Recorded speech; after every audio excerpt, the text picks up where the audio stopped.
dinner ball was supposed to be the most important night of my life. A night of destiny. A night where the moon goddess would finally show me mercy by revealing my mate, binding us together forever. But as I stood at the grand entrance of the Moonstone Pack's glittering ballroom, with the weight of 1,000 stares pressing down on me, I already knew. This night would end in disaster. I could feel it in my bones. You little disgrace. Don't you dare take off your veil today, even if a knife is put on your neck. Do you understand? My father warned through gritted teeth, in a voice that only I and the rest of our family could hear. And immediately, my attention was pulled back to him. I had, for a moment, completely forgotten that I was not alone. "I don't even know why you chose to wear black of all colors tonight," he grunted shortly, before snapping his gaze to my mother, who was standing right beside him.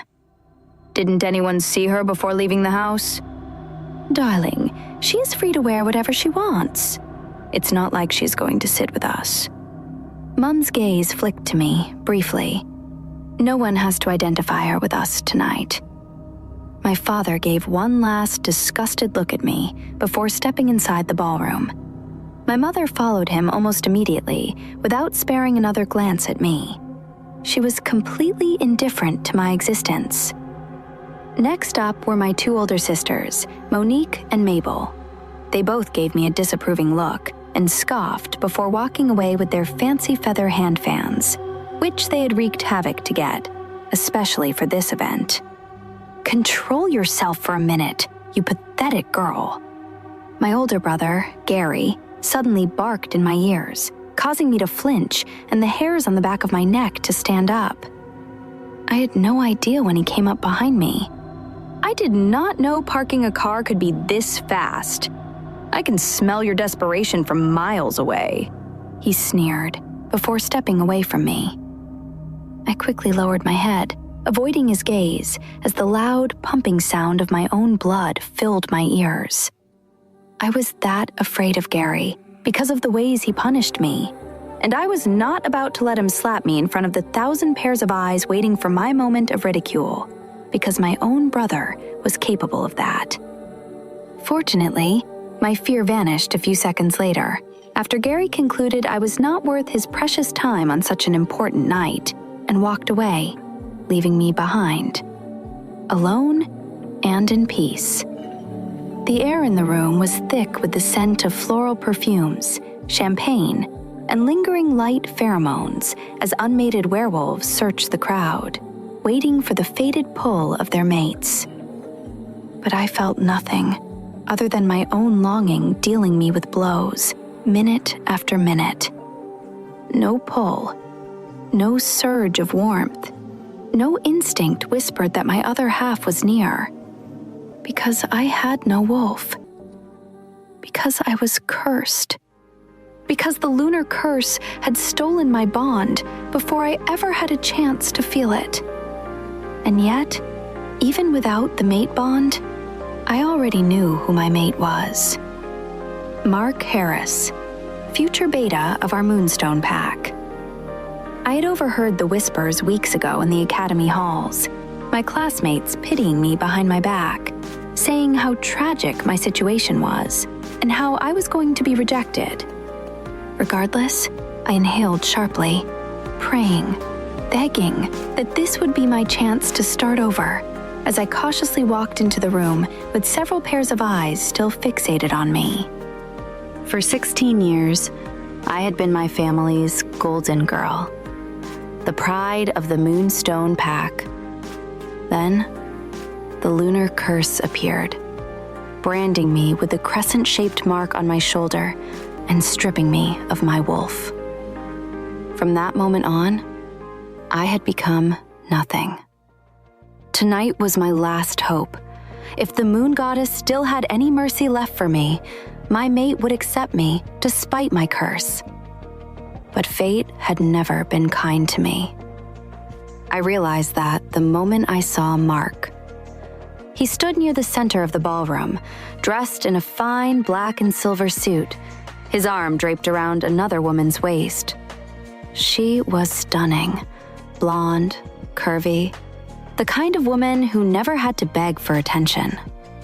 My chest tightened painfully, not because I felt some mate bond pulling me to him, but because I felt something else. A faint, buried instinct, something deep inside me that wanted to react but could not.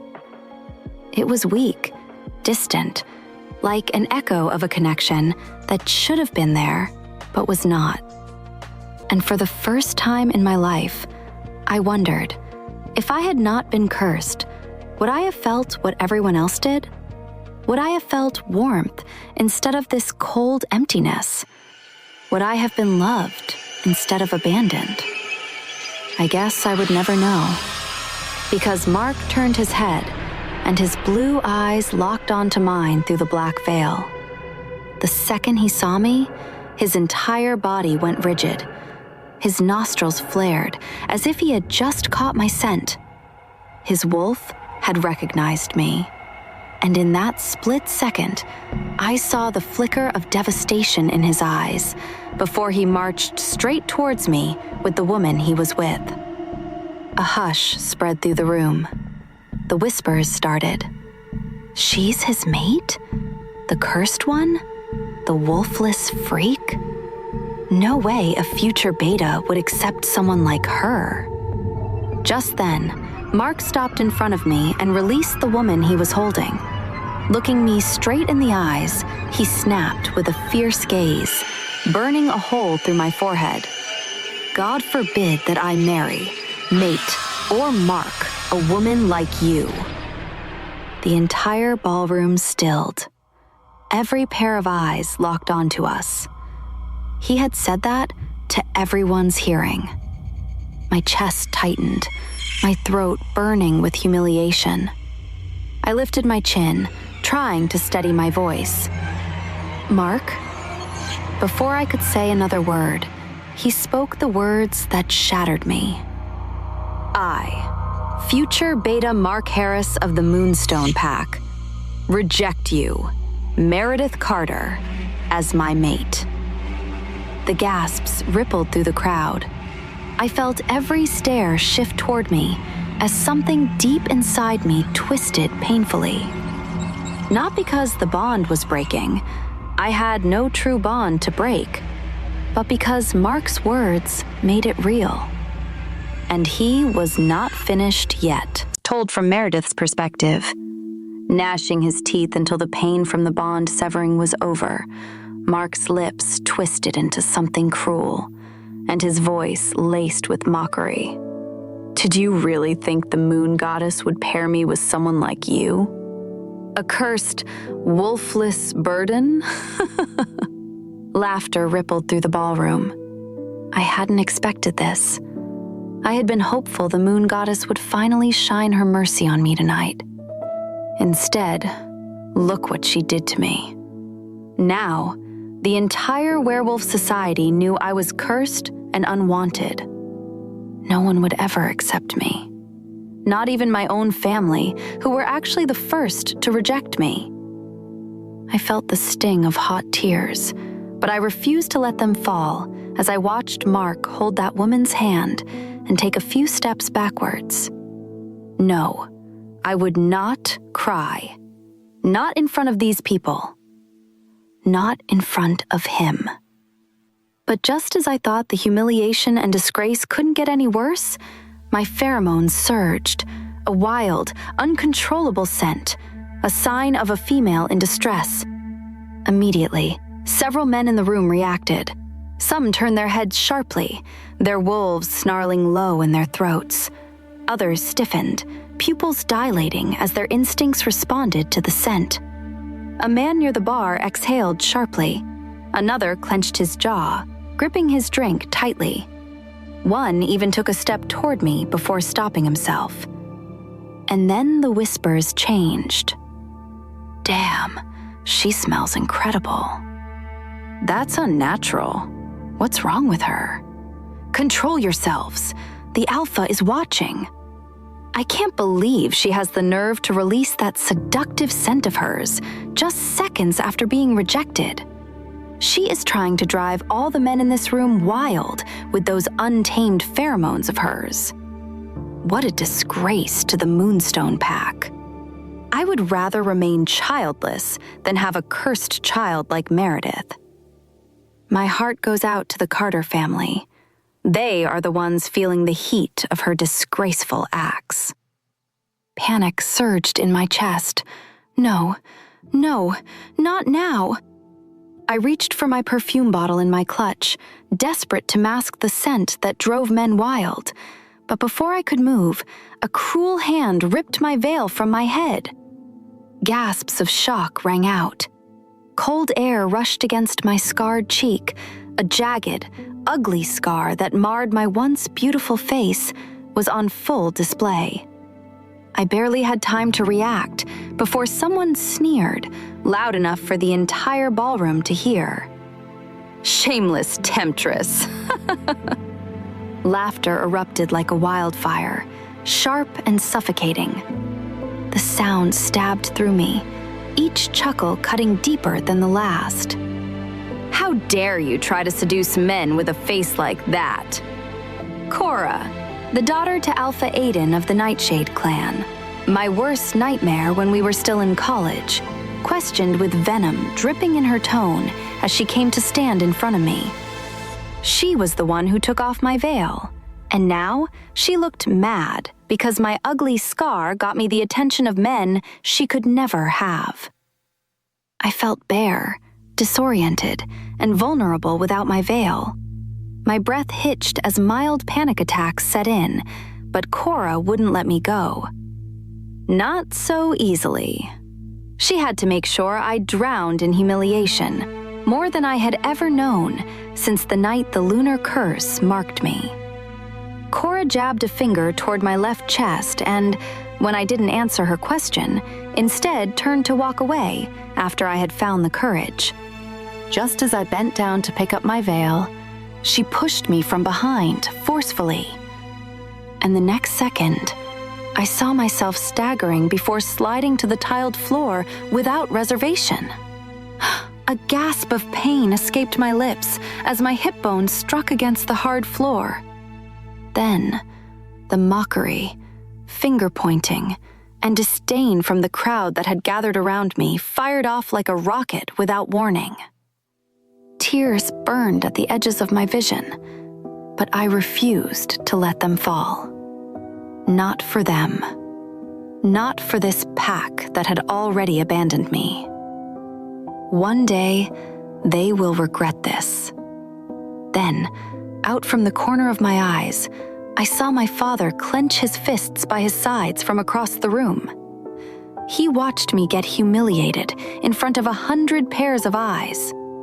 And to my surprise, he started taking quick steps towards me. He was coming to my rescue, not because he had any atom of love left for me, but because he was the current beta of our Moonstone Pack, and I was his daughter. Being disgraced and scorned out in the open by others was like a slap to his face and a threat to his position. But suddenly, my brother Gary appeared from nowhere and quickly grabbed his arm, stopping him in his tracks. My father's brows furrowed as his gaze shifted to Gary, silently demanding an explanation. But all he could do was shake his head and mouth, "Don't go, Father." He was telling our father to overlook me, his baby sister, who was being bullied by others in the middle of the lunar ball. The pain in my heart skyrocketed as tears blurred my vision, but I persisted, holding it back with the last shred of dignity I was left with. I wanted to run. I wanted to disappear. But my body wouldn't move. In the midst of my shame, pain, and raging pheromones, my breathing ceased momentarily as the world blurred around me. And then, suddenly, a new scent filled the air. Not just any scent, but one with power, strength, and command. The kind of scent that made wolves stop breathing, that made alphas lower their heads in instinctive submission. The entire ballroom fell silent, and a deep, cold voice sliced through the air. What the hell is going on here? My heart stilled. Cora's smirk fell. The crowd parted instantly, and then I saw him. Draven Oatrun, the alpha of the Mystic Firs, the future king of werewolves, and the most dangerous man in this room. His broad frame was dressed in a dark, perfectly tailored suit, his golden eyes scanning the scene with icy detachment. Then those golden eyes landed on me. Everything stopped, including time. My pheromones, the ones I had never been able to control, suddenly vanished, like someone had put out a fire, like they had submitted. Just then, Alpha Draven started making his way towards me, and my breathing faltered. I forgot to breathe. The Lunar Ball was a place for weak men to fight over their mates. I had no interest in this event, no patience for the petty politics of desperate alphas trying to shove their daughters into my arms. But the moment I stepped into the ballroom with my beta and a few other important people, something changed. My wolf snarled violently inside me, forcing me to stop mid-step. A scent hit me like a drug, something wild, something untamed, something wrong. The entire room had frozen, every eye locked on the girl at the center of the spectacle. She sat there on the floor, her silver-white hair spilling like strands of moonlight, her slender frame stiff with barely contained rage. Even from across the ballroom, I could see the way her violet eyes burned with unshed tears. And then I saw the scar. A jagged, brutal wound slashed down her left cheek, a wound that should have healed if she were a proper wolf. My wolf rumbled, unsettled. Then the whispers reached me. Beta Mark rejected her, right in front of everyone. She's cursed. She doesn't have a wolf. Then she had the guts to release her wild pheromones. Pathetic. My gaze returned to the girl, Meredith Carter, and then I realized something else. Her pheromones, which had been spilling wildly just moments ago, suddenly vanished like someone had flipped a switch. That shouldn't be possible.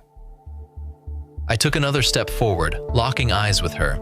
Her breath hitched, and for a split second, something ancient and dangerous clawed at my chest.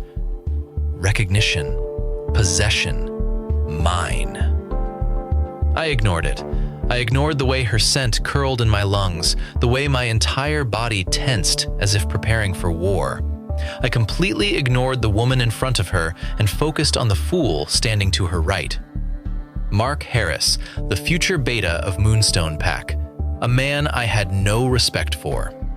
He stood there, smirking, his posture relaxed, as if he hadn't just humiliated his fated mate in front of a room full of wolves. I could end him in seconds. I considered it. Instead, I let my power roll off me in waves as I took steps forward. What the hell is going on there? The laughter immediately died. Wolves lowered their heads, instinctively bowing, and Mark, to his credit, stiffened but didn't kneel. Brave, but stupid. I stopped just a few feet away. Meredith, the cursed girl, stared at me, her hands curled into fists, bracing herself for another attack as she finally got on her feet, wincing in pain. She didn't lower her gaze. Interesting. Mark Harris, my voice was cold, sharp as a blade. Do you reject her? Mark smirked. I already did, Alpha. My wolf snarled. Wrong answer. I barely contained the urge to close my hand around his throat. Instead, I turned back to Meredith. She was now standing tall despite everything. The entire room expected me to turn away, to ignore her like the rest. They were fools. I saw what they refused to see, the force curled beneath her skin, the rage simmering in her veins. She wasn't weak. She was caged. And if there was one thing I knew, it was that caged creatures were the most dangerous.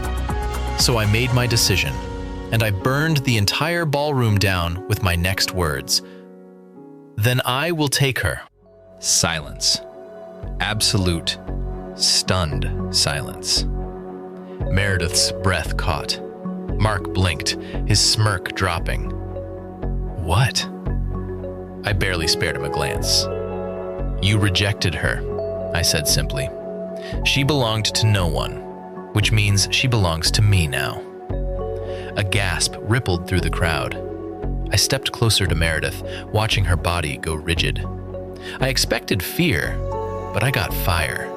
Her violet eyes blazed with defiance.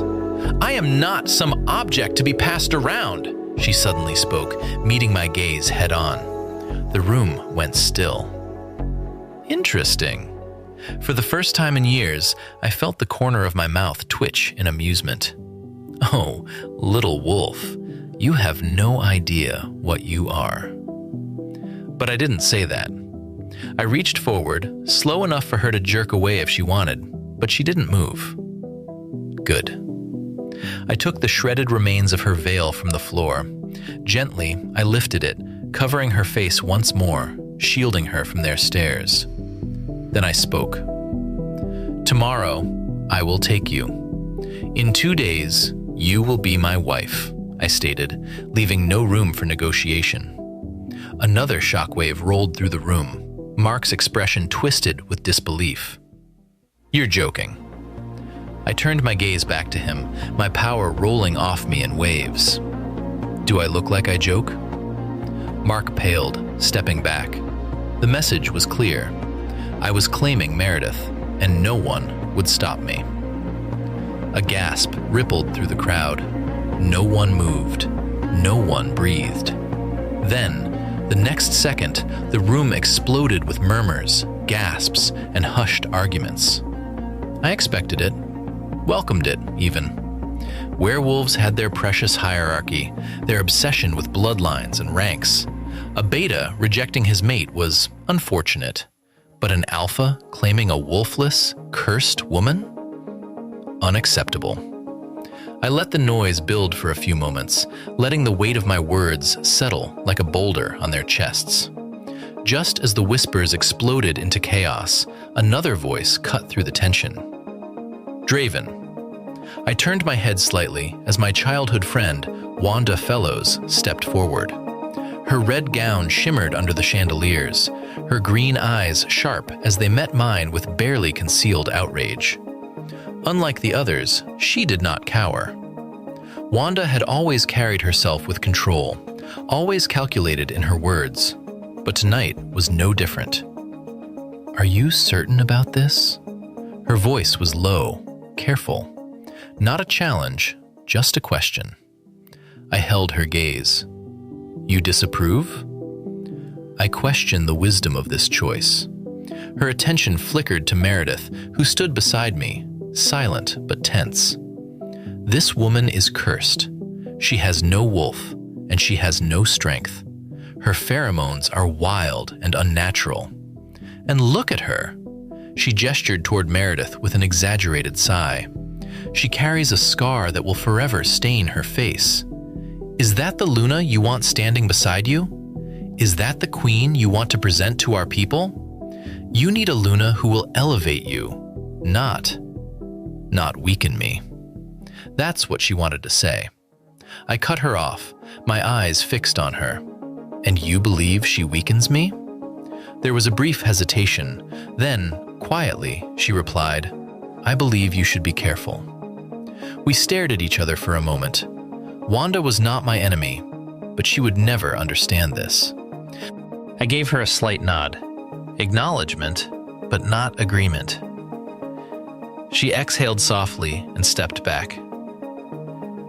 I hope you know what you're doing. So do I, Wanda.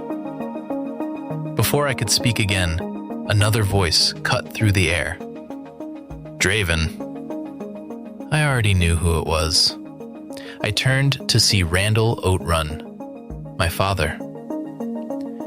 He moved through the crowd like a man still accustomed to power, every step measured, every glance sharp. When our eyes met, I saw no anger, only disappointment. "What are you doing?"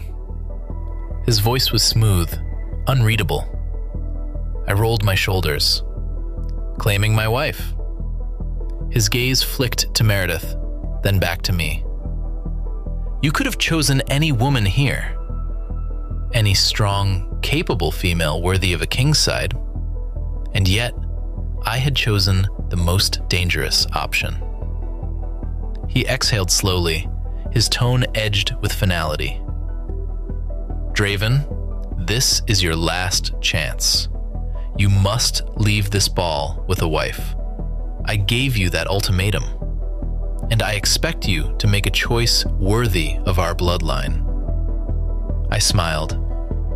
"Then you should be pleased, Father. I have chosen." My father's jaw ticked. He had expected me to bend. I never had before, and I would not start now.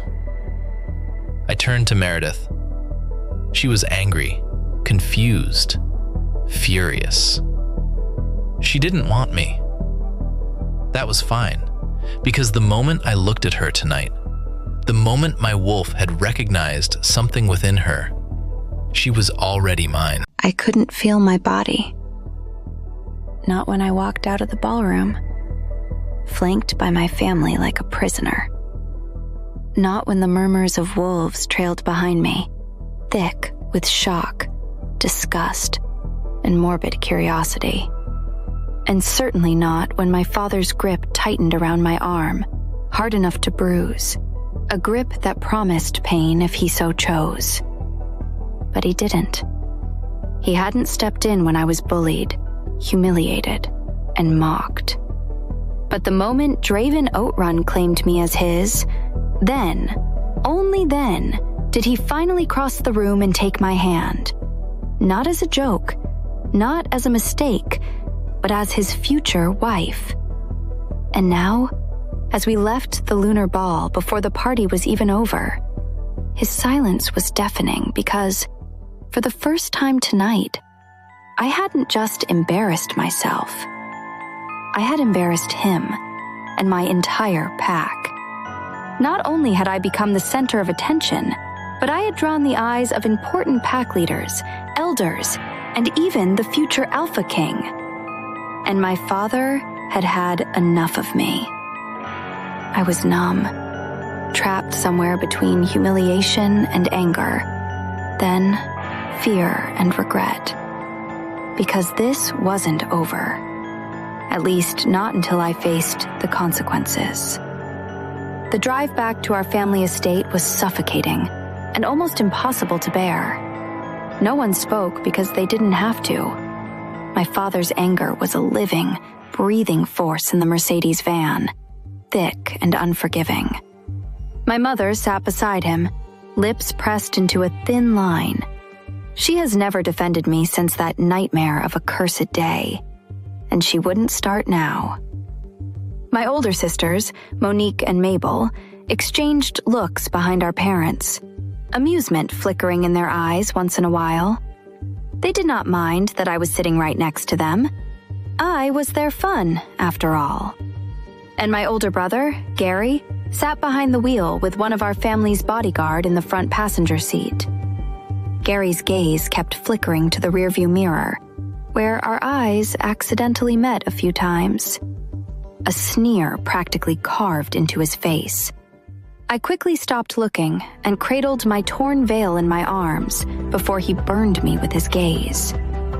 My stomach churned as bile rose to my throat. My breathing hitched. This was going to be a long night. Moonstone Pack, the Carter's estate. The second the car stopped in the driveway, my father yanked the door open and fixed his death stare on me.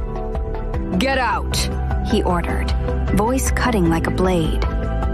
I hesitated just for a second, glancing at my sisters, who should have stepped out first. Big mistake.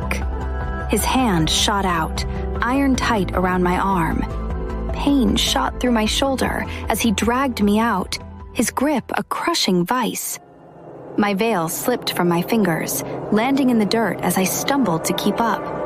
My father pulled me inside, hauling me through the front doors amidst the wandering stares from the guards stationed around the estate.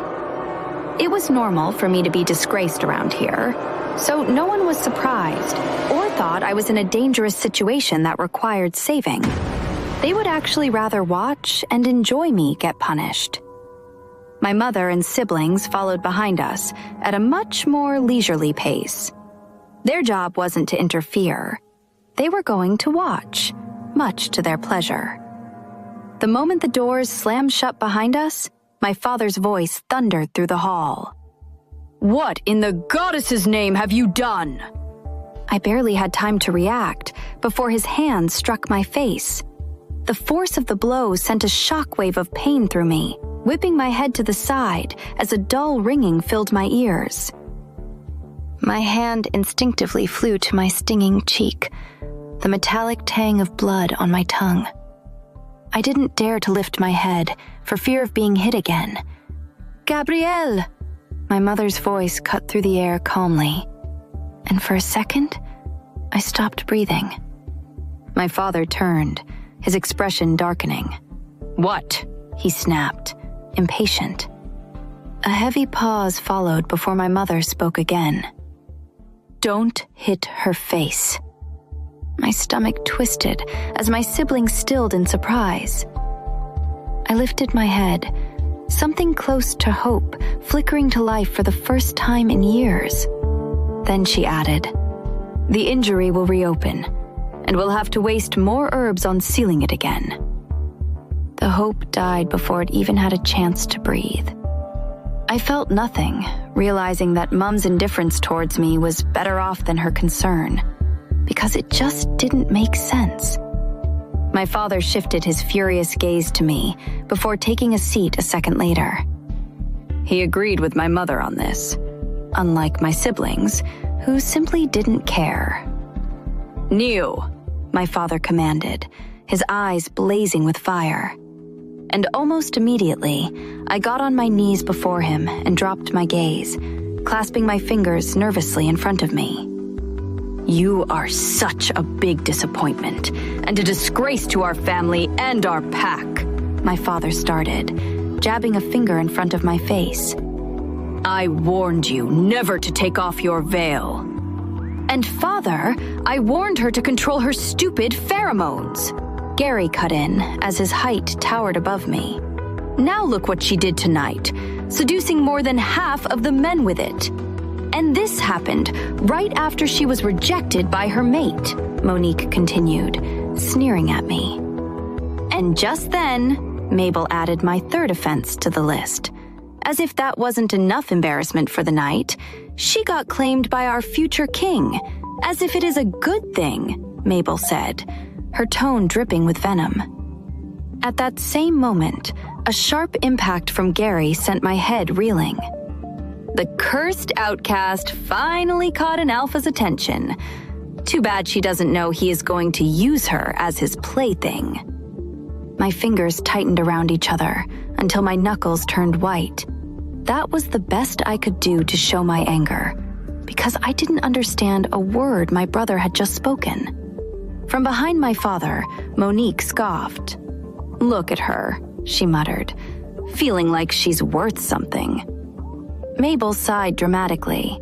"I told you she'd embarrass us eventually." My father's breathing was ragged as he stood to his feet. His hands trembled at his sides, not with regret, but with barely restrained fury. He wanted to hit me again, but instead, his voice turned cold. "You have shamed this family," my father spat, pacing like a caged wolf. I curled my fingers into my palms, nails biting into my skin. I stayed silent. It was the only defense I had. "You were already a disgrace," he continued, voice dripping with disgust.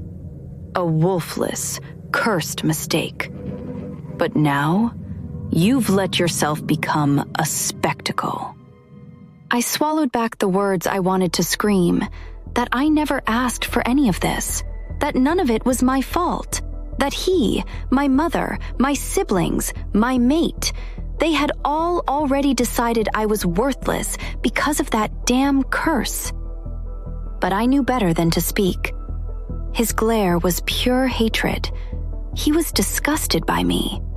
And then I knew he wished I had never been born. First, your mate rejected you. Then, you made a fool of yourself with those disgusting pheromones. And now, you let Draven Oatrun claim you? He questioned. I didn't let Draven claim me. He had decided without warning, without hesitation, that I would be his, and I had straightforwardly refused. But none of that mattered to my father, because to him, I was a disgrace no matter what. I braced myself for another blow, but instead, my father turned to my mother and then uttered the words I dreaded most. Lock her in the poultry shed. My stomach dropped instantly. The poultry shed. The place they had thrown me every time I had brought disgrace to my family. Dark, cold, and crawling with filth. My mother hesitated, eyes flicking toward me. Gabriel, maybe. I said now, my father snapped. And just like that, my mother nodded. Yes, dear. Her hands trembled as she grabbed my wrist. I didn't fight, and I have never had to, because fighting only worsened my situation. So, I let her lead me outside, past the main house, to the small wooden shack behind the estate. The scent of damp hay and the faint musk of birds long gone filled my nose. I stepped inside without a word. The door slammed shut behind me, and the lock clicked. And for the first time, I actually thought about Alpha Draven's claims and the fact that he was coming for me tomorrow. I don't know why that wound has refused to heal for months now, my mother spat angrily, snapping me out of my thoughts before walking away. After she was gone, I reached up, fingers brushing against the scar on my left cheek, the one that refused to heal. Because I didn't want it to. Because it was the only part of me I still had control over. The Carter estate was less than impressive. As the beta of the Moonstone Pack, Gabriel Carter had built a reputation as a refined leader, a man of calculated strategies. But standing in his poorly managed courtyard, I saw nothing but mediocrity. The stench of decay lingered in the air, and the guards at the gate were unfocused and undisciplined. The servants avoided eye contact, moving like ghosts in their own home. Weak, all of them. And yet, Gabriel had the audacity to stand before me now, shoulders squared, gaze unflinching, his expression barely masking his irritation. Alpha Draven, his voice was clipped, forced into formality. To what do I owe this sudden visit? I scoffed inwardly. He was pretending he knew nothing. As I announced at the Lunar Ball last night, I said, my tone smooth but firm, I've come to take Meredith to be my wife. Gabriel's lips pressed into a thin line. You must be mistaken. A bold response. A dangerous one. Out of the corner of my eye, I saw Jeffrey Allen, my beta, tense beside me. His sharp gaze flickered between Gabriel and me, his anger radiating like a slow-burning fire. Beta Gabriel, Jeffrey said, his voice edged with irritation. Are you not going to offer us a seat? Gabriel turned his cold gaze on him. My apologies for not being a good host. He didn't mean a single word. Then, looking back at me, he added, I wasn't informed of your visit. So that was his excuse for his lack of hospitality. In another sense, he was asking us to endure his insolence. I said nothing to that.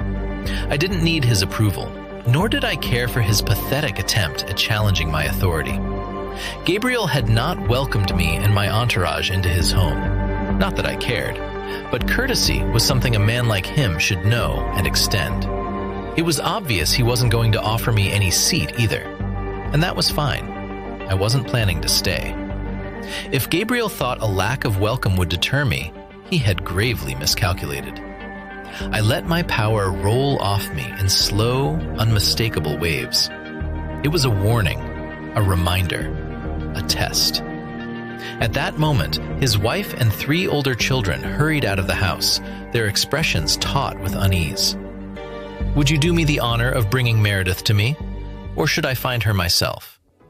My voice was calm and devoid of warmth as I offered options. Gabriel's jaw tightened.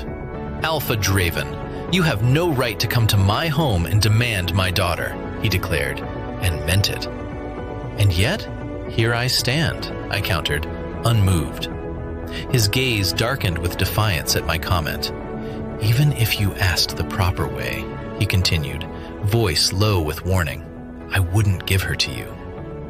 Gabriel should understand that I had left my men at the gates out of courtesy and walked in with only my beta. Therefore, the earlier he understood that I was going to leave with his daughter, Meredith, and no one would stop me, the more time he would save. Gabriel's wife, Margaret Carter, stiffened beside him. Her fingers twitched, brushing the hem of his sleeve, a subtle gesture, a silent warning. She feared me. Smart woman. But her husband ignored her. Now that I have made my stance clear, please be on your way, Alpha, Gabriel said with finality as he gestured with his right hand. He was dismissing me. A beta. Dismissing me. Jeffrey inhaled sharply beside me, ready to step forward, to put Gabriel in his place. But I lifted a hand, stopping him. Instead, I spoke, my voice even, slow and dangerous. Beta, heed my command. Jeffrey immediately dropped to one knee. Yes, Alpha. Gather the men. Search the estate. If you have to turn every stone to find my bride, do so. I must not leave the Carter estate and the Moonstone Pack without her. The courtyard went still. A sharp inhale came from Margaret.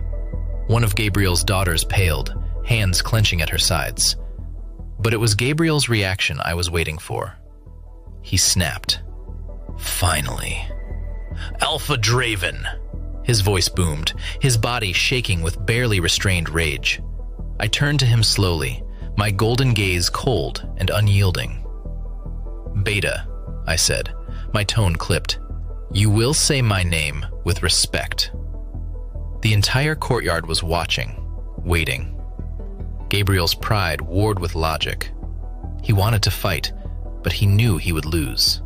No matter how daring he was, the consequences of defiling his future king was not worth it. He could never bear it. Jeffrey rose to his feet, already turning to carry out my command when Gabriel barked, "Stop!" His voice cracking under the weight of his own fury.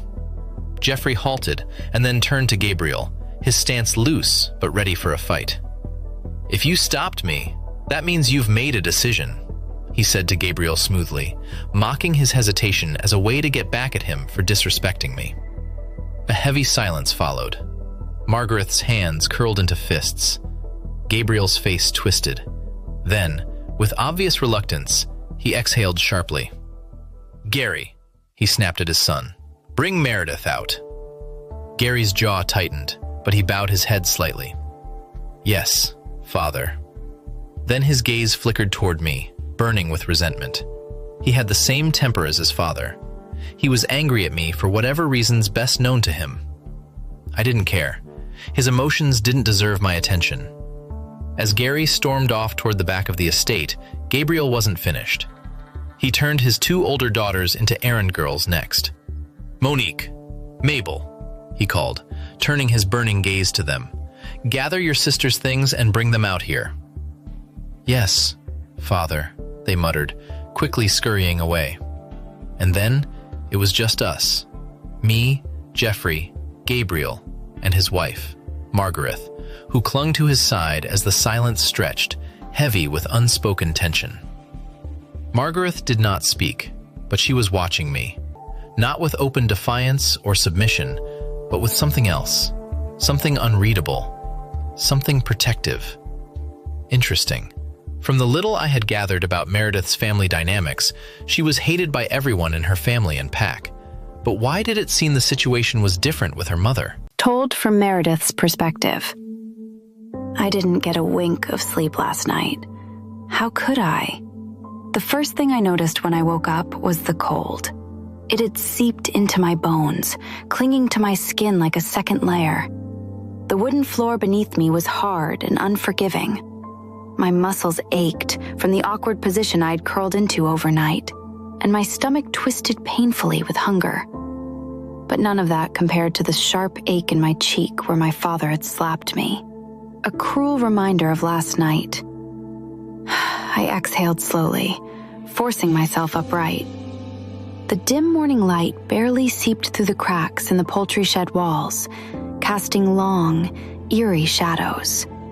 Dust swirled in the air, the scent of damp hay and stale feathers clogging my nose. I winced at the sharp, tingling pain in my ribs as I shifted, my breathing shallow to avoid aggravating the soreness. Sleeping here had been miserable, though I hadn't had a choice. I'd been dragged inside, discarded like garbage. My lips curled bitterly. Even though the shed was empty of fowl, the stench of old droppings and mildew clung to the air, burning the inside of my nose. My clothes were stiff with sweat and grime from the shed floor. A shiver crawled down my spine. Then I heard it. Footsteps, heavy and deliberate. I stiffened, every muscle in my body locking up. Someone was coming. Panic clawed up my throat. I had to get up, had to be ready. But my body betrayed me, my limbs sluggish, weak. I barely had time to turn before the shed door was wrenched open with such force that it rattled on its hinges. I sucked in a breath. A towering figure filled the doorway, broad shoulders cutting an imposing silhouette against the weak morning light. His face was shadowed, but I didn't need to see his expression to know he was furious. I could feel his rage in the charged air between us, suffocating and thick. Gary. His black eyes burned with pure contempt, his jaw set in a hard line. He looked at me like I was nothing, less than nothing. Get up.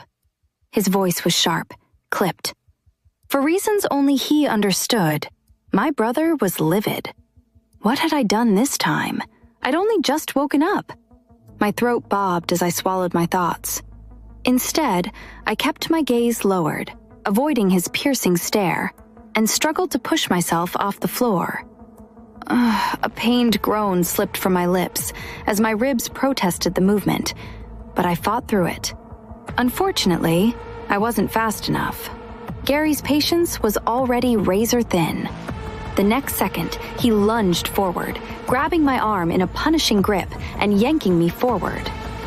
Walk, you disgrace, he spat, dragging me into the corridor of the animal house. The harshness of his tone sent a fresh wave of unease crawling through me. Several servants had already begun their morning duties, scrubbing floors and tending to the livestock, but none of them dared to look in our direction. You have some guts waking up this late after the trouble you caused for our entire pack, Gary seethed. Confusion flickered across my face. What trouble? I hadn't done anything. At least, not that I was aware of. But I didn't dare to ask. The last thing I needed was to provoke him further. I struggled to keep up with his pace as he dragged me outside, my bare feet scraping against the rough ground. The cold morning air bit into my skin, yet I barely felt it. Gary's grip tightened. It wasn't enough that you embarrassed our family by being utterly useless, he hissed. You had to go and draw his attention too. Alpha Draven of all people. Father should have sold you off as a slave, or killed you the moment the moon goddess placed a curse on you. I went rigid, not because my own brother wished me dead. It was nothing. I've been told worse. It was the name he mentioned that sent a jolt of shock through my veins. Alpha Draven. A fresh knot of anxiety twisted in my gut. He had said he'd come for me, but I hadn't believed him. I had made myself clear at the lunar ball. Why would he still want me? No, it didn't make sense. My father would never willingly hand me over. He would rather keep me trapped, blaming me for every misfortune that befell him. I preferred it than going into the arms of a stranger whose intentions I had no idea of. The moon goddess rejected me 7 years ago. Even my mate rejected me so cruelly in the presence of hundreds of prominent wolves last night. Who would then dare to accept a cursed, rejected, wolfless deviant named Meredith Carter? Unless it was an angel. But in our world, only monsters existed. Then why? Dread pooled in my stomach. Before I could piece it together, we reached the entrance of the house. The first person I saw was my father. He stood tall, his hands clasped behind his back, his face unreadable, cold, unfeeling. Beside him, my mother. Our gazes met for a fleeting second before she turned away with a huff, as if I were nothing more than an unpleasant stain she couldn't be bothered to acknowledge. Then there were my sisters, standing near the steps with my suitcase at their feet. They said nothing. No snide remarks, no insults. Just silence. A sharp shove to my side sent me stumbling forward. A yelp escaped my lips, and I braced for the hard impact of the ground. But before I could hit the dirt, a strong arm wrapped around my waist, catching me mid-fall. The air around me shifted, thickened. I looked up, breath hitching in my throat. He was larger than I remembered, towering, dark-clothed, golden-eyed. A force of dominance that made the very air feel heavier. Alpha Draven. His grip on me was firm, steady. His gaze bore into mine, his expression unreadable, yet something flickered behind those piercing eyes. I yanked myself away from him, stumbling backward, only to be stopped by a solid hand pressing against my back. Gary had trapped me, stopping me from moving an inch further. Alpha Draven's gaze flickered briefly toward my father. His voice was as calm as it was commanding. "Beta Gabriel, I see you locked my bride in a poultry shed overnight. I won't ask for your reasons. I'm taking her. Now." His words sent a fresh wave of panic crashing over me. Bride? No, no, no, no. My head snapped toward my father, my heart pounding against my ribs. But he didn't even look at me as he spoke. "Take her and leave my residence." His tone was devoid of emotion. I almost staggered back, shaking my head. Something has to be wrong somewhere. My father would never give me out. What happened before I arrived? Alpha Draven cast his gaze on me once again and spoke, his tone neutral. "Let's go." "No," my voice cracked. "I'm not going anywhere with you." His lips twitched as if amused. He must have seen me as a joke. Then, without hesitation, he turned to his beta. "Grab her bag." Panic surged through me. I twisted away from Gary, making a desperate dash toward my father. "Father!" My voice was raw, desperate. "Please, don't send me away. I'll do anything." He finally looked at me. For a single, breath-stealing moment. And what I saw in his eyes shattered something inside me. Hatred.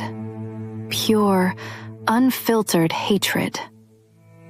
"You are a disgrace and a mistake," he spat, his voice thundering with finality. "I do not have a daughter like you. From today, you are no longer part of the Moonstone Pack." Right as I was about to comprehend the weight of that statement, his next words fell like a death sentence. "Go, and never return." "You will bring your family to Mystic Firs in time for the wedding tomorrow," Draven said to my father, his tone final. "I don't care for your approval. This is not a negotiation." My father's lips pressed into a thin line, but he said nothing. What else could he say? He already gave me out. And no one challenges Draven Oatrun. A sharp gasp left my throat as Draven grabbed my arm and led me away from my parents and siblings, who didn't dare to breathe another word to him. The ride to Mystic Firs was a quiet one, but not peaceful.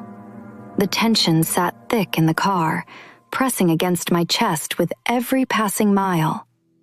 I sat stiffly, as far from Draven as the limited space would allow, my fingers clenched tightly in my lap. The cold glass window was my only comfort, though it did little to stop the storm raging inside me. I replayed my father's last words over and over in my mind. I still can't believe he sent me away with a stranger and banished me from our pack. My pack. Because of my stupid pheromones, which had now stopped oozing after landing me unwanted attention. The memory was still raw, still fresh, an open wound that refused to stop bleeding. And now I was here, trapped in a stranger's car, being driven to a place I knew nothing about, a pack that wasn't mine, a home that wasn't mine. I wasn't sure what awaited me, but the sinking feeling in my stomach told me it wouldn't be good. I was a curse who invariably attracted attention wherever I went. When the line of cars finally pulled into Mystic Firs territory, my breath caught in my throat. The sheer size of it was intimidating. Unlike Moonstone Pack, where most homes were simple and uniform, this place was grand and regal, built for warriors and leaders alike. The towering castle loomed in the distance, its stone walls and sharp spires exuding power. Even from within the car, I could see the way the people moved, efficient, purposeful, disciplined. They had been waiting for their alpha's return, standing in formation near the entrance, like soldiers. But the moment the cars rolled to a stop and we stepped out, all eyes turned to me. I stiffened. The warriors and pack members greeted Draven first, bowing respectfully. Then they acknowledged his beta, who I've learned was called Jeffrey, with equal reverence. But when it came to me, their gazes darkened. Judgment, suspicion, contempt. It was everywhere. Not a single word of welcome was spoken, not even a curious glance. It was pure rejection. I swallowed hard, feeling my throat tighten. I shouldn't have been surprised. I was a curse, wasn't I? A mistake from the moon goddess.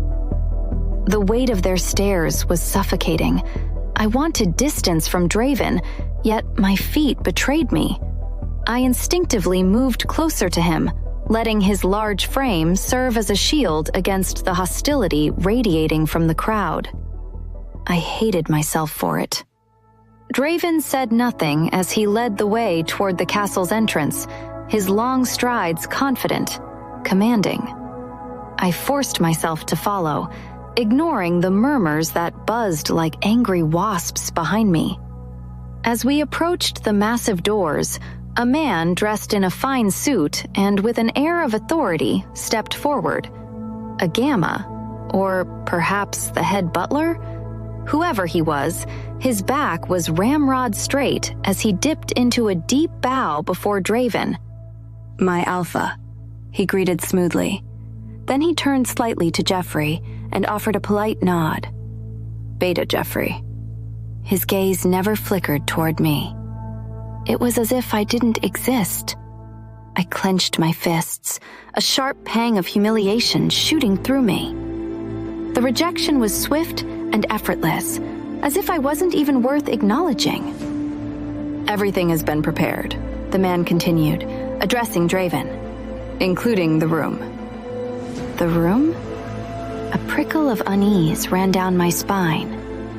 What are they talking about? Before I could ask, Draven turned and strode inside, his posture relaxed, utterly unfazed by the tension around us. I hesitated for a moment, then forced myself to follow while looking for an opportunity to speak up. The grand entrance of the castle swallowed me whole, its high ceilings and intricate stonework making me feel even smaller than I already did. Jeffrey and the other man walked behind us, their steps echoing against the polished floors. The weight on my chest grew heavier with every step. I couldn't take it anymore. "I want my own room!" My voice came out sharper than I intended, but I didn't regret it. Draven stopped mid-step. Slowly, he turned to face me, one dark brow arching. I lifted my chin, willing my voice to remain steady. "I won't be sharing your bed." His golden eyes gleamed, a smirk curling at the edge of his lips. He studied me for a long moment before speaking. "You assume I want you in my bed, little wolf." His smirk deepened, but his eyes were unreadable. "You'll sleep where I decide. Let's see if you like my generosity." There was something almost amused in his tone, and it sent a ripple of unease down my spine. His gaze flickered toward the man beside Jeffrey. "Move her to the guest wing." I blinked, my heart stuttering. The guest wing? That was a small victory, but I wasn't stupid. A gilded cage was still a cage, and I had no intention of staying in it. "One more thing." Draven suddenly halted in his steps and turned to me, seeming to have remembered something. "It would be stupid of you to try to escape from my fortress. My men have a kill-on-sight order on you, so don't waste your time." What? The weight of his words settled deep in my bones, cold and inescapable. I hadn't even crafted an escape plan, yet he had already placed a bounty on my head. Draven's voice cut through my thoughts, adding one last warning. "Be on time for dinner tonight. I don't like waiting." Then he was gone, disappearing down the hall with his beta, as if he hadn't just upended my world. I stood there, breath uneven, hands trembling. Trapped in this place, under his rule, told from Meredith's perspective. "This way," the butler said. His voice clipped as he gestured toward the left and started walking. I forced my legs to move. Each step was heavy, and each turn made my head spin. The Mystic Firs estate was enormous, a labyrinth of cold stone corridors, towering archways, and endless staircases. Unlike the Moonstone Pack, where homes were built for comfort, this place was built to intimidate. The walls loomed over me, lined with gold sconces and dark tapestries, each embroidered with the sigil of the Outrun family, a black wolf beneath a full moon. The air smelled of pinewood and something richer beneath, a scent of dominance and power. By the time we reached the guest wing, my body was screaming in protest. My legs wobbled from exhaustion, and my stomach twisted with hunger. The butler finally stopped in front of a large wooden double door. He reached for a ring of keys at his belt, flipping through them before unlocking it. The heavy door groaned as it swung open. "This will be your room from now on," he said stiffly, stepping aside. His tone was mechanical, void of warmth. "Your belongings will be brought in shortly. Someone will come to attend to you soon." I parted my lips, wanting to ask, "Who? What am I supposed to do next?" But before I could get a word out, he turned sharply and walked away, disappearing down the hall. No instructions. No explanations. I let out a slow breath and stepped inside the room. It was surprisingly decent, larger than the cramped room I had in my father's house. A 4-poster bed sat against the far wall, covered in fine sheets. A large wooden wardrobe stood beside it. A simple vanity table rested near the arched window. Minimal, but comfortable. But it didn't matter. This wasn't my home. A sharp knock sounded at the door. Before I could answer, the door creaked open, and a male servant stepped inside, dragging my luggage behind him. He didn't speak, didn't glance at me, just dropped my things by the door and walked out. I clenched my jaw, wondering if I was invisible. Shaking off the irritation, I rushed toward my bag, fingers gripping the handle. I pulled it towards the bed and had just sat down to unzip it when the door burst open again. 4 women entered, dressed in matching dark uniforms, led by an older woman with a presence like steel. Her posture was rigid, calculated, and her sharp eyes scanned me with the cold efficiency of someone inspecting a flawed piece of merchandise. None of them greeted me. The older woman stepped forward, clasping her hands behind her back as she introduced herself to me. "I am Madame Beatrice. I oversee the running of the Outrun estate." Then, without waiting for my reaction, she turned to the servants and barked orders. "You two, prepare the bath." She gestured toward the first pair of maids. "The other 2, arrange her belongings." They moved instantly, their efficiency unnerving. I blinked, confusion tightening in my chest. No one had ever attended to me like this, not since the lunar curse. In my father's house, I had been less than a servant. Now, I was suddenly important enough to warrant maids? I highly doubted that. Madame Beatrice turned back to me, her face impassive. "It is time for your bath." Her gaze flickered over me, critical and unimpressed. "Strip." I stiffened at her commands. My fingers instinctively clutched the fabric of my ruined dress. "I can wash myself." A tense silence followed. Then, with a flick of her gaze, 2 maids suddenly stepped forward, their grip firm as they grabbed my arms. Instinct, panic, and rage surged through my bloodstream. "Let me go!" I jerked against them, but they held me in place. Madame Beatrice simply sighed. "You reek, young lady," she said bluntly. "And stray dogs are not allowed in the Outrun estate." Stray dog?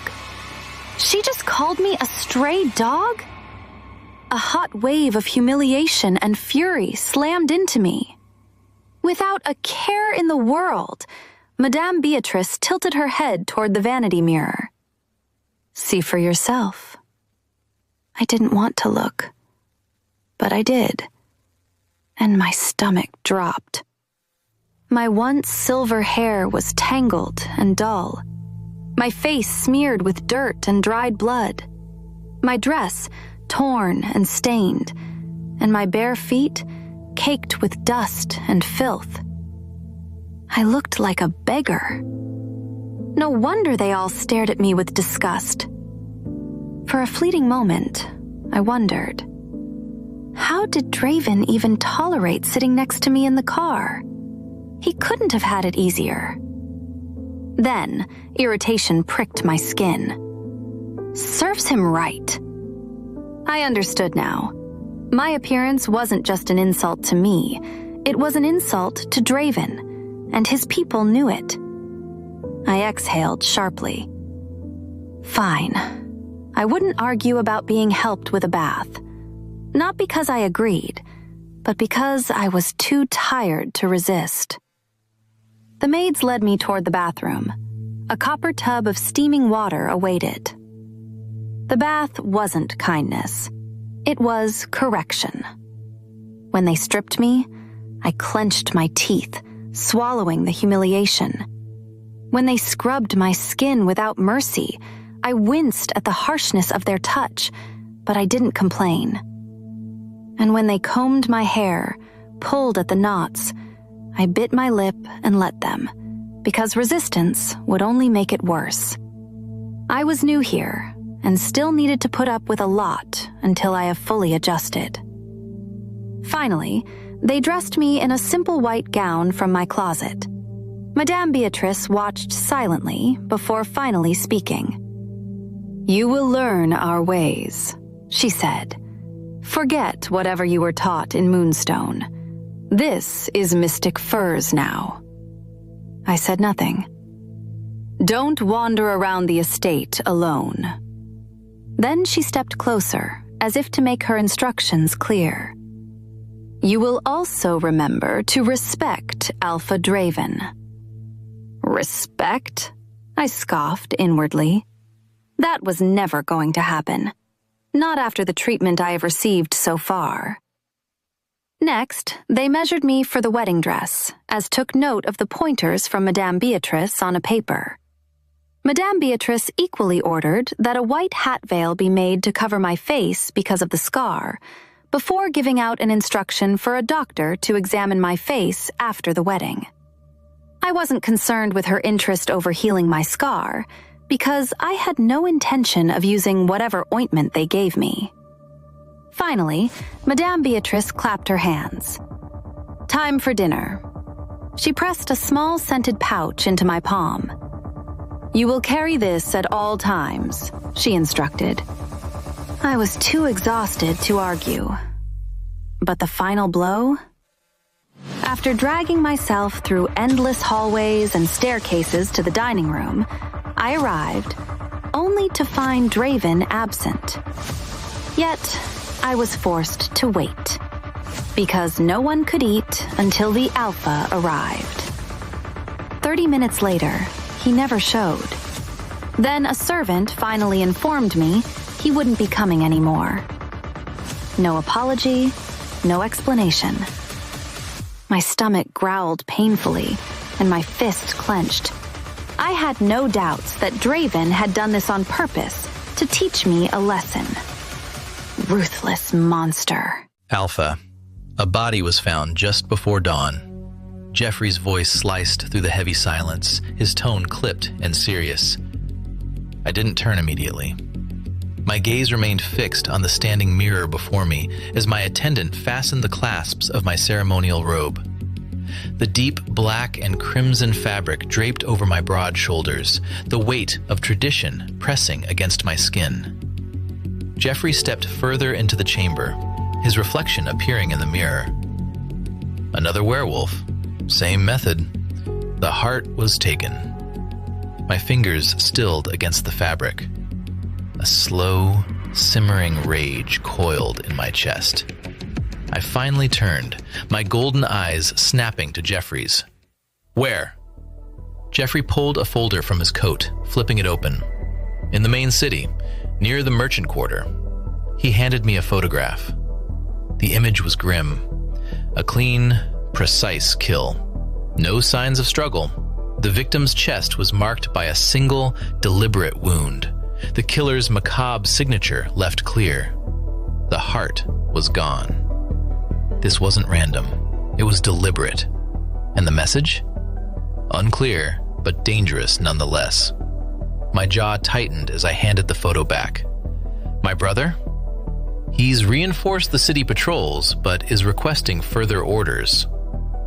I exhaled slowly. Tell him to double security and begin a full-scale investigation. Jeffrey nodded. And us? We returned to the city in 2 days. Jeffrey bowed in acknowledgement, but just as he turned to leave, I spoke again. What about Meredith? Jeffrey hesitated briefly before answering. Madame Beatrice is preparing her now. I gave a curt nod and turned back to the mirror. Last night, I had left her waiting at dinner. It hadn't been intentional. I had simply lost track of time during a strategy meeting with my warriors. By the time Jeffrey reminded me, it was too late. Did she sit there waiting? Did she fume in silence? Or did she curse my name under her breath? I almost smirked because Meredith from Moonstone wasn't a timid little thing. She was mouthy and sharp-tongued when she wanted to be. But then, I recalled the state I found her in yesterday. Gary had dragged her out of the poultry shed like an animal. She was filthy and disheveled and reeked of poultry and dirt. For a brief second, my wolf had snarled, baring its teeth in silent outrage. Not at Meredith, but at them. She had stood there in front of me, trembling, yet still holding her chin up. No weeping, no begging. She had refused to come with me and instead made her demands. I had given her an order. Her father had cast her out, and still she tried to fight me. A slow smirk curled at the corner of my lips. She had fought me over the room, too. She had demanded her own space, as if I had ever planned to share mine with her. So, I let her have her distance. I had given her exactly what she wanted, a room far away, buried in the maze of staircases and corridors. Had she learned her lesson after climbing all those stairs last night? Maybe now she understood. I don't negotiate. I command. Done, my alpha. My attendant took a step back, retrieving a red velvet box from the table. He opened it, revealing a golden crest bearing the emblem of my bloodline. With careful hands, he pinned it to the left side of my chest, followed by other ceremonial accessories. Something was off. I frowned, adjusting the crest slightly. It slanted. The attendant paled. Apologies, my alpha. I'll fix it immediately. As he hurried to correct it, the door swung open. I didn't need to turn to know who had entered. Randall Oatrun. My father. His presence filled the room before he even spoke. Commanding, overbearing, relentless. Beside him walked Oscar Elrod, my trusted advisor and closest ally. Unlike my father, Oscar was calm and methodical. He spoke only when necessary, but when he did, his words carried weight. I already knew why my father was here. Draven. My father's voice was sharp. Call off this wedding. I sighed, barely concealing my annoyance. We've had this conversation already. That's because you have refused to listen. He took a step forward, his dark eyes narrowing. The council elders are against this. They see Meredith as a threat. A slow blink. Do they? They do not support this union and will do anything to eliminate her, my father pressed. Oh, so it had already begun. I wasn't surprised. The council elders were predictable, power-hungry fools, and I was prepared for them. Then she will have to survive, I said simply, and I don't need their support. My father's nostrils flared. Draven, this is madness. What kind of king takes a cursed, wolfless woman as his bride? I slowly turned to face him fully. The kind of king who does not answer to anyone.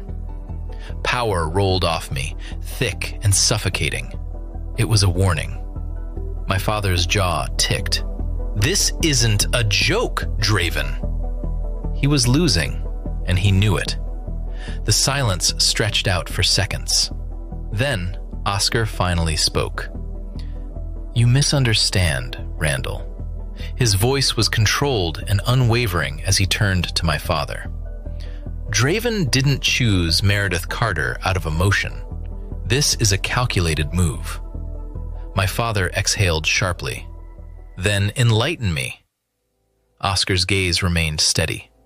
Had Draven chosen a royal alpha's daughter, the others would see it as a power play, a declaration of war. A pause. They will fight for dominance. It will divide the packs, creating internal war. Oscar's eyes flickered toward me. By choosing a powerless, wolfless woman, he prevents that battle, at least for now. The truth was laid bare. This wasn't about Meredith. This was about keeping the werewolf leaders from tearing each other apart. There were 5 major royal packs, clans, in our werewolf community, and each pack took turns ruling the tribe on a 5-year term. As the next in line to the throne, some fights were inevitable. My father was silent. His jaw ticked, but I could see the gears turning in his mind. He knew Oscar was right. After a long pause, my father exhaled sharply. "I hope you know what you're doing." I met his gaze without hesitation. "I always do." The morning of my forced wedding arrived too quickly. I had barely slept the night before. My mind had been a storm of rage, humiliation, and helplessness. But none of that mattered now, because it was happening, and there was nothing I could do to stop it. The sun had barely risen when a group of servants led by Madame Beatrice entered my chamber. They moved swiftly, efficiently, wordlessly, as if I were nothing more than a doll they were dressing up for display. A warm bath, drizzled with goat milk and scented with vanilla oil, was prepared for me. I was made to soak in it for 10 minutes before the scrubbing began. Not an inch of my skin was spared, and by the time they were done, I was left with red patches. The pain from climbing hundreds of stairs intensified, along with this fresh batch from having my body scrubbed by iron-fisted hands. The way these people washed my skin made it seem like I had some diseases that had to be scrubbed off. I could understand yesterday's intense scrubbing because I looked like filth. But today, I still can't understand the need for it. I felt violated once again when 2 pairs of hands roamed over every inch of my body, smearing coconut oil on it. No matter how many times I said that I could do it myself, it fell on deaf ears. Fine silk was draped over my body, followed by makeup brushes delivering different colors of powder all over my face. Heavy jewelry, pure gold, encrusted with emeralds, was fastened around my neck. A delicate silver circlet, woven with tiny moonstone gems, was placed in my hair before the white cloud bridal hat was placed over it to cover my face. I stared at my reflection in the mirror. The reflection staring back at me was a stranger, a doll, painted and adorned, shaped into something delicate, something that wasn't me. This was Draven Oatrun's bride. Madame Beatrice stood at the side and ordered one of the women to try the 3 different bridal shoes on my feet before she finally chose the one made with a white embroidery. "You have beautiful feet," she said with a straight face. Before I could even take a steady breath, the doors burst open, an unwelcome presence sweeping in like a cold draft. The servants immediately stiffened. The air grew heavy with tension. Instantly, I turned my gaze to the right, only to see a woman I recognized from the lunar ball walk through the door and towards me. Her green eyes were sharp as they met mine. Her familiar voice, smooth, but now dripping with venom, said, "I see the bride is ready. Miss Fellows." Madame Beatrice gave the woman a curt nod, while the rest of the servants bowed respectfully to her, a gesture that left me wondering who she was. "Leave us," Miss Fellows commanded, as her casual glance fell on Madame Beatrice. The servants didn't hesitate. They bowed quickly and scurried out like frightened mice. Within 10 seconds, we were left alone. Just me and her. I lifted my gaze to the mirror, and there she stood, Miss Fellows, just right behind me. Her emerald green gown with a deep V-neck hugged her curves perfectly, and her golden hair was pinned into an elegant, regal style. She looked every bit like the woman who should be standing in my place. Her red lips parted. "Do you know who I am?" she asked, gazing at me through the mirror. Her arms were crossed, her manicured nails tapping against her arm in slow, calculated beats. "I don't," I answered, without missing a beat. "Do you even understand what's happening?" Her voice was low, sharp as a blade. I remained silent. She took a slow step forward, her lips curling. "You don't deserve this." Another step. "You don't deserve him, even for a moment." Then she stopped just behind me, placing a hand on the back of my chair, her fingers gripping the carved wood a little too tightly. I met her gaze through the mirror once more, her green eyes burning with something dark. Jealousy, hatred, rage. She hated me. Not because of my curse, nor because of my lack of a wolf like I had thought at the lunar ball when she tried to stop Draven from claiming me. For the first time, I realized that this was hatred for who I was about to become. Because she had a thing for Draven. "Are you finished?" I asked evenly. Surprise flashed across her eyes, and then her nostrils flared. She was pissed now. "How dare you speak to me in that manner? You are nothing more than a piece in a game of chess. Discardable. Killable." I don't know what came over me, but I found myself replying harshly even when I had no plans of doing that. If I were that easy to kill, I wouldn't still be standing. Miss Fellows stood behind me in stunned silence. She hadn't expected that I would be assertive. The silence stretched between us. Our gazes refused to back down. Finally, Miss Fellows broke the silence as her expression darkened. "Don't ever get the wrong idea. Draven doesn't belong to you. He is mine, and I will make sure you understand that." I exhaled softly, shifting my gaze away.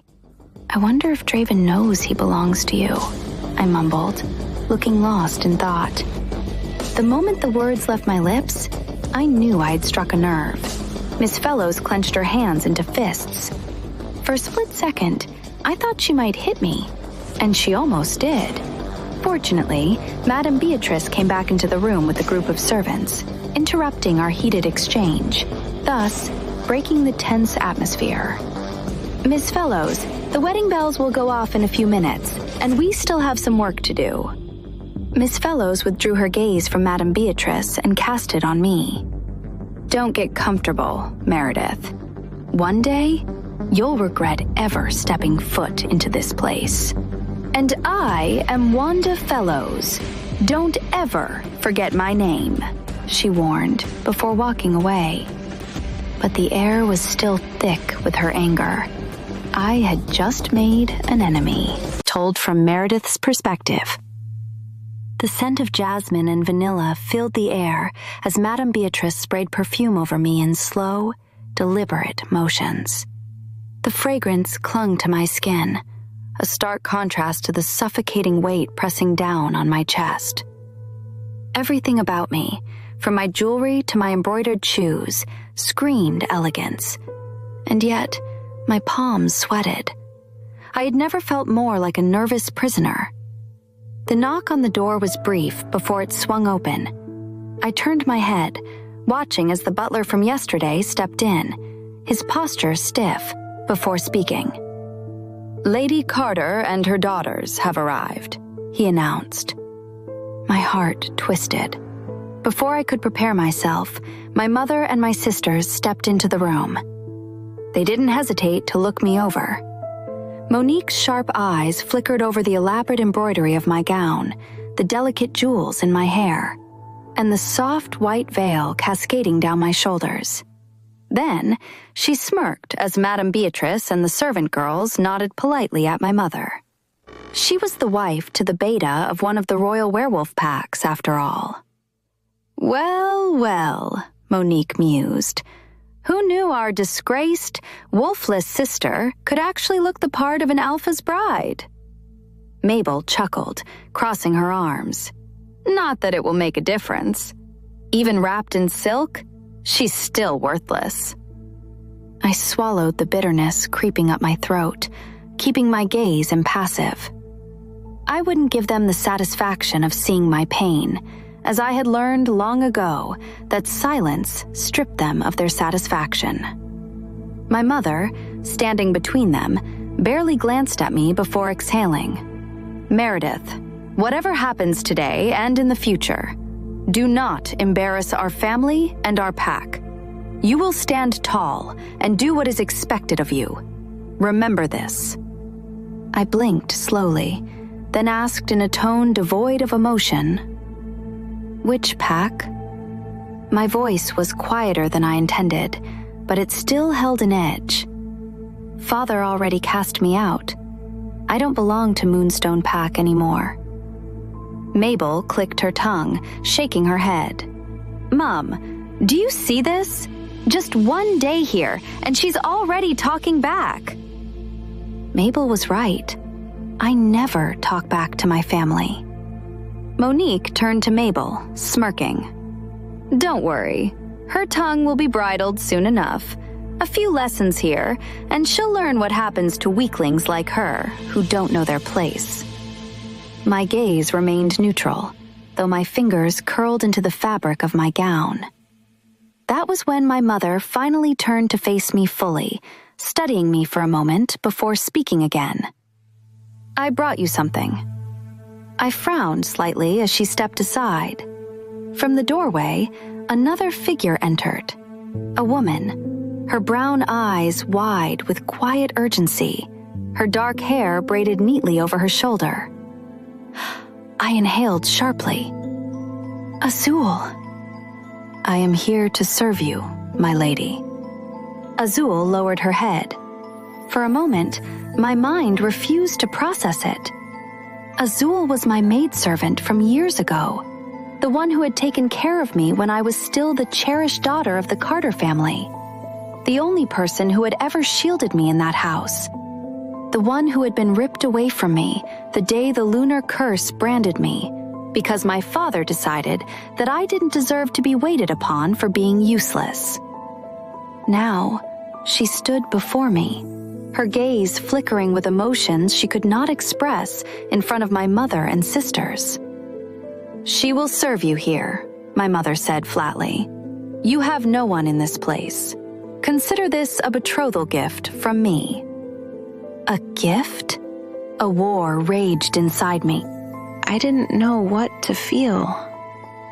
My mother, the woman who had always been silent in the face of my suffering, had brought back the only person who had ever cared for me.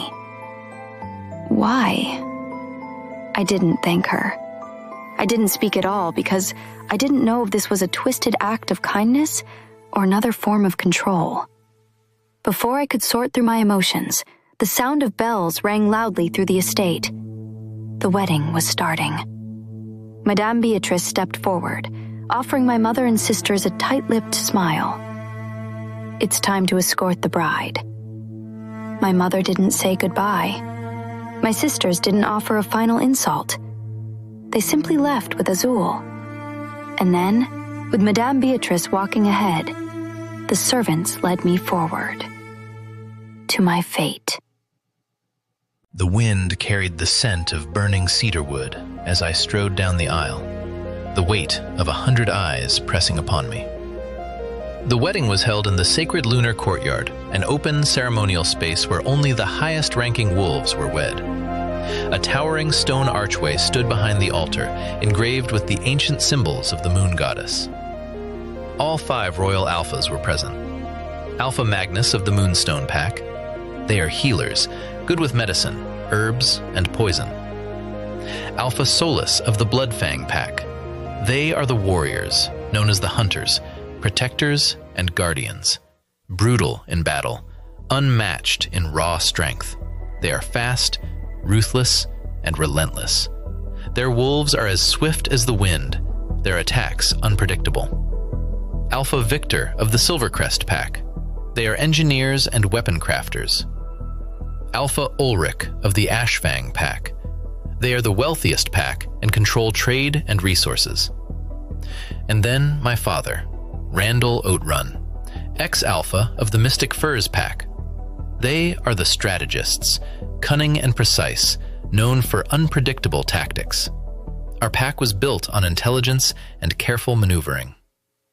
And above them all, watching from his elevated seat, sat King Alderic, the current werewolf king. I did not miss the disapproving gazes from the council elders, or Meredith's father, Gabriel Carter.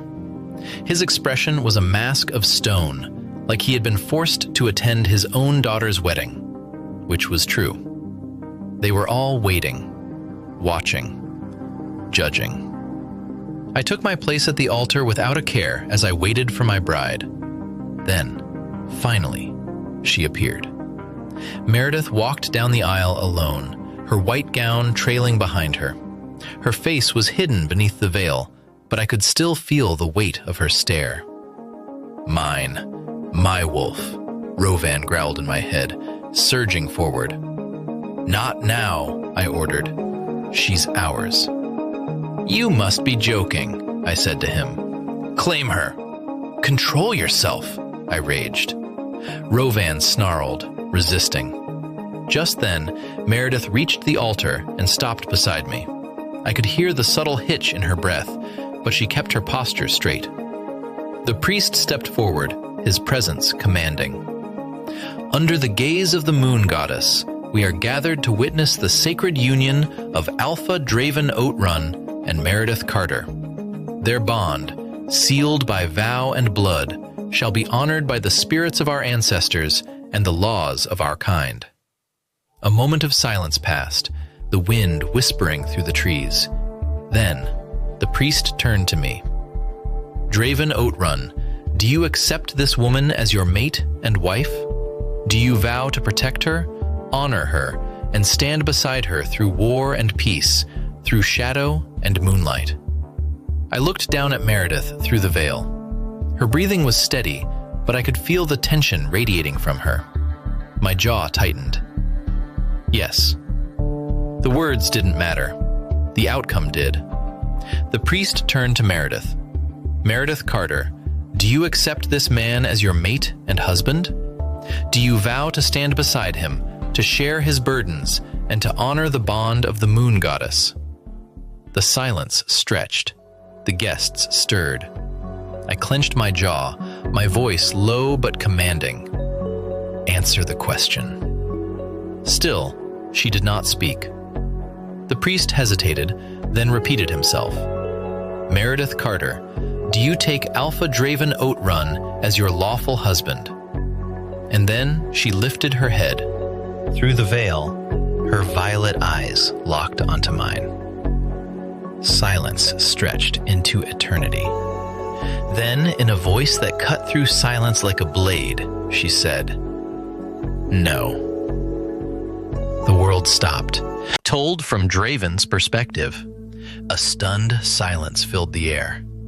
Then, like a wave crashing against the rocks, the whispers erupted. One person whispered, "Did she just refuse?" Another asked, "Accursed, wolfless disgrace, rejecting an alpha." "This has never happened before," a third voice said. "How dare she?" Murmurs of shock rippled through the gathered werewolves, their voices rising in disbelief. The council elders exchanged tense glances, their expressions a mix of outrage and intrigue. A few scoffed, whispering about how foolish I was for choosing a woman like her. Some simply watched, waiting to see how I would react. But I barely heard them, because my gaze was locked on her. Meredith stood before me, her posture straight, her chin tilted slightly upward. Beneath the white bridal veil, I could see the faintest glint of defiance in her violet eyes. She wasn't shaking. She wasn't cowering. She was daring me. Her rejection echoed in the air, defying centuries of tradition, defying the entire werewolf hierarchy, defying me. My jaw clenched. A slow, burning heat curled in my chest. My wolf, Rovan, stirring in agitation. "She belongs to us," he snarled. "She has no right to refuse." "She thinks she does," I murmured back. Rovan growled, "Fix it." And so, I did. Turning away from Meredith, I faced the priest and spoke. Yes, the effect was immediate. Gasps erupted from the crowd, even louder than before. A fresh wave of murmurs spread through the guests as they struggled to comprehend what I had just done. The priest blinked, his wrinkled face twisting in confusion. His gaze flickered between me and Meredith. "Alpha Draven," he hesitated, his voice unsure. "That is not how." "I accept Meredith Carter as my wife." My voice was firm, unyielding. "Proceed with the ceremony." The priest opened his mouth, perhaps to argue, but I turned my head slightly, just enough to meet his gaze with a cold, silent warning. He swallowed thickly and shut his mouth. A shift rippled through the crowd. The guests were beginning to realize what was happening. I wasn't asking for Meredith's hand. I was taking it. Meredith stiffened beside me. I could almost hear the sharp intake of breath beneath her veil. I felt her glare burning into the side of my face. "This is madness," she whispered, just loud enough for me to hear. "You can't do this." I turned my head slightly, just enough to meet her defiant gaze. "Watch me." Her fists clenched at her sides. Rovan rumbled in approval. "Good. Don't let her slip away." The priest hesitated again, clearing his throat. "A mutual agreement is required, my lord, the sacred bond. Go on with the ceremony." My voice was quiet, but laced with power. The priest froze. The future werewolf king had spoken. After a tense moment, he let out a slow breath and reached for the ceremonial binding cloth. But Meredith wasn't done fighting. "You can't force me into this," she whispered harshly. "I don't accept you." I leaned in slightly, just enough for my voice to reach her ears. "Little wolf, be obedient." Her breath hitched.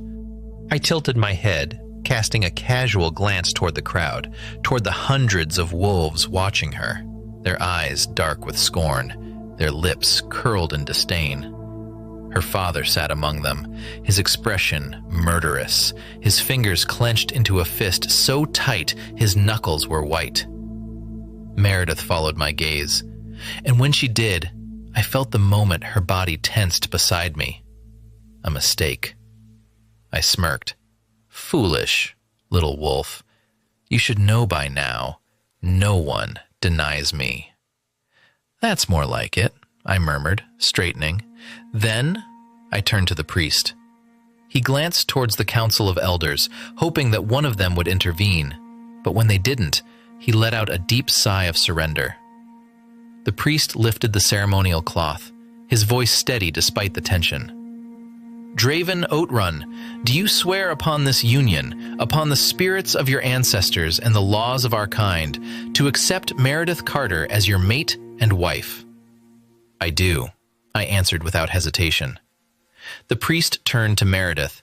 He hesitated for a fraction of a second before asking, "Meredith Carter, do you swear upon this union to accept Alpha Draven Oatrun as your mate and husband?" Silence. A long, dangerous silence. Meredith's fingers curled around the fabric of her dress. The guests leaned forward. Then, in a voice barely above a whisper, she muttered, "Yes." A collective sigh of relief swept through the crowd. So, even she knows when to surrender. Smart, little wolf. For now. The priest wasted no time, as if afraid that Meredith would change her mind. He hurriedly completed the ceremony, binding the cloth around our hands, reciting the ancient words of the werewolf union. "Before the moon, before the blood, before the spirit, the bond is sealed. By oath and fate may the union stand." Then, with finality, he looked up and pronounced, "You are now bound as husband and wife." At that exact moment, thunder rumbled across the sky. The guests flinched. For the briefest moment, the moon above us flickered, its glow shifting into a deep, unnatural hue before returning to normal. A strange, uneasy stillness followed. Had I imagined it? I definitely hadn't. And from the way Meredith's fingers trembled beneath mine, neither had she. The wedding was over. I was now the wife of Alpha Draven Oatrun, and I had never felt more trapped in my life. The wedding banquet was a grand affair. Elegant chandeliers hung from the high ceilings of the dining hall. The long tables were adorned with golden goblets filled with fine wine and plates overflowing with sumptuous food. Soft music played in the background as nobles and alphas raised their glasses in celebration. One by one, the guests approached Draven, offering toasts, praising him, and acknowledging his status. I sat at the high table beside Draven, my back stiff and my fingers curled in my lap, as laughter and chatter filled the hall. It was a celebration, a victory for Draven, and a humiliation for me. But no one even acknowledged me.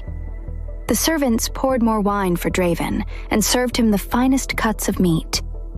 They didn't do the same for me. My plate remained untouched, my goblet empty, because in their eyes, I wasn't worthy. And Draven? He didn't say a word. He didn't demand they serve me. He didn't so much as look at me. Because I had looked him in the eyes and, without thinking, said the lines no one expected. And now, it has come back to bite me. But in the end, Draven had overridden my rejection. And just like that, it was over. I had lost, and the entire kingdom had witnessed it. I clenched my fists under the table, my nails digging into my palms. Fine. If they wouldn't acknowledge me, I wouldn't acknowledge them either. So I sat still, silent, unmoving, refusing to let them see that it hurt. Then, finally, a servant approached. Without a word or even a glance in my direction, she lifted a pitcher and began pouring wine into my goblet.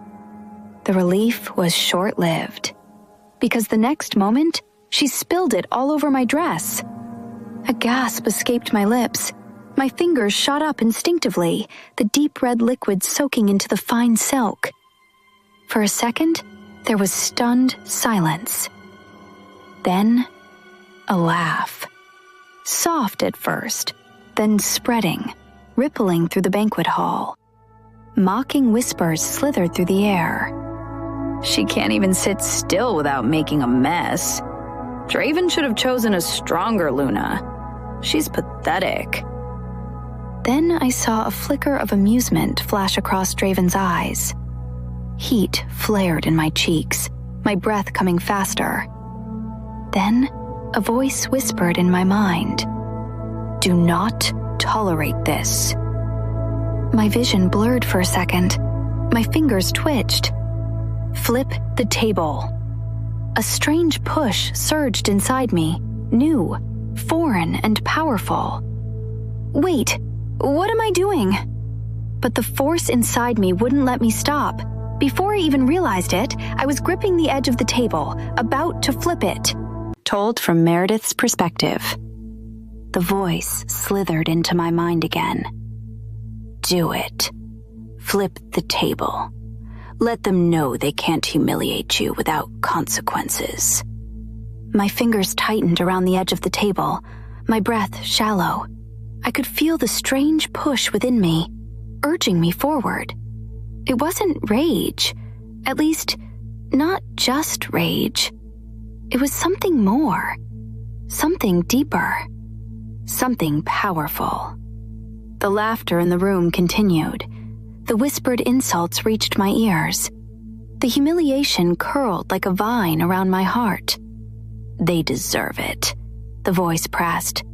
Show them who you are. But before I could act, a firm hand covered mine, stopping me. Heat pulsed through my skin at the sudden contact. My breath hitched as I turned my head slightly. Draven.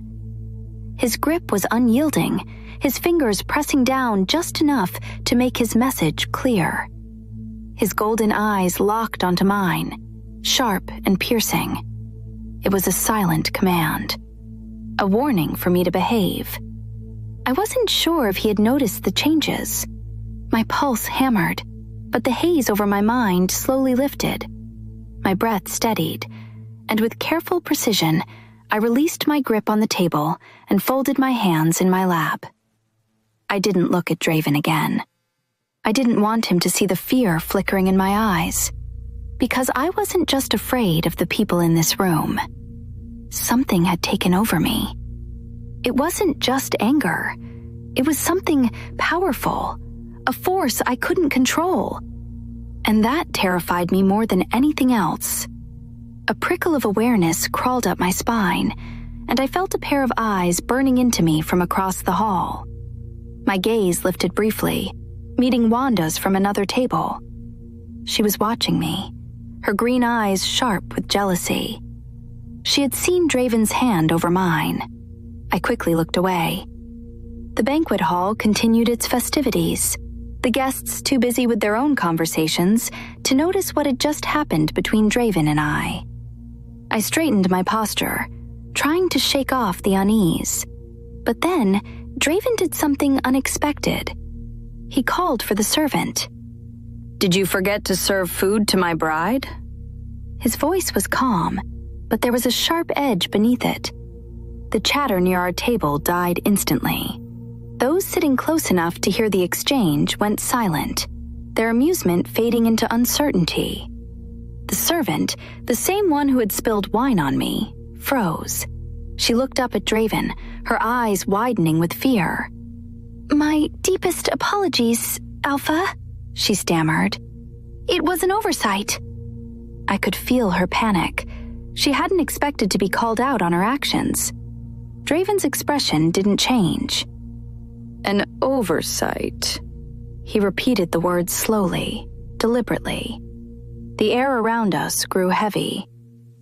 "Do you know what I do to people who embarrass my name?" he asked, his voice dangerously soft. The servant paled. "Alpha, Draven cut her off, his gaze as sharp as a blade. "You seem to think food is an insult, but I do not tolerate disrespect, especially not to my wife." I blinked, stunned. Wife? That term was new to me. This was the first time Draven had ever referred to me as anything other than my bride and little wolf. The servant's breathing grew shallow, her shoulders trembling. "This nonsense will not happen again." Draven's voice darkened. "Otherwise, I will ensure your name is remembered only as a warning." The servant let out a strangled noise, immediately bowing so low her forehead nearly touched the table. "It won't happen again, Alpha. I swear it." A moment later, food was quickly placed on my plate. A napkin was used to clean the spill on the table, and my goblet was taken away. This time, an experienced butler, the same one who served Draven, poured a fresh bottle of wine into a new goblet for me. I sat frozen, my mind spinning. I simply didn't understand. Draven had let them humiliate me earlier. He had smirked when they laughed at me. And now, he was acting as if I was something to be defended. Was this all part of his twisted game? Or was there something else I didn't understand? I clenched my fingers around my lap, staring down at my plate. I wouldn't eat. I wouldn't give them the satisfaction of seeing me enjoy something that had first been denied to me. The toasts continued, Draven engaging with the guests as if nothing had happened. The music shifted, and wolves rose from their seats to dance. The atmosphere turned lighter, but I remained still, untouched food in front of me. And Draven? He didn't say a word to me. He didn't ask if I was all right. He simply continued playing the perfect alpha host, as if defending me had been nothing more than a mild inconvenience. I hated him. When the music ended, Draven finally stood. Without a word, without so much as a glance in my direction, he turned and walked away. His beta, Jeffrey, followed him, along with another man I hadn't seen before. The moment Draven left, the whispers began. He's not spending the night with her?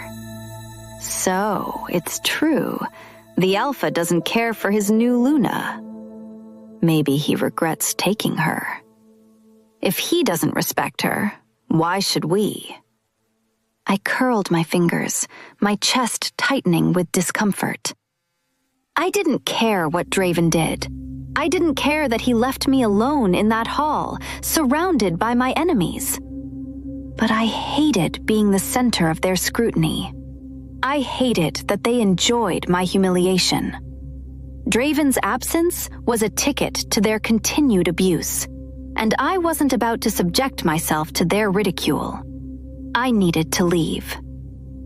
Just as I was thinking of slipping away unnoticed, Madame Beatrice approached my table. "If you are done with your meal, Luna, I will escort you." I exhaled in relief. I didn't care if Draven had sent her or not. I just wanted to get out of there. I stood immediately. The whispers and stares followed me, but they faded as I stepped out of the hall. Finally, I could breathe. But as I walked down the hallway, a firm, familiar voice called out behind me. "Meredith!" I stopped, my stomach twisting. Slowly, I turned to see my older brother, Gary. It seemed like he had followed me out of the hall. Gary strode toward me, his face set in a sneer. His eyes flickered briefly to Madame Beatrice, but then he focused entirely on me. "I need a moment with my sister," he said. I understood the threat beneath his words, and immediately I glanced at Madame Beatrice and gave her a small nod. "It's all right. I will speak with him." She hesitated, her gaze shifting between us. "I will give you a moment then," she said to me, before finally walking ahead. The moment she turned the corner, Gary grabbed me. His hand clamped over my collarbone, and he shoved me against the cold stone wall. I gasped in pain as my hands instinctively rose to pry his fingers away, but I didn't struggle. Not yet. My cloud veil shifted slightly, but didn't fall. Gary's breath was hot against my cheek. "You good-for-nothing disgrace." I froze, my nails digging into his wrist. I wonder what I had done to anger him today. "You think you're safe here?" His grip tightened slightly. "I saw how those mutts treated you tonight. Even the servants don't respect you. You don't have any dignity, Meredith." I clenched my teeth. Then, his voice dropped lower. "Bear a son for Alpha Draven, and send the good news home soon. Otherwise..." His fingers squeezed harder. "I will make your life a living hell." "Are you two playing some kind of game over there?" Gary and I both whipped our heads toward the voice. Draven. He stood at the end of the hall, his hands clasped behind his back, his golden eyes locked on us. I stiffened. I had thought he had left. Gary quickly released me, stepping back before offering Draven a polite nod. "Alpha Draven," he greeted smoothly. "I was simply teaching my little sister some manners." Draven's lips curled slightly. Then, he started walking towards us at a steady pace. "You have no right to teach anyone manners in my territory." Especially not my wife. I frowned. He had called me his wife twice now. Once to the servant, and now in front of Gary. But this time, there was something different in the way he said it. Something sharp. Something final. As if daring anyone to question it. Draven stopped right in front of us. His voice dropped, deadly and cold. The next time you lay a hand on my wife, his golden eyes darkened. I will remove it. Is that clear? Silence settled between us. Heavy and charged. Gary was stiff for a moment before forcing a tight smile. Naturally, Alpha, he said smoothly, but his gaze flickered to Meredith one last time, cold and unreadable, before he turned on his heel and walked away. My fingers twitched with the urge to break something, but I let him walk away. The doors shut behind him, sealing him back in the noise and drunken revelry of the banquet. Then I turned my gaze to Meredith. She had turned fully to face me now. The fear in her eyes was completely gone. Interesting. You seem to fear your family more than you fear me, I mused. Why is that? Meredith didn't answer. I tilted my head slightly, considering her silence. I would think I'm far more terrifying than your entire family combined, and yet, you don't seem to perceive me as dangerous. Her lips parted slightly before she closed them again. Then, after a pause, she finally spoke. There is nothing to fear about you. I let out a quiet chuckle, the sound low and edged with amusement. Nothing to fear. Leaning toward her, I let my height tower over her, watching as her scowl deepened. Little wolf, I murmured, my voice smooth as silk. In time, you will see. Her jaw tightened. I pulled back, and my amusement faded just as quickly as it had come. My expression hardened, turning sharp and unreadable.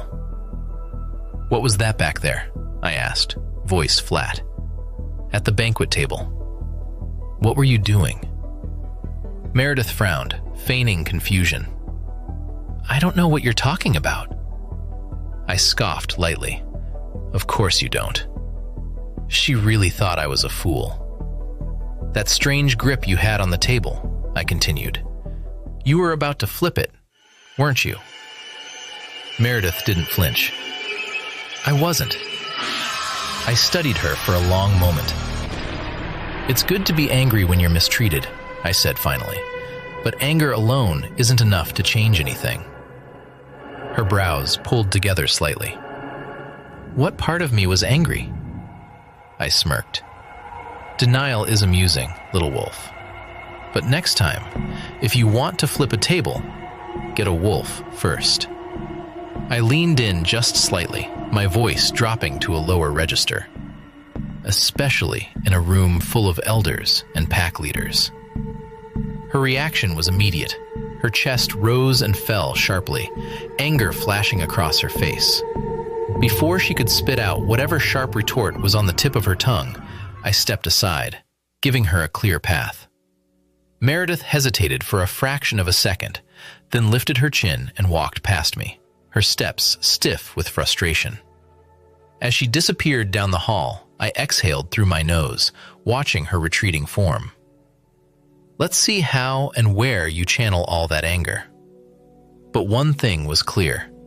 If Meredith ever gained a wolf, she wouldn't be a delicate little thing anymore.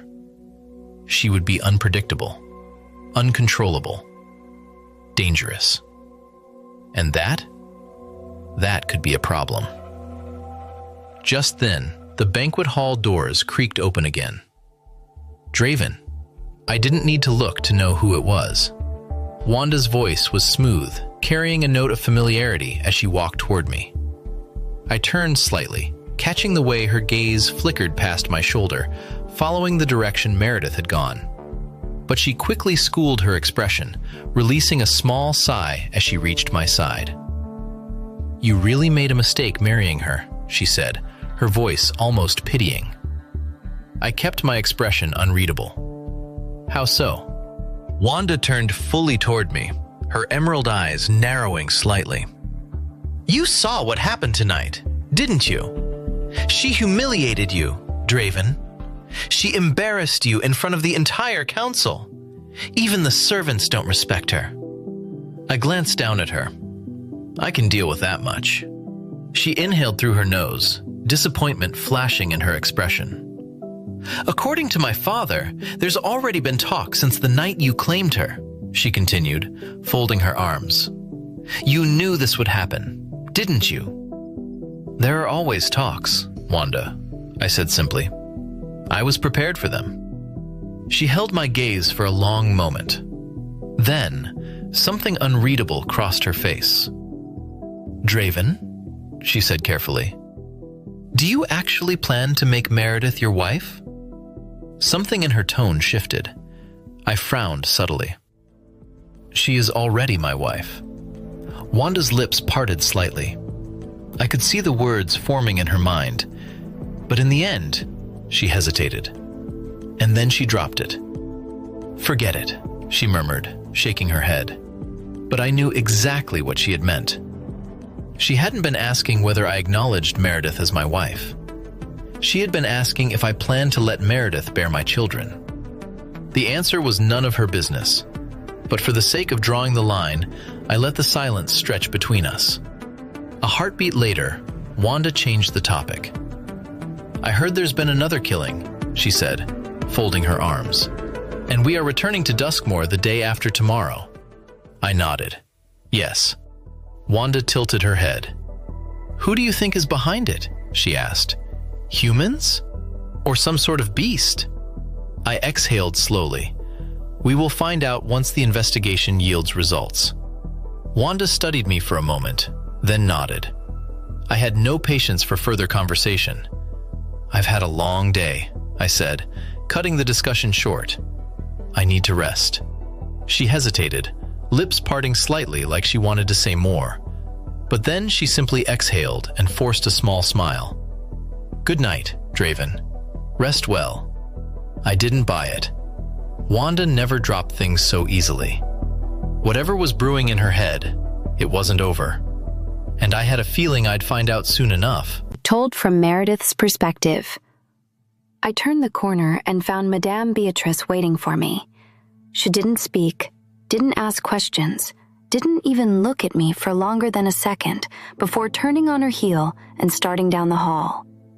I followed in silence, my pulse still thrumming from my encounter with Draven and Gary. The journey back to my room was painfully long. Hallway after hallway, staircase after staircase. My feet ached with each step, my body screaming from exhaustion. My throat burned with thirst, my stomach churned in hunger. And yet, Madame Beatrice moved with the same rigid posture, her steps as sharp and strong as ever. Even at her age, she showed no signs of fatigue. I released a slow breath, coming to yet another miserable realization. I wasn't built for this world. If I had a wolf, climbing staircases for 10 minutes straight wouldn't feel like I was dragging chains behind me. Draven's words clawed at my mind. Get a wolf first before you think about flipping a table. My hands curled into fists. He had insulted me, just like the rest of them, treated me like a weakling. And the worst part? He was right. I hated that more than anything. By the time we reached my room, my breaths were shallow. Madame Beatrice unlocked the door and stepped aside. I hesitated. She gestured lightly. "After you." My brows knitted together. After me? I wasn't used to that. People always walked ahead of me, pushing me aside, making me wait, making me last. But her expression didn't shift. I wasn't sure if this was some kind of subtle test, but I wasn't about to stand outside my own bedroom all night. I stepped forward and entered. The moment I crossed the threshold, I noticed movement inside the room. 4 female servants were inside, adjusting things, straightening pillows, folding and unfolding sheets as if the slightest wrinkle would offend someone. But as soon as they heard our footsteps, they froze and turned toward the door, bowing. To me. For a second, I didn't move. They weren't bowing to Madame Beatrice. They were bowing to me. It felt strange, and I wasn't sure what to think about it. A sharp clap snapped me from my thoughts. Madame Beatrice had brought her hands together, drawing the servants' full attention. "You don't have all day," she said. "Undress the Alpha's wife and take her for a bath." Alpha's wife, not Luna. I wasn't sure if that was intentional or not. I didn't care about titles, but it was strange. They could have simply called me Luna, like they would with any Alpha's bride. But I wasn't any Alpha's bride, was I? I was Draven's, and I was cursed. Shaking the thought away, I obeyed Madame Beatrice without a word, sitting in front of the vanity mirror as the maids removed my cloud veil, jewelry, and makeup. The heavy fabric slipped from my shoulders, and I exhaled deeply, trying to push away the weight of the night. But it clung to me, poisoning my thoughts and making me remember everything I wanted to forget. Draven forcing me to become his bride. Draven standing up for me, and Draven insulting me. I hated how much space he occupied in my mind. 2 maids guided me toward the bathroom. Steam curled through the air, thick with the scent of vanilla and lavender. Madame Beatrice's voice cut through the haze. "Use the lavender oil," she instructed, "in case the Alpha changes his mind and decides to visit tonight." My blood ran cold. Draven? Coming here? After everything? I clenched my jaw. No. He had insulted me, humiliated me, let others disrespect me. I had no business with him, and he had no business coming to my room. And hadn't he already told me that our union wasn't something he desired? So why would he? I quickly caught myself. It didn't matter. He wouldn't come. He shouldn't. Before I realized it, I had already been divested of my gown and submerged in the warm bath as the maids tended to me. Their hands were firm and methodical, but at least not as harsh as before. I felt the warm water soothe my aching feet, but the tension in my muscles didn't ease. Though I barely noticed when the servants finished. I barely noticed when they dressed me in a thin nightgown. It was only when they draped a robe over my shoulders that I finally exhaled, some tension leaving me. I stepped out of the bathroom just in time to see Madame Beatrice close the door behind someone. She turned to me, expression unreadable. "The Alpha will not be visiting you tonight." A rush of relief filled my chest, and I masked it well. Madame Beatrice wasted no time leading me to a small dining area near my bed. The moment I sat, my eyes landed on the food before me. It was appetizing. Freshly cooked meat, seasoned vegetables, rich golden bread. The aroma curled into my senses, making my stomach twist painfully. As if to mock me further, my stomach growled, loudly. I clenched my fingers. One of the servants quietly poured wine into my goblet. I ignored the warmth in my cheeks. I was not going to be embarrassed over needing food. I had barely eaten all day, and it was thoughtful of them to do this for me. Just as I was about to reach for my drink, a thought hit me. Azul. I looked up at Madame Beatrice. "Where is Azul?" Her expression remained neutral. "She will be with you once she has learned our pack's rules." I frowned. "What?" Madame Beatrice clasped her hands behind her back. The rules in Mystic Firs are different from Moonstone. Her tone was calm, but there was a subtle edge to it, a subtle insult. I understood immediately.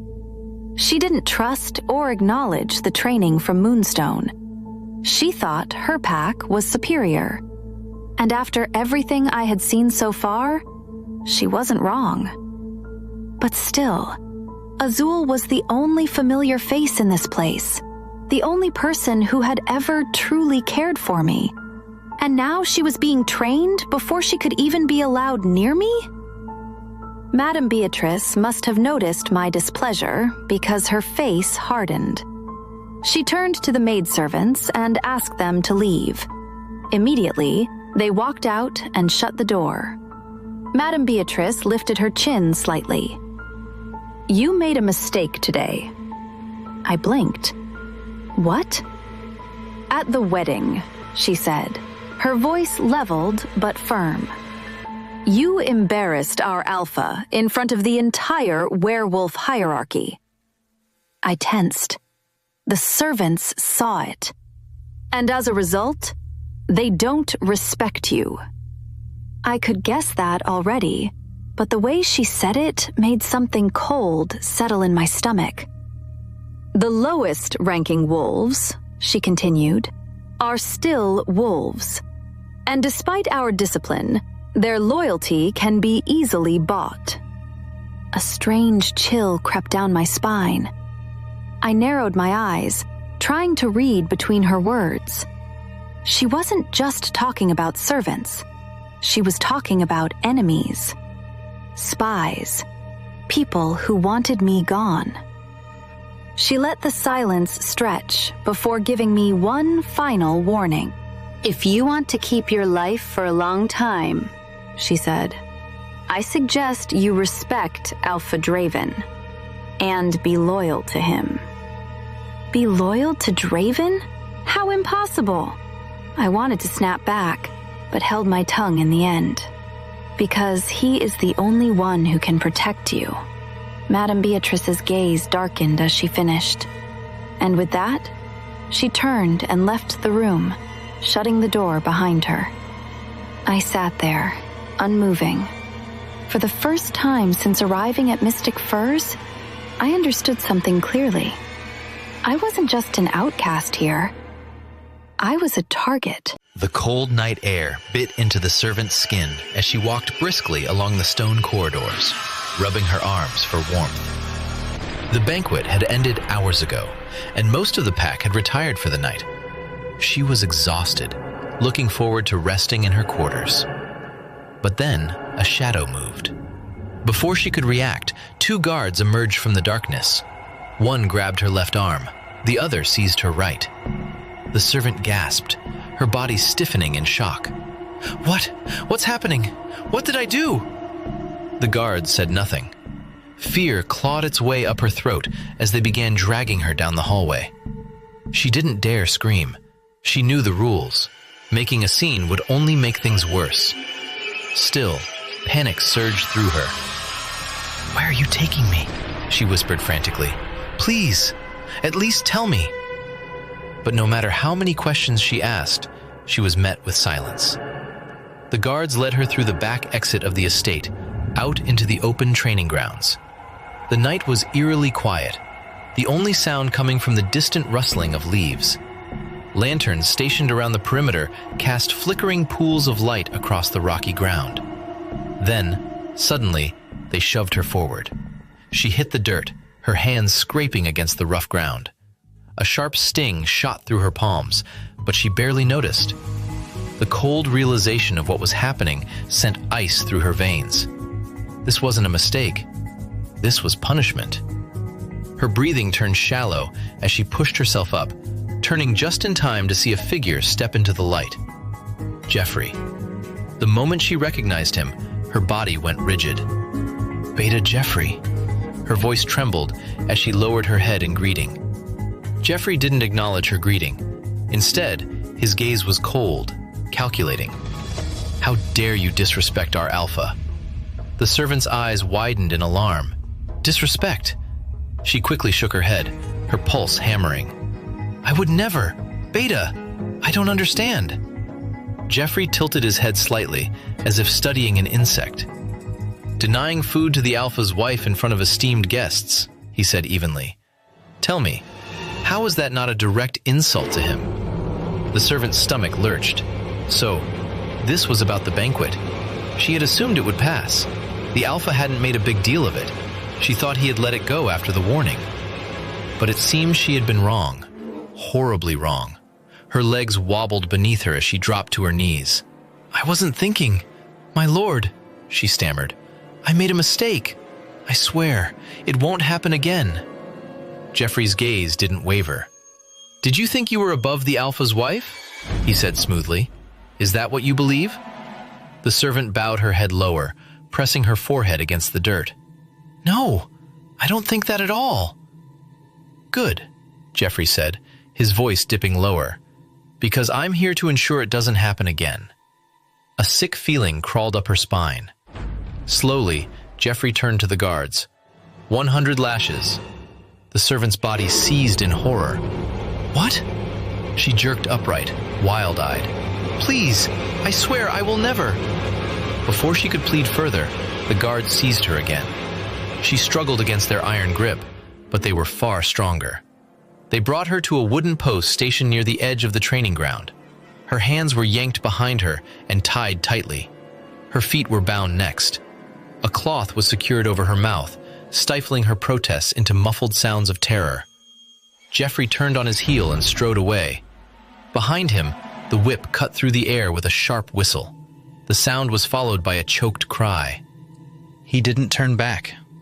He didn't even flinch. The black Mercedes van cut through the darkness, its tires gliding over the smooth dirt road leading away from the Oatrun estate. Inside, a thick silence pressed upon the passengers. Margaret sat with her hands clasped in her lap, her gaze fixed on the passing trees outside the window. Beside her, Monique and Mabel sat still, their usual smug expressions absent. Gary, sitting near the front, kept his gaze fixed straight ahead, shoulders tense. And at the very front, Gabriel Carter simmered in silent rage. The weight of his fury was like a living thing, thick and suffocating. No one spoke. No one even dared to breathe too loudly. They all knew better. For a while, the only sound was the faint hum of the engine. The tension stretched like a blade against their throats. Then, Gabriel finally broke the silence. His voice was low and dangerous. I heard you gave a maidservant to Meredith. Margaret stiffened. She knew this was coming and had already prepared for it. Slowly, she turned her gaze toward her husband. Yes, she said carefully. Azul. Gabriel's nostrils flared. Margaret continued before he could explode. Meredith has no one in Mystic Firs. I thought having at least one familiar face. You thought? Gabriel's voice turned sharp, cutting through her words. You thought? Margaret lowered her gaze. Gabriel slammed his fist against the armrest, his lips curling back in disgust. That useless girl doesn't deserve anything. She deserves to rot alone. Monique spoke up carefully, her voice measured. Mother was just thinking about appearances, Father. No matter what happens, Meredith is still tied to our name. Everyone knows she is your daughter. A muscle ticked in Gabriel's jaw. Mabel nodded, her voice carrying an edge of disdain. We should all just be praying she doesn't drag our family through the mud one more time. Gabriel's fists clenched. If she does, his voice turned even darker. If she brings shame upon us again, I will go to Mystic Firs myself to finish what the curse started. His words sent a cold chill through the car. Then Mabel muttered under her breath, "That's if someone doesn't get rid of her first." Gabriel exhaled sharply, his rage still thick in the air. Gary, who had been silent until now, spoke. "Don't worry, Father. I've already warned her." He leaned back, his voice as cruel as ever. "If she forgets my warning, then I will be the one to end her miserable, unproductive life." A chilling finality settled in the van as Meredith's fate had been sealed in their minds. They would not protect her. They would not care for her. And if she ever faltered, they would be the first to destroy her. Wanda's heels clicked softly against the polished stone floors as she made her way back to her quarters, her mind simmering with frustration. Draven had dismissed her. Again. She had expected resistance. Draven never entertained idle talk, but the way he had so effortlessly ended their conversation left a sour taste in her mouth. She had wanted answers, clarity, anything to make sense of why he had chosen that woman and what he planned to do with her. Instead, she had been brushed aside like an afterthought. She inhaled deeply through her nose, willing herself to remain composed. Lately, she felt like she was always grasping at shadows when it came to Draven. He was becoming harder to predict, and she despised not knowing his plans. She had spent years by his side, aiding him, supporting him, believing in his vision. And now, he was keeping secrets from her? Her thoughts were interrupted when she spotted a maidservant standing outside her room. The woman straightened immediately and dipped into a polite bow. "Miss Fellows." Wanda stopped a few feet away, barely acknowledging the servant's presence. "Your father is inside," the maid informed her, her voice cautious. "He has been waiting for over 5 minutes." Wanda's fingers curled slightly. A sliver of tension ran down her spine. Of course, he was here. Why wouldn't he? Shutting her eyes briefly, she inhaled deeply, then exhaled in a slow, controlled breath before opening them again. She schooled her features, smoothing away any hint of irritation before finally giving a small nod. The maid opened the door, stepping aside respectfully. Wanda walked in, her posture straight, a practiced, pleasant smile curving her lips. Inside, her father, Reginald Fellows, sat in the single chair near the fireplace. His legs were crossed, his hands resting over his knee. The flickering fire cast sharp shadows across his already severe features. His piercing gaze lifted to her the moment she entered. His voice was clipped. "Took you long enough." Wanda's smile didn't falter, but inwardly, she clenched her jaw. "I didn't know you would be waiting for me, Father." She greeted him with a respectful nod before stepping further inside. A short silence followed. Then, without preamble, Reginald asked, "Do you have any idea why Draven picked that useless nobody to be his wife? Why would he disgrace himself, his clan, and our entire kind by marrying her?" Wanda remained silent for a beat, carefully choosing her words. Reginald leaned forward slightly, his sharp eyes never leaving her. "I want you to sound him out. Find out his reasons and report to me." Wanda hesitated briefly before answering. "Draven is tight-lipped about it." Reginald's expression darkened. "Then find a way to loosen his tongue." She hated when he spoke to her like that, as if her years beside Draven amounted to nothing. But she held her composure. Reginald leaned back, scrutinizing her. "Does he like her?" he asked after a moment. "I saw how he defended her at the banquet, and he did not punish her after she disgraced him in front of the elders. Is he taken with her?" A bitter scoff nearly escaped Wanda's lips, but she suppressed it. "No," she said firmly. "I know Draven. He would never fall for someone like her." "A cursed, wolfless woman?" "She isn't his type. He would never stoop so low because of love." Reginald raised an eyebrow. "Then why didn't he marry you?" The words hit Wanda like a knife to the gut. Her lips parted slightly, but she had no immediate answer. She had all the qualities of a strong Luna. She had stood by Draven's side for years, aiding him in matters of strategy and governance. She had left her own pack behind to be here, all for him. And yet, he had not chosen her. The sting of that reality burned beneath her skin. But no, she wouldn't break. She had come too far, given up too much to let her father see any weakness. "I don't know," she admitted after a moment, hating the words even as she spoke them. "Draven has his own way of thinking. He doesn't explain his choices." Reginald's expression darkened further.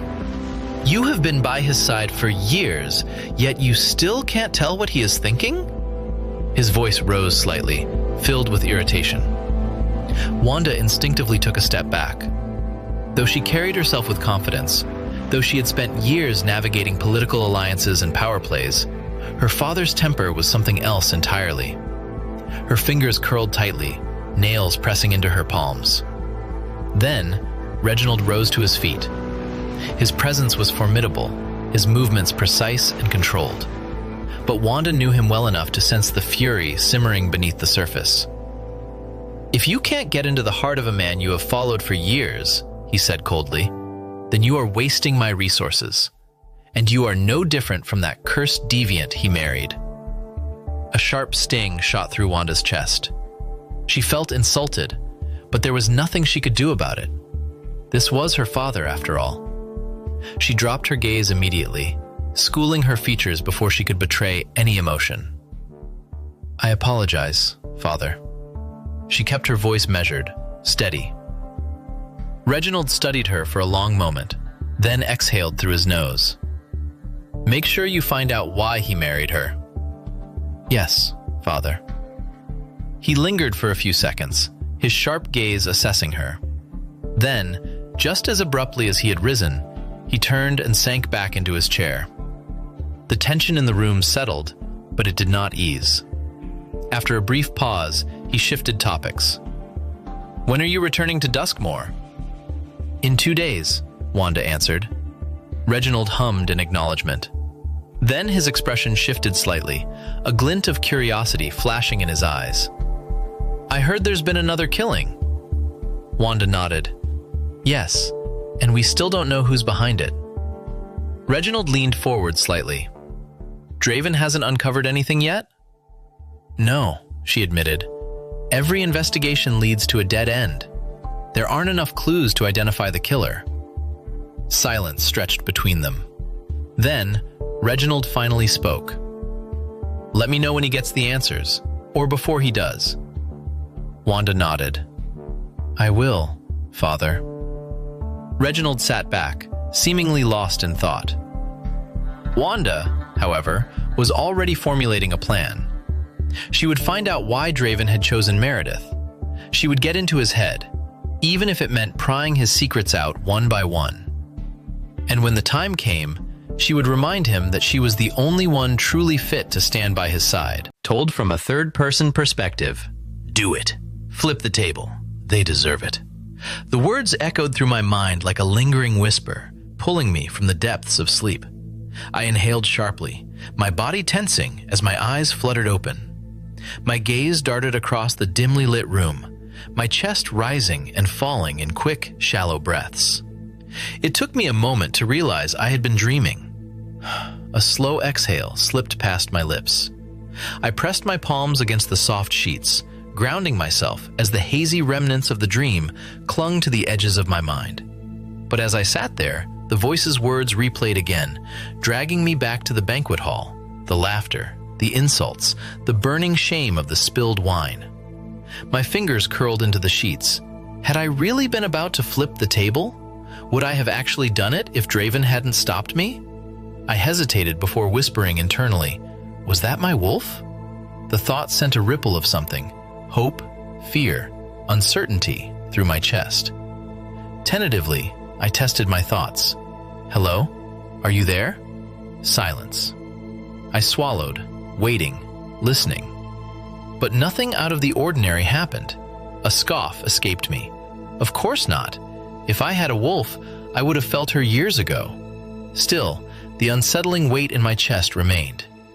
I pushed the sheets aside and swung my legs over the edge of the bed, my bare feet pressing against the cool floor.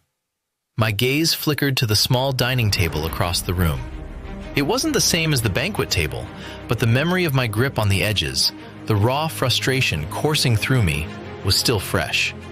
Slowly, I stood and walked to the small dining area a few feet from my bed. I placed both hands on the edge of the table, tightening my grip as I had done last night. Then, I pushed. But the table didn't budge. I gritted my teeth and tried again, pressing my weight into it, forcing my muscles to strain. Still nothing. The wood remained firm, unmoving. A sharp pang of frustration shot through me. I had felt something last night, something powerful, something real. So why couldn't I feel it now? A defeated sigh left my lips as I loosened my grip. Then, a sudden flutter of feathers caught my attention. I turned toward the window, just in time to see two small birds landing on the sill. Their tiny feet gripped the edge as they chirped softly, tilting their heads. My frustration eased slightly. For the first time in weeks, a small smile tugged at my lips. Moving carefully, I pulled a stool to the window and settled onto it. The birds didn't fly away. I lowered my head slightly, meeting their tiny black eyes. "Hi there," I murmured. The birds continued chirping, their little bodies fluffing up as they adjusted themselves. A soft chuckle escaped me. "You're my first friendly visitors since I arrived here." One of them fluttered its wings before tucking them back. I hesitated for a moment before slowly reaching out a hand toward one of them, but it quickly hopped away. A breathy laugh slipped from my lips. "All right, I get it. No touching." I leaned back slightly, "But I promise I'm harmless." The birds chirped again. I tilted my head slightly. "Are you thirsty?" Of course, they couldn't answer, but something in their restless shifting made me act. I stood and walked over to the small dining area, pouring some water into a glass. Returning to the window, I set it down carefully. Then, I moved away and sat on the edge of the bed, watching. For a few seconds, the birds remained still, as if debating whether to trust me. Then, one cautiously hopped forward. The other followed. A warmth bloomed in my chest as they dipped their beaks into the water. A quiet murmur left my lips. "So, you just didn't trust me, huh?" Before I could savor the moment, a knock rapped against the door. I barely had time to register the sound before it opened, and Madame Beatrice stepped inside, followed closely by 4 maidservants. Startled, I turned back to the window, just in time to see the birds flap their wings and disappear into the sky.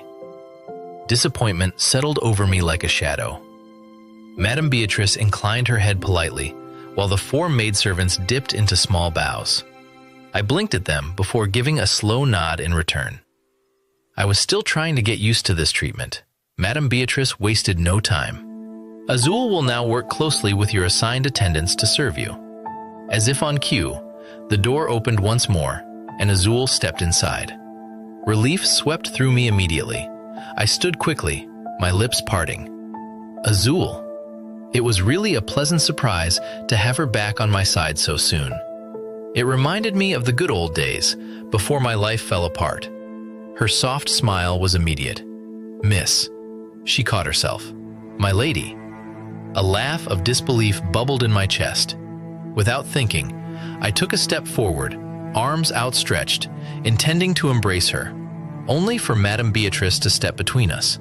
I froze, my smile faltering. Madame Beatrice's expression was firm. A noblewoman does not embrace a servant. My chest tightened at the reminder. Azul quickly lowered her head, clasping her hands in front of her. Madame Beatrice turned her sharp gaze toward her. "Have you already forgotten your training?" Azul shook her head, her voice small. "No, madam." "Then act accordingly. The woman before you is no longer your young miss." Madame Beatrice's tone was cool, but her words cut deep. "She is the wife of Alpha Draven Otran. Do you understand?" Azul hesitated, then nodded. "Yes, madam. I understand." She straightened and properly addressed me once more. My lady. A strange, hollow feeling settled inside me. Good, Madame Beatrice said before turning back to me. These are the 4 attendants assigned to you. They have been handpicked and will serve you closely. I glanced at them briefly before looking back at Azul. I want Azul as my chief attendant. Madame Beatrice's brow lifted slightly. Why? I straightened my shoulders. She has been with me since I was young. She knows my preferences, my habits, and she's the only one I trust. A brief pause, then Madame Beatrice met my gaze, unimpressed. That sounds like a you problem. My chest burned with irritation, but I swallowed the retort forming on my tongue. It was too early to be rude. Madame Beatrice's expression remained neutral. Get used to your new attendants. Learn to trust them. I felt small under her scrutiny, but I couldn't deny the truth in her words. Taking a slow breath, I exhaled, trying to release the tension in my body. Madame Beatrice allowed me a moment before continuing. Get ready for your bath. The doctor will be here soon. I frowned. Why do I need a doctor? I asked, clearly aware of my perfect health. To examine your scar. My body stiffened. Madame Beatrice remained indifferent. He will prescribe medication to help with the healing. A bitter taste filled my mouth. I had nearly forgotten about that arrangement. And now, I have no choice but to face it. I can't wait to get this over with. The warm water slid over my skin, washing away the lingering drowsiness and frustration from my morning. The 2 maidservants moved around me with practiced precision, their touch light as they helped me bathe. I should have been grateful, I supposed.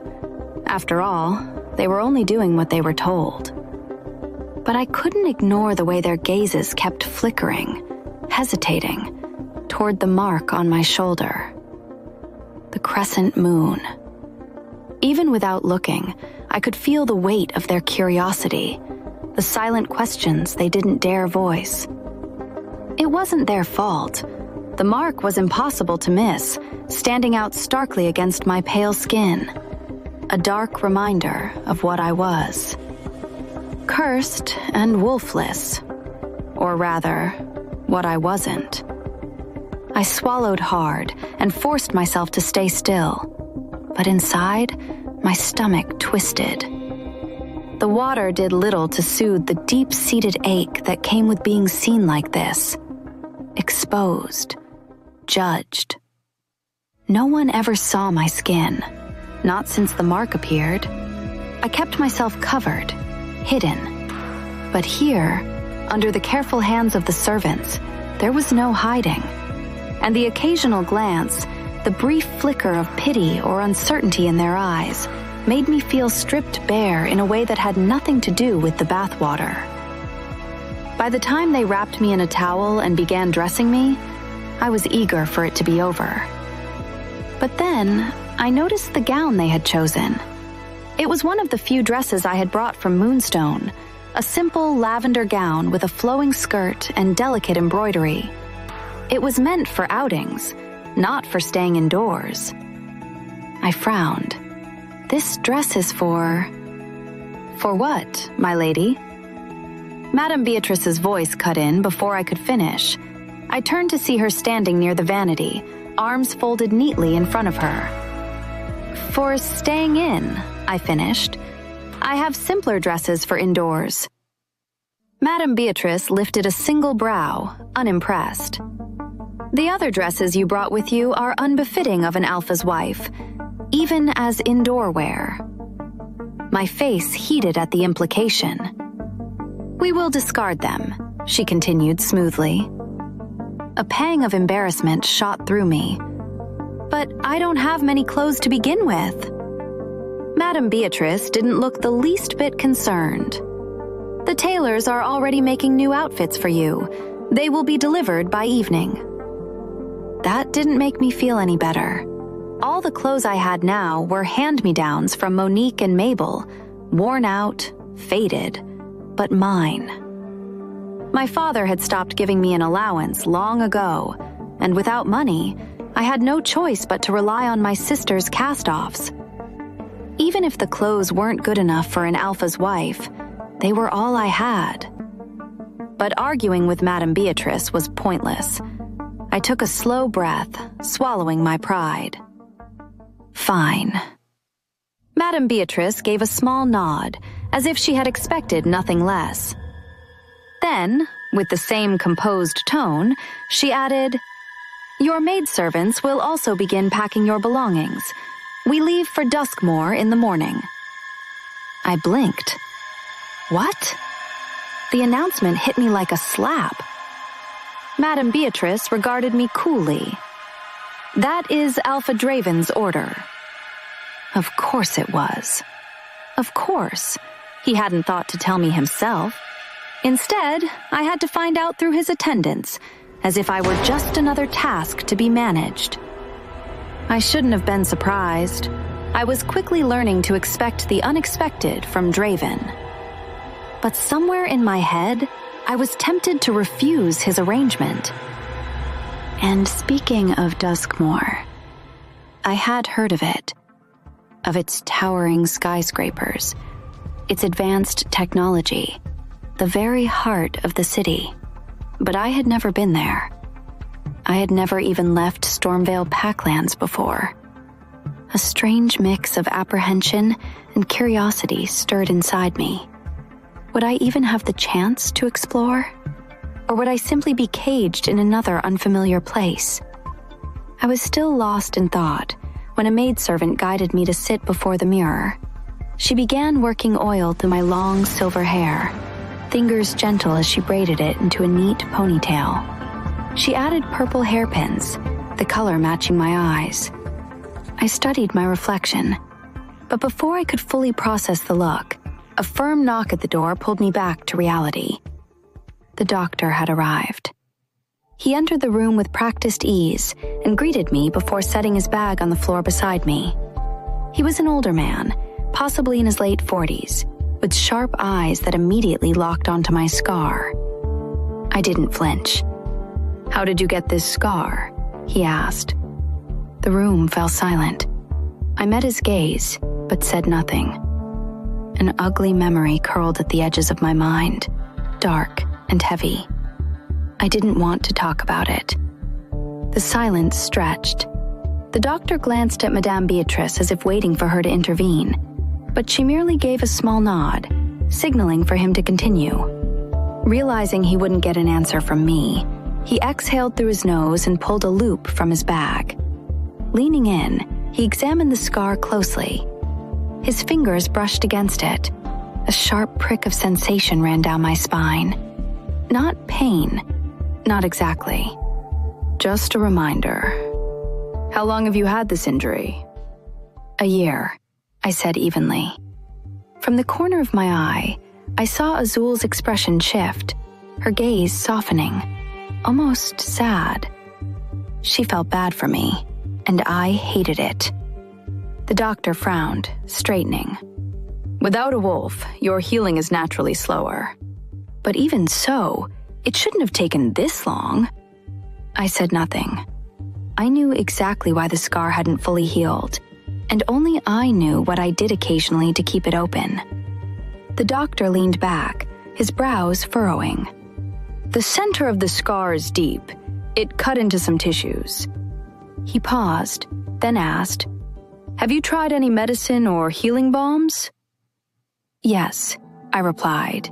"Shea butter balm, aloe vera, coconut oil, herbal masks." He frowned again. "With treatment like that, the scar should have faded completely. And also, you are from Moonstone Pack." He reached into his bag and pulled out a small white container. "This balm will help. It contains petroleum jelly, aloe vera, tea tree oil, honey, and vitamin E." I took the container and opened it. I studied the balm inside, inhaling its scent. Then I looked up at him and said, "I smell lavender. You shouldn't have added fragrance." The doctor blinked. "What?" "Perfume can hinder healing," I said plainly. "If you intended to treat an injury, you shouldn't have used scented oils." I knew these things. I was from Moonstone. Herbs and healing were second nature to my pack. I watched from the corner of my eye as the maidservants exchanged glances. I bet they were all wondering, how dare I, a cursed woman, correct a learned doctor? The doctor hesitated, then cleared his throat. I see. That was an oversight. He looked flustered. I will prepare another balm without fragrance and have it sent to you by evening. I simply nodded. I didn't care. He could bring me the best healing balm in existence, and I still wouldn't use it. The only reason I corrected him was to remind everyone in the room, servants, Madame Beatrice, even Azul, that I wasn't as useless as they thought. Lunar curse or not, I was still a daughter of Moonstone. The moment the doctor left, Madame Beatrice turned her sharp gaze on me. It's time for breakfast, she announced, her tone leaving no room for argument. I rose from my seat and followed the servants to the small dining area in my room. As I settled into the chair one of them pulled out for me, another carefully draped a napkin over my lap. Their movements were precise, practiced, as if they had done this 1,000 times before. The table had already been set, the empty dinner plates from last night replaced with a fresh spread. Various dishes sat before me: golden pancakes, crisp toast, fresh fruit, and a steaming pot of tea.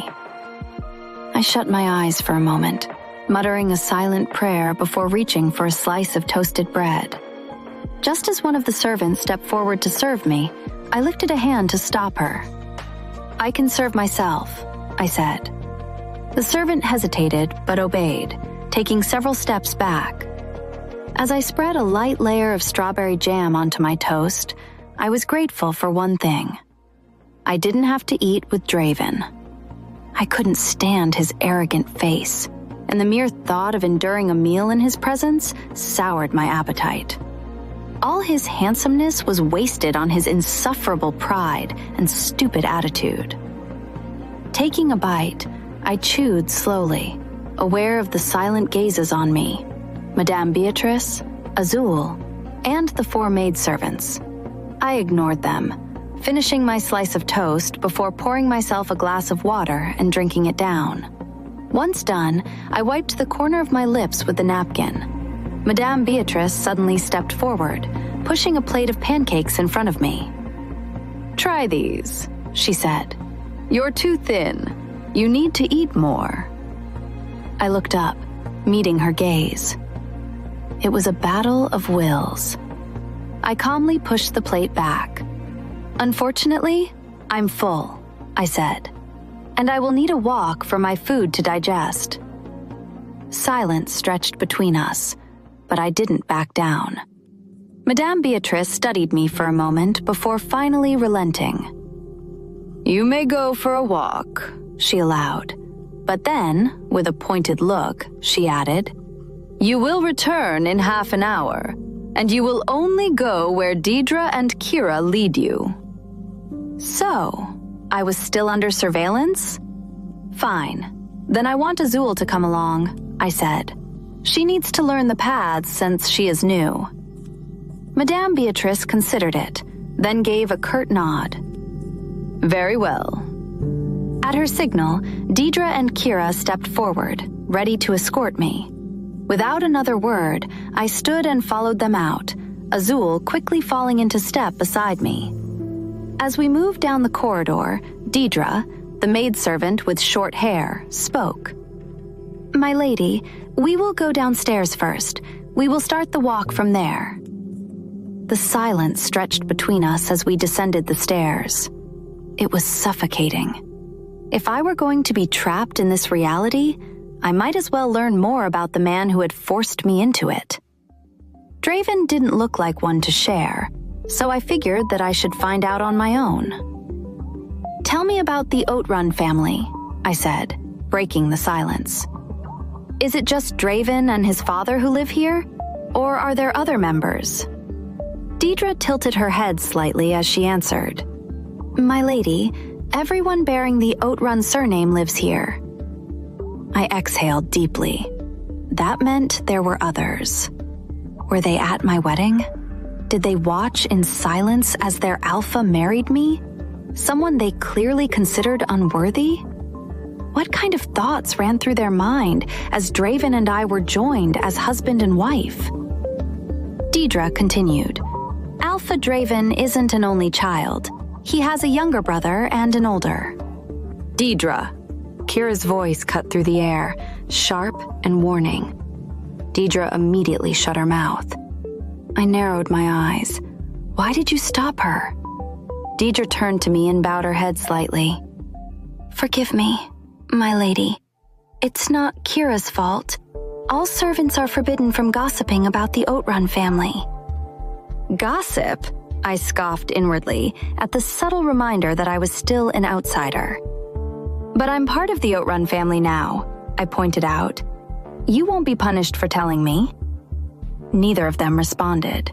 No matter what I said, they refused to speak. Frustration burned in my chest. Only the moon goddess knows if there's a lunatic amongst Draven's siblings, I muttered under my breath. At my words, both Deidre and Kira stiffened. I caught the brief exchange of glances between them, but I assumed they were merely shocked by my boldness and thought nothing more of it. We finally reached the ground floor, and just as I was about to take in the grandeur of the castle's interior, hushed voices caught my attention. I heard the Alpha didn't spend the night in his new Luna's quarters, one of the approaching servants whispered. The other let out a small laugh. That's because she's still in the guest quarters. Also, until he marks her and acknowledges her as our Luna, she's not our Luna. My stomach twisted. The third servant sighed. I don't know why the Alpha chose to marry a woman cursed by the moon goddess. It will bring bad luck to the pack. Then, with a scoff, she added, She's a liability. I felt something inside me snap. I clenched my fists, my nails biting into my palm. The insult stung, not because it was unexpected, but because it came from mere servants, people who had no right to speak about me this way. Before I could step forward, Azul moved, her face set in anger, but Deidre and Kira beat her to it. The two servants stormed ahead, stepping into view. The three gossiping maids froze in place. Their faces paled when they saw me standing just behind Deidre and Kira. Kira's eyes darkened. Are you tired of living? She asked coldly. Should you be wildly gossiping about the Alpha's wife? The servants quickly shook their heads, lowering their gazes. Then Deidre's voice came in sharp with authority. Scram! Without hesitation, the three scurried away like frightened mice. I exhaled slowly, surprised by Deidre and Kira's unexpected defense. Though deep inside, I couldn't shake the irritation bubbling in my chest. Back in my father's house, despite how unloved I was, no servant had ever dared to gossip about me so openly. The Oatrun estate was different. Here, the servants didn't seem to know their place. And I had a feeling that Madame Beatrice would take great pleasure in reminding them. Wanda sat in the comfort of her lavish bedroom in Oatrun Castle, a plate of neatly sliced apples resting on the table before her. Sunlight streamed through the tall windows, illuminating the intricate gold embroidery on her silk robe as she picked up another slice, biting into it with deliberate ease. Just as she was savoring the crisp sweetness, the servant she had sent for entered, bowing deeply. Miss Fellows, the servant greeted respectfully. Wanda chewed slowly, her lips curving slightly in amusement as she uncrossed her legs. Lift your head. The servant obeyed immediately, eyes trained on the ground. Wanda wasted no time. Did the Alpha and his new wife spend the night together? She inquired in a deliberate, carefree tone. A flicker of hesitation crossed the servant's face before she answered. No, miss. The Alpha spent the night alone in his private quarters. A A surge of satisfaction swelled in Wanda's chest, though she kept her expression perfectly neutral. So, Draven hadn't even touched her. The knowledge pleased her immensely. It was proof of what she had believed all along. Draven didn't want Meredith, and he didn't see her in a good light. Still keeping her tone even, she asked, "And where is she staying?" "Lady Meredith is still residing in the guest quarters, miss." Wanda's fingers lightly traced the edge of the plate as she smiled inwardly. So, he also hadn't even given her proper chambers. Draven's actions, or rather, his lack of action, set her heart at ease. Dismissing the servant with a small nod, Wanda slipped the rest of the apple slice into her mouth. A few minutes later, still in a noticeably good mood, Wanda left her chambers. Her destination was clear. She was going to find Draven. But before she could take another step along the hallway, she nearly collided with Jeffrey. "Jeffrey," she greeted, skipping the formal beta title as always. Jeffrey halted in his steps, his expression unreadable, his posture straight. He didn't return her greeting, nor did he acknowledge her presence beyond stopping to let her speak. Wanda, unfazed, asked, "Where's Draven?" His response was calm but firm. "Alpha Draven is in his study." She noticed how he emphasized Alpha, a silent reminder that she should address Draven properly, especially in front of others. But she had long since stopped paying attention to these corrections. Or perhaps she had chosen to ignore them entirely. Wanda's tone remained casual. "Since we are all leaving for Duskmoor tomorrow, has the Alpha made arrangements for his new wife? How will she cope here alone in this big castle?" Jeffrey's expression didn't shift. "The Alpha's wife will be coming with us." The words struck Wanda like a slap. Her smile disappeared, and for the first time in their conversation, her composure cracked. "She's coming along?" Jeffrey didn't give her the satisfaction of lingering on the topic. "If you will excuse me." With that, he stepped past her, moving down the hall without another word.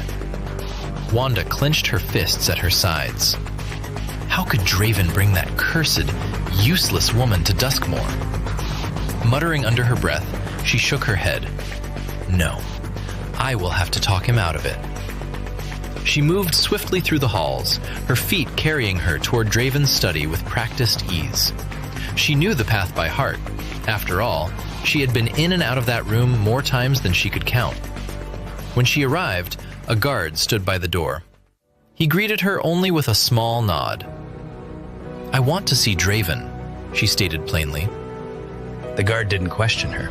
He simply opened the door, allowing her inside before shutting it behind her. The study was as grand as ever. Towering bookshelves lined the walls, packed with hundreds of old books arranged with meticulous care. The air carried a crisp scent of mint and cedarwood, a scent that was unmistakably Draven's. And there he was, sitting behind a massive mahogany desk, his large frame radiating quiet authority. He wore black pants and a black shirt, the first two buttons undone, revealing a glimpse of his broad, toned chest. Even in something so simple, he carried an air of undeniable power that was both intimidating and alluring. Wanda's lips curled into a small smile. "Good morning, Draven," she said as she strode toward him.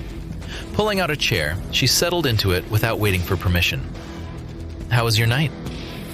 Draven glanced at her over the rim of his full-frame reading glasses. "Good morning," he acknowledged, but he didn't answer her question. "What brings you to my study so early this morning?" he asked. Wanda chuckled softly. "It's almost 9, Draven. This isn't early." Draven said nothing. His gaze dropped back to the file he was reading, his attention no longer on her. A few seconds passed before Wanda spoke again, her voice carrying a false lightness. "I heard Meredith is coming with us to Duskmoor." Draven didn't even glance up. "She is. Is there a problem?" Wanda leaned forward slightly. "Yes, there is." At that, Draven finally lifted his gaze, fixing her with an unreadable expression. How so? She met his eyes with a well-practiced look of concern. Draven, you know how dangerous Duskmoor is right now. The killings, the missing hearts, it's no place for someone like her. She has no wolf to protect herself. It's not safe. Draven studied her in silence before responding, his voice cool. You don't need to concern yourself. I have already put plans in place for my wife's safety. Wanda's fingers curled against the fabric of her dress as she repeated the word, his wife, in her head. The way he said it so decisively made something bitter rise in her throat. For a moment, she struggled to find the right words, but before she could say anything else, the heavy doors of the study opened. Jeffrey strode inside, his sharp eyes immediately landing on Draven. The convoy is prepared, Alpha. Draven, without hesitation, removed his reading glasses and stood. Jeffrey moved swiftly, pulling back his leather chair to give him space to step out. Wanda, now watching closely, frowned slightly. Where are you going? Draven buttoned his shirt, sparing her a glance. The palace. King Alderic sent for me. And just like that, the conversation was over. I stepped out of the castle, the crisp morning air hitting my face as I walked toward the waiting cars. 3 of them, parked in a row, engines running. Jeffrey matched my pace beside me, his usual silence comforting in its own way. You haven't gone to see our mate? Rovan's voice echoed in my mind, deep and insistent. I rolled my shoulders, already irritated. Don't you have anything better to think about? I shot back. And who told you Meredith is our mate? You can deny it all you want, Rovan growled, but you can't change the facts. I scoffed. If you have this much time to waste, use it to help me crack the damn murder case in Duskmoor instead of obsessing over a woman. Rovan growled again, a low warning. Ask about our mate. We don't have a mate. He huffed in frustration. Fine. Ask about Meredith. I clenched my jaw. I didn't care about Meredith. She wasn't my problem. Rovan was just delusional. And yet the urge to ask Jeffrey about her had come too easily, too naturally. That annoyed me even more. I glanced at Jeffrey. What's the update on Meredith? Jeffrey, always prepared, responded immediately. The doctor checked on her earlier. He examined the scar on her cheek. My brows pulled together slightly. Which doctor? One of your personal physicians, Jeffrey replied. That gave me pause. I didn't like that. But I also didn't care, since all I was looking out for was results. We reached the car. A guard stepped forward, opening the back door. Alpha, he greeted with a nod. I slid in, and Jeffrey followed from the other side, taking the seat beside me. The convoy moved, leaving the castle behind as we headed to the palace. 30 minutes later, we arrived at the palace gates. The sight of the towering golden crest of the werewolf monarchy was as familiar as ever, yet I barely spared it a glance. The chief of staff was already waiting. Alpha Draven, Beta Jeffrey, welcome. His Majesty is expecting you. We followed him inside, our footsteps echoing against polished marble floors. The grandeur of the palace had never impressed me. It was excess, wrapped in gold. In the grand sitting room, the chief of staff offered us drinks. I waved it off. No need. I hadn't come here to relax, and I didn't want to appear comfortable to avoid the king keeping me for longer than usual. Moments later, the doors opened, and King Alderic walked in. At 60, the man still carried an air of dominance. His sharp gaze settled on me, his lips curving into a knowing smile. Jeffrey and I stood. Your Majesty. The king nodded, then turned to Jeffrey briefly before glancing back at me. And immediately, I took that as a cue to dismiss Jeffrey. Jeffrey gave a respectful nod before turning to leave. Alderic took a seat and gestured for me to do the same. Draven, he said smoothly. Congratulations. You have done what no alpha has dared in centuries, marrying a woman cursed by the moon goddess. I smirked, spreading my hands slightly. What can I say? I've always been good at breaking protocols. He chuckled, then leaned back, studying me. You had Wanda by your side for years. If you wanted a wife, why not her? She has all the qualities of a Luna. My smirk vanished. It seems there's a misunderstanding. Alderic arched a brow. I met his gaze head-on. Wanda and I are just friends. We've never seen each other in any other light. He shook his head, amused. No woman dedicates herself to another pack for years unless she has feelings for its alpha. His assumption annoyed me. I tried to replay several scenarios with Wanda in my head, but as far as I could recall, she had never once stepped out of line in that light. Right? But before I could argue, Alderic smoothly changed the subject. So, tell me, why did you choose a wolfless deviant as your wife? His gaze sharpened. You're not a fool, Draven. I know you wouldn't pick a woman with no value for no reason. I exhaled slowly. Because she caught my attention. The words felt foreign coming from my mouth, but they were the truth. She's strong-willed, resilient. Most in her position would have crumbled, but she didn't. Alderic watched me closely. Then he sighed. The Council of Elders will never accept her. They will oppose you, and I hope you are ready for their petitions. I smirked. We will see about that. The Elders' opinions and petitions didn't concern me. They weren't worth my time. Alderic chuckled, shaking his head, but then his expression turned serious. I didn't call you here just to talk about your wife. I leaned forward. I figured. Alderic straightened, his face hardening. The murders in Duskmoor. What have you found? I didn't hesitate. All the victims were werewolves who migrated there. Their ages varied, but they were all skilled laborers. One of them worked in a heavy-duty factory. I'm guessing his superhuman strength was beneficial, hence his employment. Alderic's expression darkened. Could it be the humans? Are they harvesting werewolf hearts for experiments? I didn't react. That's a serious accusation. I doubt the humans would risk breaking the truce between us. He nodded, but the frown on his face didn't fade. Still, don't rule them out. Humans are unpredictable. I let out a slow breath. I won't. But humans cannot overpower a werewolf so easily, and taking their heart from their chest is not a simple task. Silence settled between us.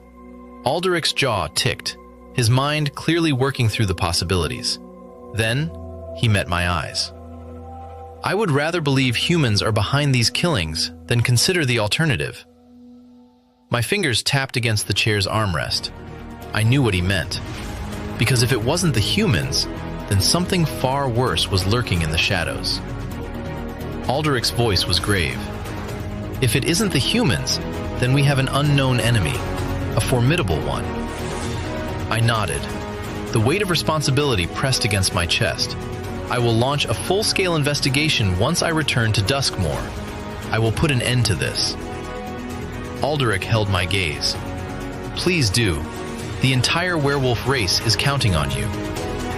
I inhaled deeply. The burden was great, but I had no choice. I will unearth the truth, no matter what it took. King Alderic exhaled deeply, drumming his fingers on the armrest of his chair.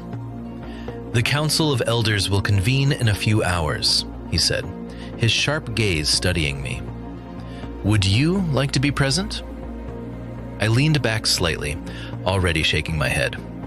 No, I replied. I need to prepare for my journey back to Duskmoor tomorrow.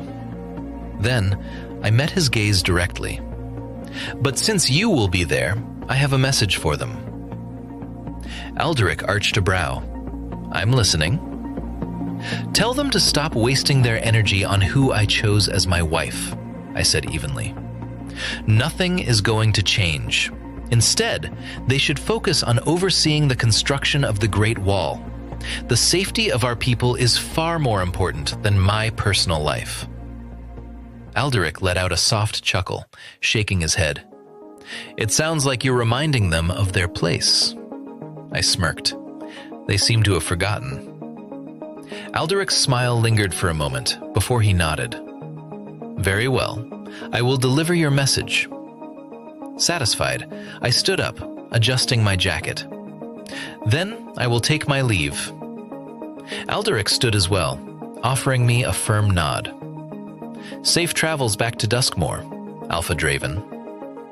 I returned the nod, then turned and strode toward the exit. Jeffrey was waiting right outside the doors, standing with his hands clasped behind his back. At the sight of me, he straightened. "Everything settled?" "For now," I muttered, already moving. Together, we were escorted out of the palace, making our way back to the waiting convoy. The drive back to Oatran Estate was quiet, the hum of the engine the only sound filling the car. By the time we arrived, the sun was already dipping lower in the sky. As soon as the cars rolled to a stop, the butler was already waiting at the entrance of the estate, hands clasped in front of him. His sharp eyes flickered to me as I stepped out of the car. "Alpha," he greeted with a slight bow. I gave him a brief nod before he continued. "Your father requests a word with you." I raised a brow. "Now?" The butler nodded once. "Shall I escort you?" I exhaled through my nose, glancing at Jeffrey before turning back to the butler. "Lead the way." We followed him into the estate, heading toward the steel elevator. It carried us to the 3rd floor, and once we stepped out, the butler led us to a balcony lounge. "Please wait here, Beta," the butler instructed Jeffrey before turning to me. I nodded, then entered the lounge. My father was seated in a padded chair, one leg crossed over the other, a newspaper in his hands. He didn't look up immediately. I approached, my voice steady. "Father." He folded the newspaper leisurely and placed it aside before finally meeting my gaze. "Draven?" His tone was calm, but perceptive. "I heard King Alderic sent for you." I pulled out a seat across from him, grabbing the glass jug of chilled margarita on the table and pouring myself a drink. "He did," I answered simply. My father watched me, his expression unreadable, but his question betrayed his curiosity. "What did he want?" I took a slow sip, leaving out the matter of Meredith entirely. We discussed the Great Wall. I set the glass down, then leaned back. The murder cases in Duskmoor remain unresolved, and it's crucial that we secure Stormvale before things spiral out of control. I released a deep breath and added, "Same as me, King Alderic also acknowledges that it might be something else behind the murders."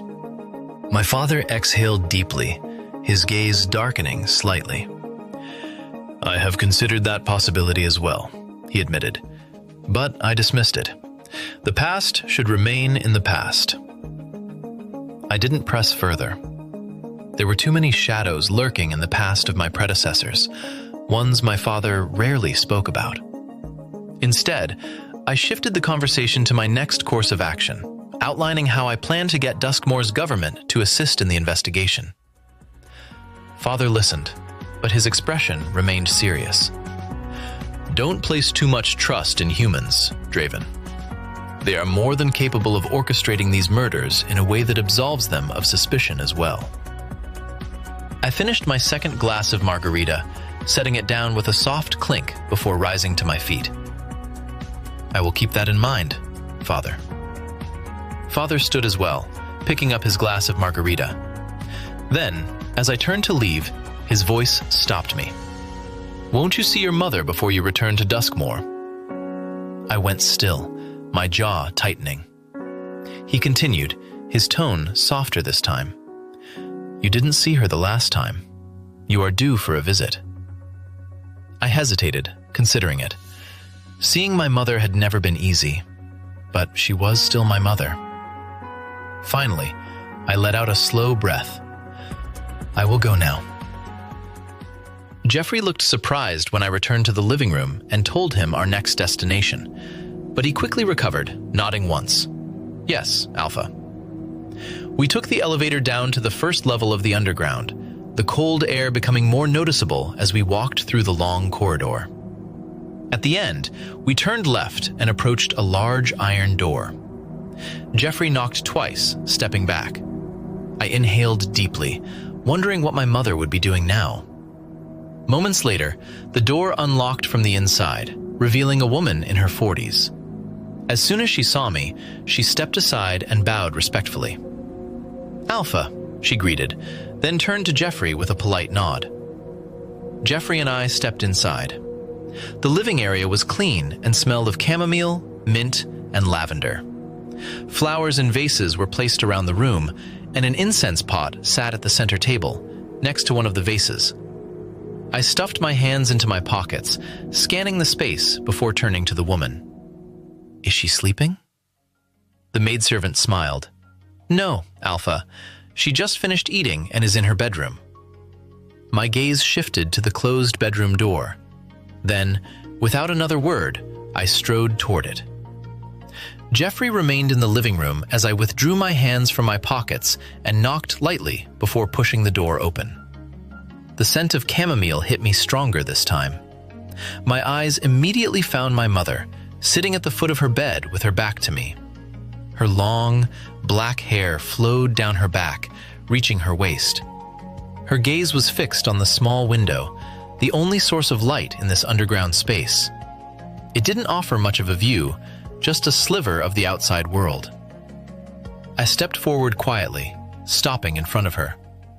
She was wearing a sleeveless floral dress, the soft fabric pooling around her ankles.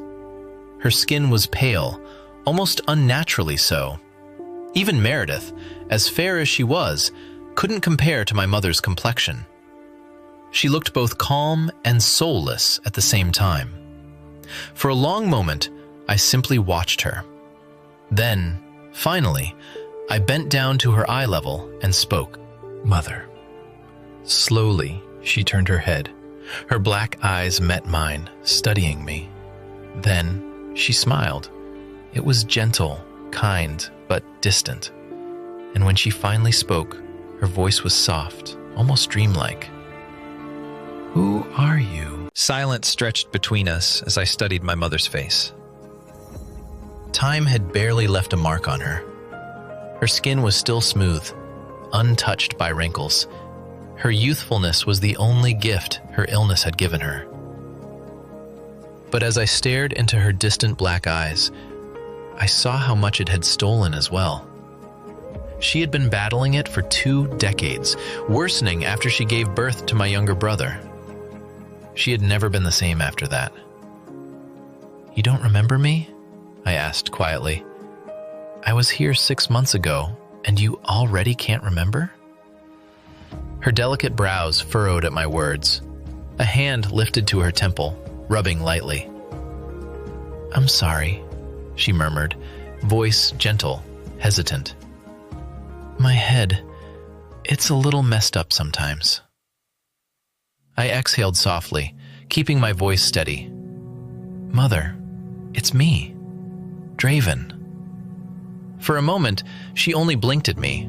Then her smile shifted, warmer, familiar. A flicker of recognition surfaced in her dark gaze. Slowly, she reached out, cupping my face between her hands. "My child, you have come," she whispered, her thumbs brushing my jaw as if memorizing my features. Before I could speak, she stood and wrapped her arms around me. I let her. She felt smaller in my embrace, fragile.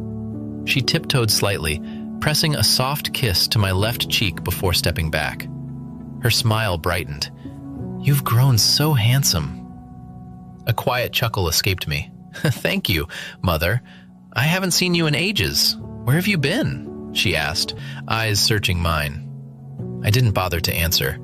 She wouldn't remember she had asked in the first place. Instead, I guided her back to the bed, helping her sit before pulling a chair in front of her. Then she turned toward the door. "Cordelia," she called out, "bring lunch. My son is here. I want to eat with him." I shook my head immediately. "No, Mother. I'm not hungry." Her smile faltered. "You won't eat with your mother?" she asked, just as Cordelia entered the room. I sighed. "I'm fasting," I lied carefully. "But for you, I will end it early and have some fruit." Cordelia had already told me she'd eaten less than an hour ago. Since she wouldn't remember, it was better to avoid letting her eat again. Her diet plan had to be followed strictly. She rarely moved, and overeating would only worsen her condition. "Bring the fruit," my mother said firmly. Cordelia, who had just come in, met my gaze. I nodded. A short while later, she returned with a plate of washed red grapes and sliced apples. She set the plate on a small stool before placing it between us. I picked up 2 grapes, holding them out to my mother. She smiled, allowing me to feed her before I took a bite of an apple slice. Then she tilted her head slightly. "How was school?" The apple stilled between my teeth. Slowly, I lowered it, meeting her gaze. "I'm no longer a student, Mother," I said carefully. "I am now an alpha." She blinked once, then a slow, approving smile spread across her lips. "You dethroned your father?" She nodded, satisfied. "Good. I always knew you would." I didn't correct her. Explaining would only confuse her more. She studied me again, her gaze thoughtful. "And? Did you marry that girl?" My brows furrowed slightly. "Wanda?" She nodded, her expression unreadable. I shook my head. "No, I married someone else. Her name is Meredith Carter. She's from the Moonstone Pack." My mother's lips curled up slightly, satisfied. "Good. As long as it's not that girl or anyone your father chose." I exhaled softly. There was no use correcting her. She had her own version of reality, one that didn't always align with the truth. After a moment, she tilted her head again. "It doesn't seem like you love this woman you married." I stilled slightly. "What makes you say that?" "I didn't see any emotion in your eyes when you said her name." I shifted the apple to my left hand. "Love isn't important for people like me in marriage." Then I picked up another grape and tried to feed her again. But she leaned away, shaking her head. "No," she murmured, pressing a hand lightly against her stomach. "I think my stomach is full." A small frown crossed her face. "But that's strange. I haven't had lunch today." I met her gaze evenly. "It's fine." But her expression fell into uncertainty, panic flickering behind her eyes. "I'm sorry about making you eat alone. I didn't mean to." "It's fine, Mother. Just watch me eat," I reassured her before the panic could take hold. She hesitated, then relaxed, nodding with a small, relieved smile. For a while, silence settled between us, broken only by the sound of me chewing. Then she spoke again. "This wife of yours," she mused, curiosity lighting her gaze. "When will I meet her?" "The next time I visit," I said. Her lips pulled downward. She didn't like that answer. "Then describe her to me." I froze. "Describe Meredith?" For a long moment, I said nothing, but my mother only looked at me expectantly, waiting. Left with no choice, I let out a slow breath. "She's about your height and size," I started. "She has silver hair and purple eyes." A pause. "She has a sharp tongue." My mother's lips twitched, as if suppressing a laugh.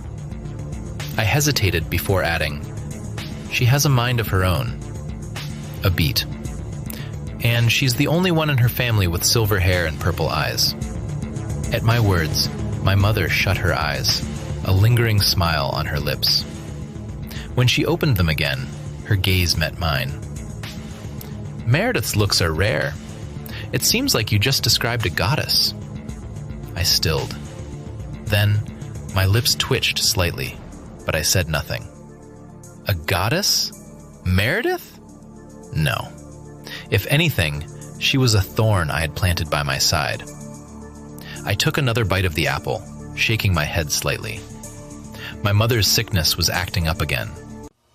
For a moment, I considered letting my mother hold on to her fantasy that Meredith was a goddess. It was a harmless belief, one that seemed to bring her joy. But the words left my mouth before I could stop them.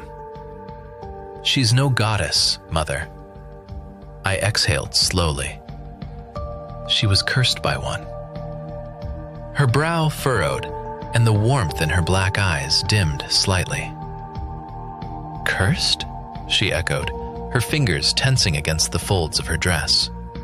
I nodded, watching her closely. By the moon goddess herself. The frown on her face deepened. And what did she do to deserve such a punishment? I leaned back in my chair, folding my arms across my chest. That, I said, voice steady, is something we will have to ask the moon goddess. The moment the words left my lips, something in my mother snapped. Her face twisted in fury, her lips curling into a snarl. Randall was cursed too, she spat, her voice rising, sharp and full of venom. That's why he locked me up in the dungeon. I stiffened. It was always like this. One moment, she was the kind woman I remembered, and the next, she was lost in a rage fueled by the ghosts of her past. I straightened, keeping my voice calm. Mother, I said carefully, this isn't a dungeon. It's an underground apartment. She turned to me with a glare, her eyes wild, her features contorted with anger. Liar. My fingers curled into fists at my sides. I knew where this was heading. Hell was about to break loose, and I couldn't let it spiral out of control. You chose to live here, I reminded her, my voice firm but gentle. Father didn't lock you up. She let out a harsh breath, her lips pressing into a thin line. Then, without warning, her black eyes shifted, turning molten gold, the same color as mine. Her hand shot toward the plate of red grapes, grabbing a handful. She popped one into her mouth, chewing slowly as if it might calm her. But just when I thought she had regained control, her left hand lashed out toward my face. I caught her wrist midair, my grip firm but careful. I wasn't surprised. This was normal, expected. Violence had become a part of my mother, a cruel gift from the bipolar disorder that accompanied her dementia. Mother, I said, my patience thinning, can you calm down? She glared at me, her golden eyes blazing with fury. The kind woman from moments ago had vanished, replaced by a violent storm I had no way of controlling. Then, with a speed I didn't anticipate, she flung the handful of grapes at my chest. I felt the soft, sticky burst of juice against my white shirt as the grapes smashed against me. The liquid ran down, seeping into the fabric and disappearing beneath the belt at my waist. I shut my eyes. I should never have come. If I hadn't taken off my jacket in the car earlier and given it to Jeffrey, my shirt wouldn't have suffered the damage. When I opened my eyes, my mother yanked her wrist free from my grasp, her right hand retreating from my chest. She pointed a trembling finger at me, her voice thick with accusation. You've taken his side. I exhaled sharply. What? I can smell his scent on you. Her voice wavered, shifting between anger and something close to betrayal. You've been with him before heading here, haven't you? I ran a hand through my hair, my patience wearing dangerously thin. things had escalated far too quickly. "You're wrong, Mother," I tried to explain. She lifted a finger to her lips and shushed me. "No more lies," she whispered. I let out a tired sigh, rubbing my temples. Then, almost immediately, she shot to her feet, pointing at the door. "Get out!" I hesitated, but only for a second. This always happened. Every visit ended like this, me getting hit, insulted, and thrown out. I pushed back my chair and stood, walking toward the door without another word. The moment I shut it behind me, a loud bang echoed through the room. I didn't need to turn around to know what had happened. She had thrown the plate at the door. I shook my head. It wasn't even surprising anymore. Lifting my gaze, I met Jeffrey's amused stare. Beside him, Cordelia, my mother's caretaker, wrung her fingers nervously. Jeffrey's eyes flickered down to my chest, where the purple stain from the grapes had spread. Then he looked back up at me, barely suppressing his smirk. "It looks like you need a bath, Alpha," he said, his voice laced with unspoken laughter. I narrowed my eyes at him. "Do you really think so?" A flash of amusement crossed his face, but before he could respond, another bang sounded from behind me, followed by the sharp crash of glass shattering against the floor. Cordelia flinched, her gaze darting from me to the door, her lips parting as if to say something, but thinking better of it. I sighed and nodded at her. "Go check on her. Jeffrey and I will see ourselves out." She gave a quick bow before hurrying past me, disappearing into the room. I turned on my heel and walked toward the exit, Jeffrey following a step behind. In the elevator, he finally broke the silence. "So," he said, his tone casual, "why was Mrs. Outrun so furious?" I rolled my shoulders. Something I said about Meredith. Jeffrey hummed, a knowing glint in his eyes. Then, with his gaze straight ahead, he muttered, "Oh, it looks like someone is already talking about his new wife." I shot him a sharp glare. "If you don't wipe that smirk off your face, we're having a duel tonight." Jeffrey chuckled, but made a show of zipping his lips. "Understood, Alpha." I gave him one more glare for good measure, but the amusement in his eyes didn't fade. I exhaled through my nose, pushing thoughts of my mother aside. "Tell the matron I will be coming for dinner." Jeffrey nodded, his lips twitching. "Your wife will be happy to see you." I scoffed. "I doubt it," I smirked, "and that's why I'm going. I can't be the only one whose mood is ruined."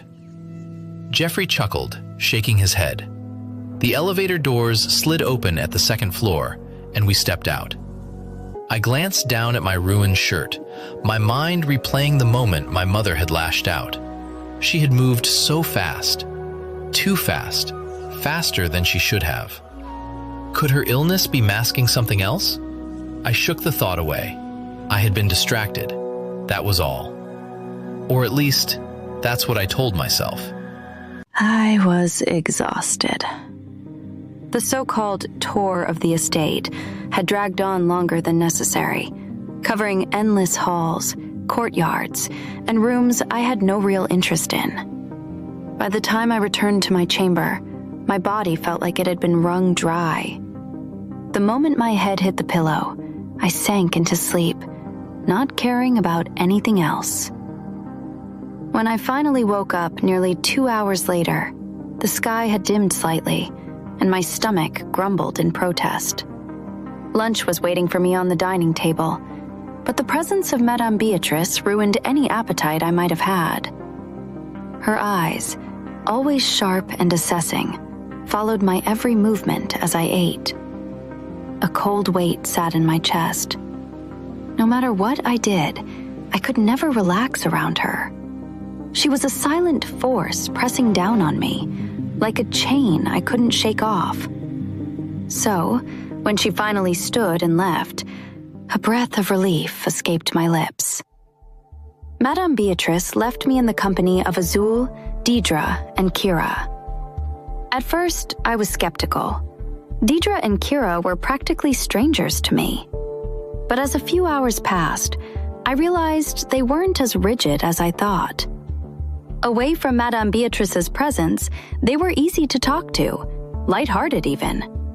Eventually, Deidre and Kira excused themselves to fetch some mid-afternoon snacks, leaving me alone with Azul. I took the chance. I turned to her, studying her face, searching for any signs of resentment. "How did you fare after my father drove you away?" Azul blinked at the question, then smiled softly. "I went back to my maternal home. My uncle took me in. I picked up crocheting." A small chuckle escaped her. "So, I was fine." I exhaled, relieved. I was worried Azul wouldn't have any place to go to after being unjustly sent away. It had been a guilt I carried for years. Now, I could let it go. Still, there was one more thing that unsettled me. "Did my mother really send for you?" Azul's smile deepened. "She did." I frowned. "You are sure?" She nodded. "She sent me a letter, asking me to come take care of you now that you were marrying Alpha Draven from the Mystic Furs pack." I stared at her, disbelief clawing at my thoughts. It didn't make sense. My mother had never been the type to offer kindness to me, so I still doubted her actions. Before I could press further, Deidre and Kira returned, carrying a stainless tray. The scent of fresh fruit filled the room. "We brought guava and watermelon," Kira announced with a grin. Deidre set the tray on the dining table and pulled out a chair for me. I hesitated, then took a seat, picking up a slice of guava. The pink flesh looked soft and juicy. I took a bite, chewing slowly, nodding in approval. "It's good." Kira exchanged a look with Deidre, then said, "They came straight from the tree." I nodded slowly. The guava was actually really sweet. As I ate, I asked, "How long have you both worked for the Outrun family?" Kira responded, "Since we were teenagers." I hummed, filing away the information. Then, the air in the room shifted. The door opened, and Madame Beatrice stepped inside. Immediately, Deidre and Kira fell silent and moved away from me, as if afraid to be caught too close. Behind Madame Beatrice stood the doctor. It seemed he was very dedicated to healing my scar. "It's time to tend to your injury," Madame Beatrice announced. I swallowed my sigh and stood, moving to the vanity area.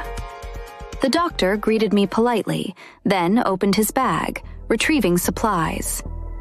"This may sting a little," he warned as he pressed an ethanol-soaked cotton pad against my wound. The burn was sharp, but I remained still. I was used to enduring this level of pain. He examined the cut. "Thankfully, your wound hasn't been infected." Next, he dipped his fingers into a small container and spread a cooling balm across my cheek. The sensation was soothing, but all I could think about was wiping it off the moment he was gone. When he was done, he sealed the container and turned to Madame Beatrice. "She needs to apply this twice daily." Madame Beatrice reached for it, but I snatched it from his hand. "I will do it myself." No one objected, but I felt Madame Beatrice's gaze linger on me. As soon as the doctor left, I excused myself to the bathroom. Inside, I bolted the door, stood before the mirror, and lifted the hem of my dress. I swiped the fabric across my left cheek, rubbing the balm away. 2 minutes later, I emerged, only to find the other maidservants back with a tailor and a collection of new dresses. One by one, I tried them on, enduring 30 tiring minutes of adjustments and scrutiny. By the time it ended, the sky outside had begun to darken. Then Madame Beatrice announced it was time for a bath. Deidre and Kira led me to the bathroom, but when I stepped inside, I froze. The bathtub was filled with milky water. The scent of lavender, rose oil, and vanilla hung in the air. A luxurious bath. I stepped forward, inhaling the sweet fragrance. It was too much, too prepared, like an offering on an altar. Something wasn't right. After bathing, I was dressed in one of my new gowns instead of a nightdress. I frowned. Why? The matron's orders, Kira said simply. A strange unease settled in my stomach. When I stepped back into the room, I saw a food trolley being unloaded onto the dining table. Several sumptuous dishes, a bottle of wine, and 2 glasses. 2. I narrowed my eyes. Then I turned toward Madame Beatrice. She stood near Azul, giving her instructions on what to pack for the trip tomorrow. "What is happening tonight?" I asked, trying to ignore the rapid beating of my heart. She clasped her fingers together, her gaze sharp. Then she smiled. A smile that wasn't a smile. "The Alpha is coming for dinner." I stiffened. Then the question left my mouth before I could think. Why? Madame Beatrice's eyes bore into mine, a silent warning in their depths. Then, without breaking her gaze, she gave the next order. "Deidre, Kira, apply the healing balm again and touch up her face with powder. The Alpha is on his way." I clenched my jaw. My stomach twisted. Draven was coming. For dinner. And I had no idea who had invited him or why. But one thing was certain. Nothing good ever came from being in a room with him. I hated that I had to be standing when Draven casually strolled into my room like he owned the floor beneath his feet. And of course, he did. His shoulder-length black hair looked freshly washed, glistening faintly under the chandelier's amber glow. Shampooed. I didn't know why that annoyed me, but it did. Long hair on men always seemed impractical to me. All that swaying and brushing past shoulders, it irritated me. Madame Beatrice and the rest of the servants bowed as he entered, each movement crisp and precise, just like they were trained. Draven's beta, Jeffrey, stood just behind him, head dipped in acknowledgement but still sharp-eyed, alert. I remained still. I had no intention of bowing or curtsying to him. Not tonight. But then Madame Beatrice's subtle gaze found me. That cold, expectant look. I felt the pressure of it like an invisible hand on my back. Reluctantly, I dipped into a brief curtsy. I said nothing, though. I could feel Draven's gaze resting on me, heavy as stone. When I lifted my head, he was still staring, his expression unreadable, eyes like glass, silent, watching. Then, without a word, he looked away and moved past me. But then, a scoff slipped from my lips before I could stop it, and he stopped in his steps. My breath hitched. Draven turned his head slowly, his eyes narrowing, his posture shifting, not aggressive, but suddenly sharper. My heartbeat jumped painfully. I dropped my gaze immediately, thinking of how foolish my actions had been. I had underestimated how sharp his senses were. Werewolves with wolves had hearing far beyond mine. I should have remembered that. I cursed myself inwardly. No wolf, no instincts. It was moments like this that reminded me how inferior I was. Thankfully, Draven didn't pursue my disrespectful actions. He continued forward, toward the dining table. I waited until I heard the creak of a chair before I dared lift my head. He was seated now, his beta having pulled the chair at the head of the table for him. Draven sat like a king, surveying his temporary court. Madame Beatrice motioned for me to join them. I hesitated, then forced my feet to move. As I reached the table, Jeffrey, ever the perfect beta, pulled out the seat to Draven's right. I had wanted to sit across from him, as far from his presence as possible. But now, I was beside him. I clenched my teeth and sat down. Then I reached for the napkin and spread it neatly across my thighs. "Thank you," Draven said to Madame Beatrice, giving her a glance. "That will be all." The servants began to leave. I didn't know whether to feel relieved or unsettled. I didn't enjoy eating under Beatrice's watchful eye, but being alone with Draven was worse. Except, apparently, we weren't completely alone. "You," Draven said, his voice directed at someone behind me. "Stay back." I turned slightly and saw his gaze land on Azul. My brows pulled together. Of all the servants, he let her stay? Madame Beatrice left without protest, taking Deidre, Kira, and the rest with her. Azul remained, quiet as a shadow, standing off to the side. Jeffrey didn't leave either. Of course not. He stood with a poised stillness beside the wine bottle, waiting.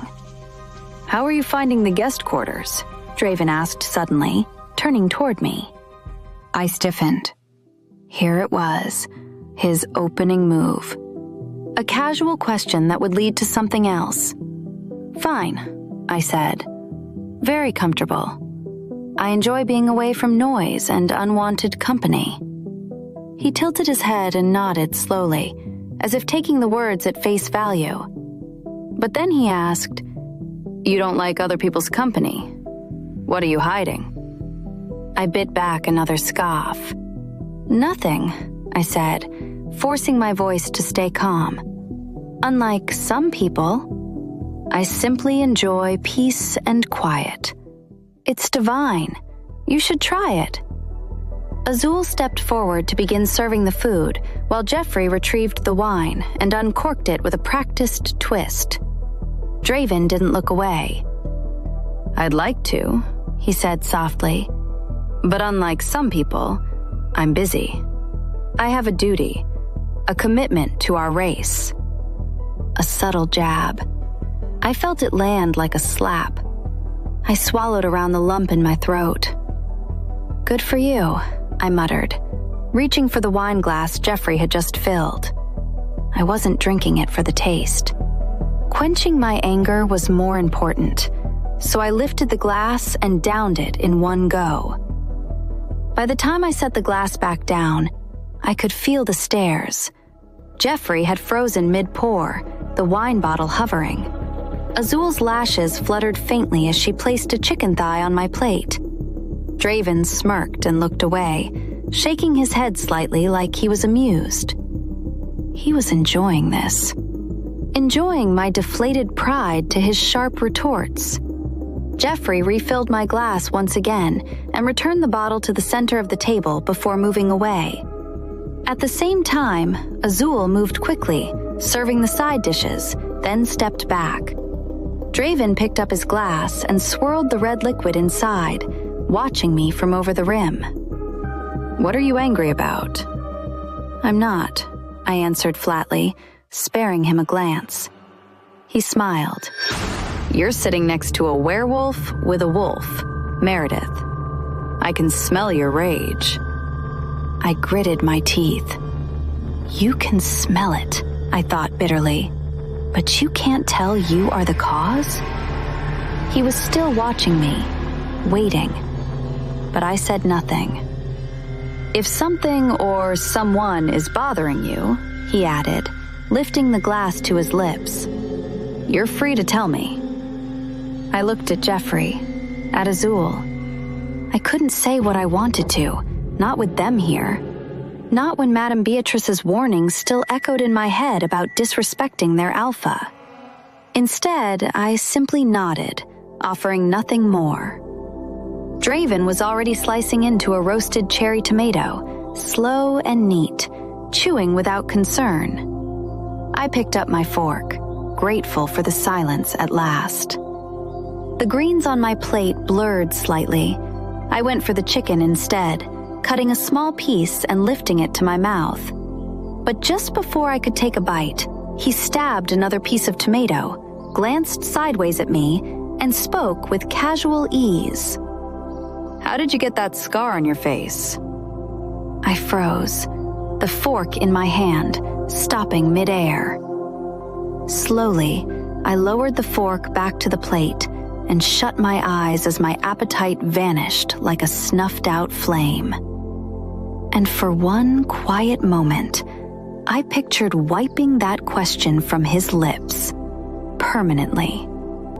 The idea was viciously satisfying, told from Meredith's perspective. "You don't want to answer the question?" Draven asked, casually spearing a large chunk of grilled chicken. "Did I touch a soft spot?" He popped the meat into his mouth and began chewing slowly, methodically, like he had all night to sit here and peel me open. I stared at him, saying nothing, my lips pressed into a hard line. My silence was my last line of defense, and I wasn't ready to let it fall. But he didn't back off.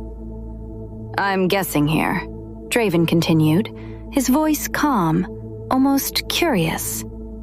"Given the depth, shape, and direction, I would say it was a claw, not a blade. And from the way it curves at the edge, it wasn't a full swipe. One claw. Likely the index finger of a werewolf." I blinked. My chest tightened. His guesses were too close, too exact. He chewed slowly, swallowed, and lifted a spoonful of salad to his lips. I stared, stunned, as he continued without waiting for me to recover. "Your father hates you. That much is obvious. But he wouldn't have touched your face.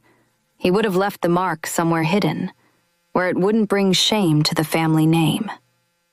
He swallowed again, unbothered, unapologetic. "Your brother wouldn't dare, not even in a fit of rage. Your sisters? Your mother? Out of the question." He tilted his head and finally asked, "So, who did this to you?" The air felt tight in my lungs. I tried to keep my face blank. I tried, but I could feel the faint twitch in my brow, the way my breath subtly shifted. He hadn't been wrong. Not once. I looked away, gripping my fork as a rush of memories slammed into me. The Academy's tiled restroom, the stink of bleach, my wild pheromones spiking without warning, the bastard classmate who cornered me, eyes red and fists clenched. He wanted more than just a sniff. He meant to claim what wasn't his. When I screamed, he panicked. His claw slashed down my left cheek before he bolted. Coward. I still remember the burn, the blood, the humiliation. I had wished him a slow death every day since. But that wasn't something I was going to share, especially with him. My thoughts snapped when Draven knocked lightly on the table with his knuckles. "Little wolf," he said, voice low. "What are you thinking about?" I snapped my eyes up to meet his as my grip tightened on the cutlery. "You?" He had unearthed something I had chosen to keep buried. His brow lifted slightly. "You can't read the room," I said through gritted teeth. "So how about this? You stay out of my matters, and I will stay out of yours." Draven hummed thoughtfully as he cut into his chicken, dipped it into a creamy sauce, and placed it into his mouth with a deliberate calmness that made me want to scream. He chewed, swallowed, then looked at me. "You don't tell me what to do, Meredith." I glared at him, the words burning in my chest. I could feel them rising, pressure building like a volcano just before the rupture. "Why did you marry me?" I asked, my voice cold and sharp. The silence that followed was louder than any scream. Draven didn't look away. He picked up another piece of chicken, chewed it slowly, his eyes never leaving mine. I watched his throat move as he swallowed. Arrogant busybody. He leaned back slightly, lips curling into the faintest smirk. "I will answer that question," he said, "when you've earned the right to hear it." The audacity! I saw red. Earned? The word rang in my ears like a slap. My heart thundered. How was this place, his house, any better than the one I left? At least in my father's home, I knew what I was.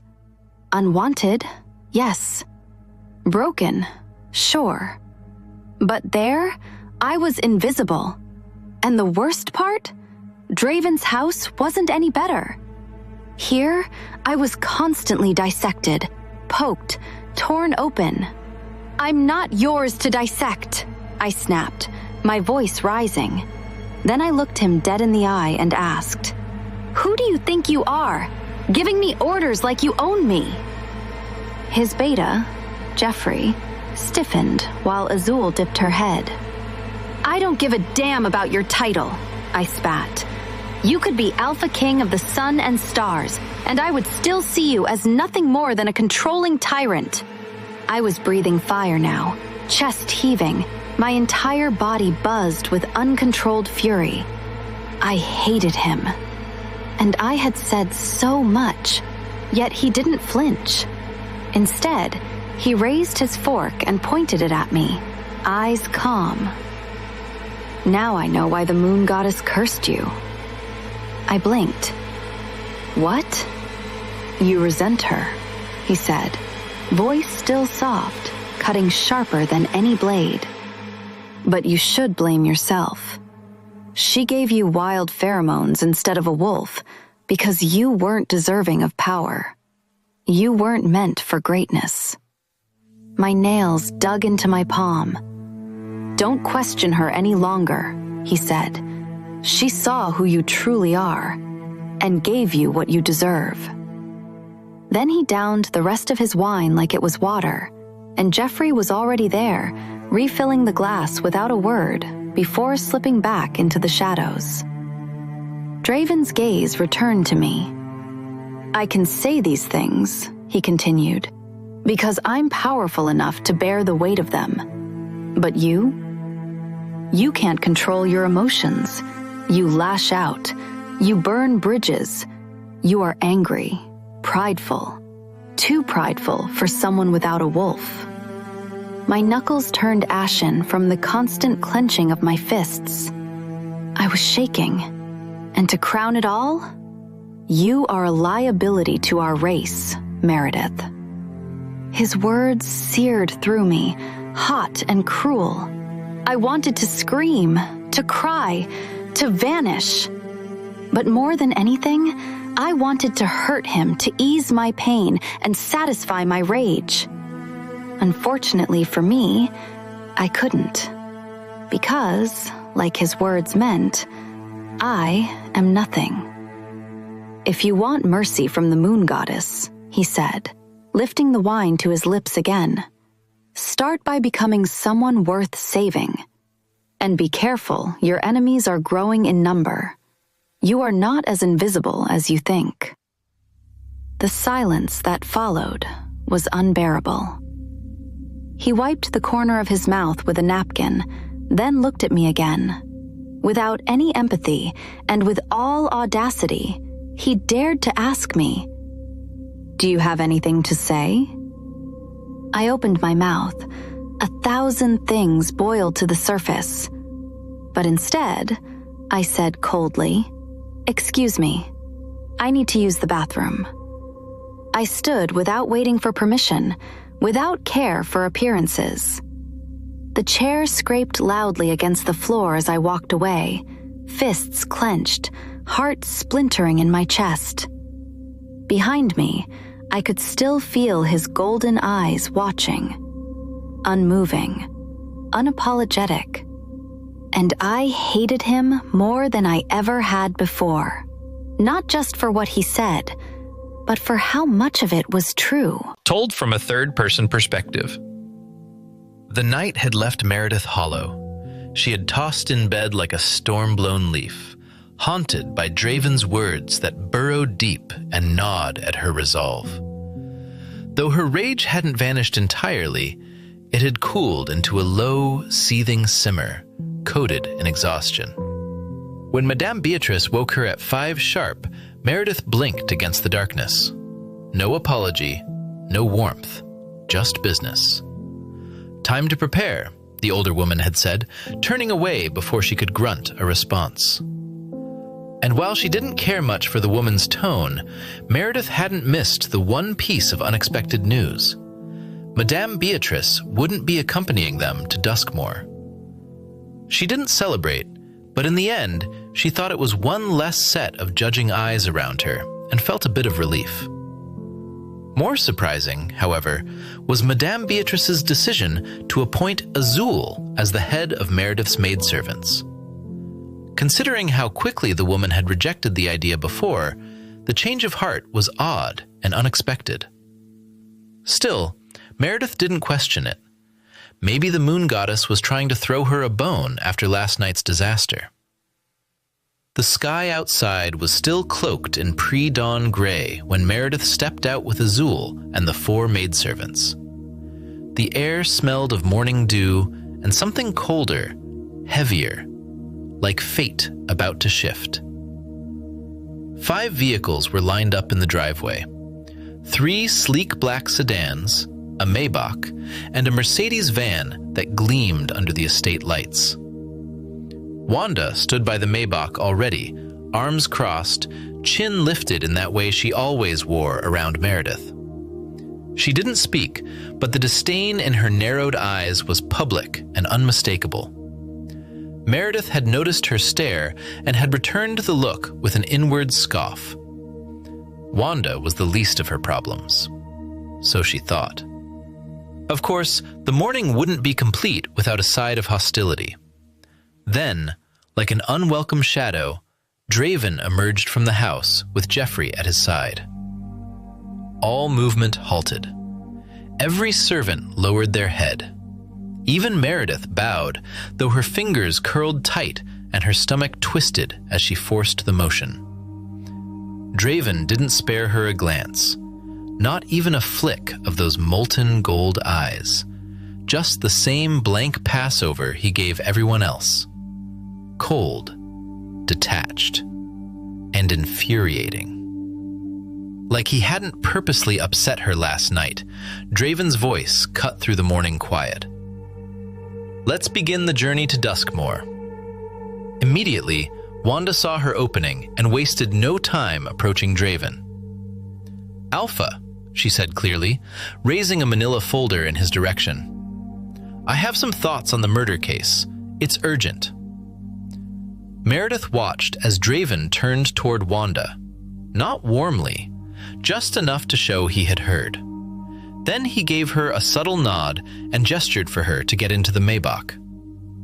On the other hand, Wanda smiled, sweetly, triumphantly, and made her way to the Maybach, slipping into the opposite side with the grace of a woman who had just won her little game.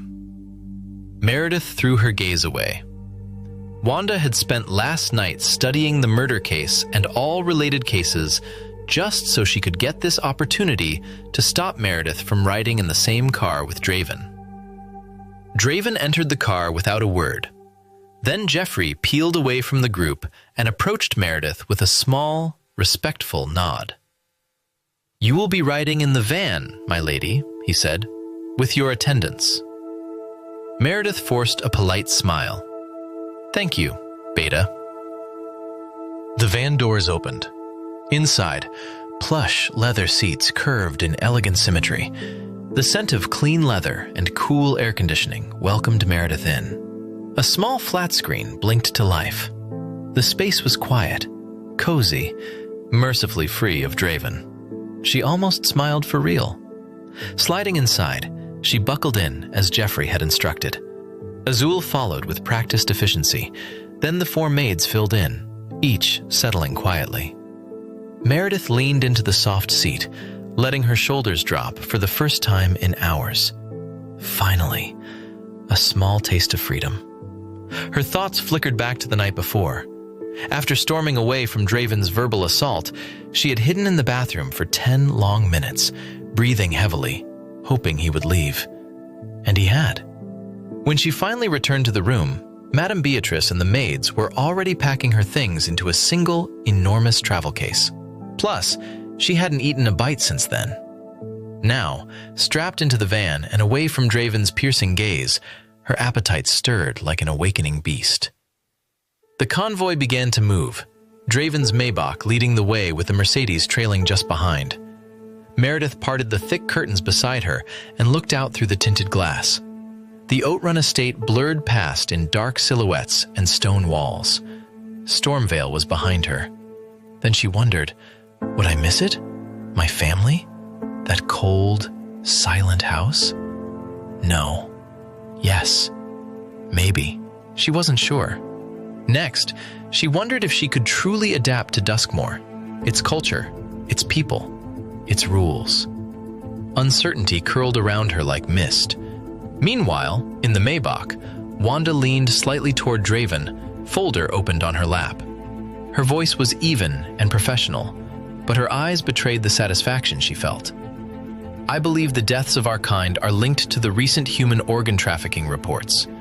23 humans missing, 7 bodies found, organs harvested, she said. Draven's expression didn't change, but the spark in his gaze sharpened. That's a point, he replied. But I care more about who is targeting our kind. Humans can't overpower werewolves, not unless they have found new methods. Tranquilizers, perhaps? But if they have discovered something else, he paused. We are looking at a possible threat to our race. Jeffrey, sitting in the front passenger seat, turned slightly. The crime scenes were too clean, he said. I believe the killings happened elsewhere. Then the corpses were moved, placed deliberately just to cover their trail. Draven nodded, quiet, but thoughtful. The pieces were forming, and he didn't like what the puzzle implied. Back in the van, Meredith's stomach gave a loud, unmistakable grumble. She winced and pressed a hand against it, her cheeks warming with embarrassment. Deidre, seated beside her, smiled gently. Are you hungry, my lady? Meredith exhaled. She was caught now, so there was no reason to lie. A little, but I can wait till we arrive. Kira looked up from across the aisle, blinking in surprise. What? My lady, we have still got about 10 hours until Duskmore. Meredith's eyes widened instantly. 10 hours? No one had informed her about it. Kira nodded, giving her a concerned look. Meredith slumped back in her seat, eyes wide, lips parted in disbelief. 10 whole hours? She groaned internally. Suddenly, her hunger didn't feel so manageable anymore. Told from a third-person perspective. The van rolled smoothly along the forested path, weaving past the shadows of towering evergreens. The early morning light had begun to spill golden streaks through the tinted windows, catching on the faint mist that clung to the lowland borders of Stormvale. Inside the van, Meredith sat comfortably, her stomach no longer making loud demands. Deidre leaned over from her seat with a warm smile. No need to worry, my lady. We packed enough food, snacks, and drinks to last the entire trip. A quiet sigh escaped her lips. She hadn't even noticed the tightness in her chest. Thank the stars. I thought I would have to starve my way to Duskmore. Azul, seated at the edge near the aisle, gave a small smile. You will be served your breakfast now, since you didn't get to eat before we left. Meredith's eyes brightened slightly as she nodded. I'm ready. Deidre reached for one of the insulated travel bags tucked near her feet and unzipped it carefully. From inside, she retrieved a sleek thermos lunchbox and passed it to Kira, who had already pulled out the hidden tray table folded neatly into Meredith's seat. Meredith blinked in mild surprise.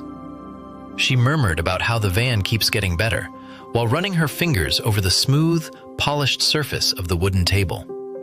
With practiced hands, Kira unclipped the lunchbox and lifted its compartments, revealing the dishes: warm congee, a clear chicken broth, soft-boiled rice with sweet corn, and a cup of fragrant lemon tea still steaming in its insulated flask.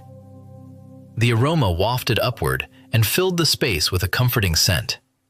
Meredith's lips curved into a soft smile. There was nothing extravagant about the meal, but it felt thoughtful, personal. Then Kira added gently, "Azul told us you don't do well with spicy food this early, and you can't eat too much on long-distance travel for the first meal either, especially not to unfamiliar places. That's why we kept the portions light and the flavors mild."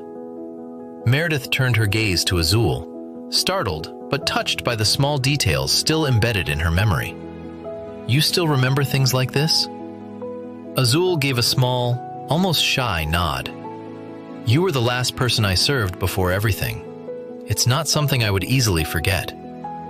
A beat passed between them. Meredith nodded once, quietly moved. "Thank you." "My lady, you should eat before the food gets cold," Deidre chimed in, breaking the softness before it grew too heavy. Meredith picked up her spoon and began to eat. Back in the Maybach, Wanda leaned forward slightly, the folder closed now and replaced by her phone. She tapped on the screen and held it out toward Draven. "I compiled this last night," she said.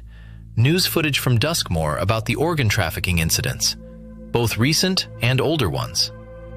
Draven took the phone wordlessly and began to watch. The screen flickered with somber news anchors, grim body counts, blurred images of hospitals, sirens, and protest banners. 3 minutes ticked by before he handed the phone back, brows drawn low. "Well?" Wanda prompted. "The black market's gotten bolder," Draven replied, his voice low but laced with simmering focus. "Heart, kidney, lung transplants, they're in high demand. Too many patients, too few donors." Wanda tilted her head. "Maybe they want to try werewolf hearts now," she said with a trace of bitterness in her tone. Her words weren't meant to be a joke, but Draven's jaw tensed all the same. "If the deaths of our people are linked to Duskmore's organ trade," he said flatly, "then I will make sure their business burns." And he meant every word. Jeffrey, who had remained quiet in the front seat, checked his watch when Draven asked how close they were. 4 more hours until we cross Stormvale's borders and head on our way for Duskmore's," he said without turning. Draven nodded once. 3 hours passed. In the van, the mood had softened into something companionable. The 2 maidservants who had been quiet all morning had finally introduced themselves during brunch. Their names were Cora and Arya. Meredith tucked them into memory with faint nods. Deidre and Kira served her flower tea, lightly sweetened and aromatic, and small mooncakes decorated with edible petals in pastel colors. Meredith admired them, even before tasting. "These are almost too pretty to eat." But she did eat them. One bite and her eyes lit up. She glanced around at the quiet faces watching her and smiled. "You should all have some too," she said. But Deidre shook her head politely. "We are not allowed to eat the ladies' food." Azul added, "It's against the rules. Matron Beatrice's, specifically." Meredith rolled her eyes slightly, then picked up one of the mooncakes and held it out to Azul. "She's not here." Azul hesitated. "I can't finish 12 of these on my own," Meredith added. "Come on." A soft chuckle spread among the maids at the mention of the matron. Finally, Azul reached out and accepted the offering with a quiet, "Thank you, my lady." Meredith proceeded to hand one each to Kira, Deidre, Cora, and Arya. They accepted with soft thanks and a little surprise. It was a small moment, but for the first time since the trip began, Meredith didn't feel like a distant figure among them. She felt normal, which was totally unexpected for someone who suffered low self-esteem. Later, as the van hummed steadily along the winding road, Meredith shifted uncomfortably. A pressure had begun to build in her lower belly, a familiar one. She parted the curtain and peered outside. The van was still navigating a rough path, surrounded by dense forest and winding trails. Not a single rest stop in sight. Azul noticed her fidgeting. "Something wrong, my lady?" Meredith hesitated. Then, instead of answering directly, she said, "How does one survive a 10-hour journey with no bathroom breaks?" Kira stifled a laugh behind her hand. "You're not wrong, my lady." Then she pointed behind them. "There's a portable toilet seat just past that curtain, but you will need to wait until we are out of this stretch.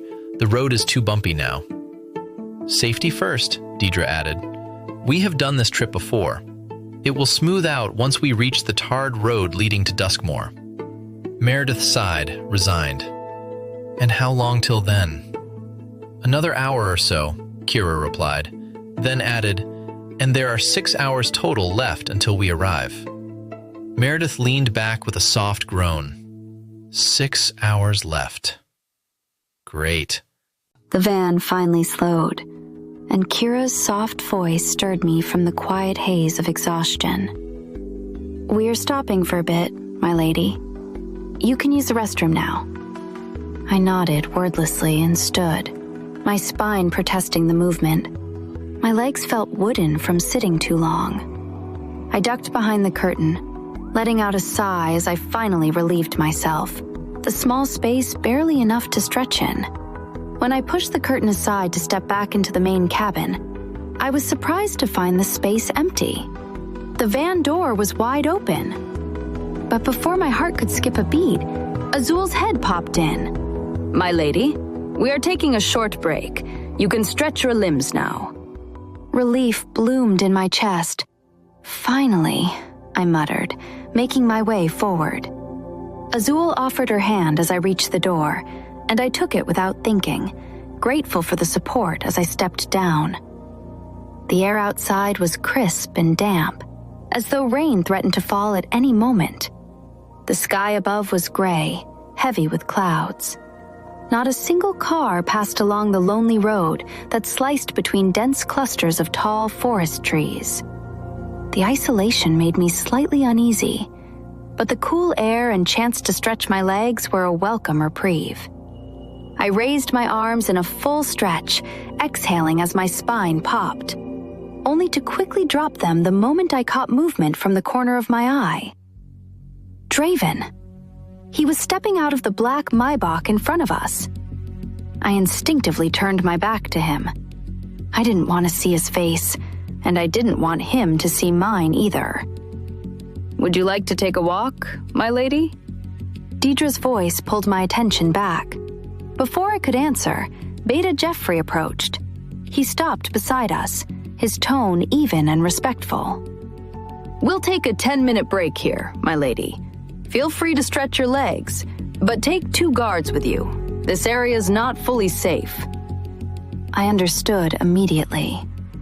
I had no wolf. I was vulnerable. His reminder wasn't cruel, just honest. I gave a small nod, and he moved on without fuss. I stared toward the forest.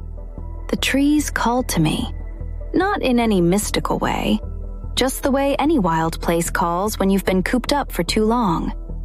I needed movement, and maybe I'd spot herbs, something useful, something grounding. "I will go into the trees a little," I said to Deidre, who stood next to me. "Not far, just a short look around." Deidre left and returned shortly with 2 guards in tow. Azul and Kira insisted on coming too, of course.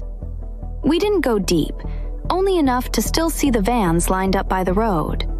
I kept my eyes low, scanning the grasses and wildflowers at my feet, brushing aside leaves in search of familiar herbs. But 3 minutes in, a strange weight crept over me. My chest tightened slowly, the pressure subtle but insistent. I I straightened, looking around as far as my sight could go. Nothing. Azul was admiring a tree. Kira was giggling at something Deidre said.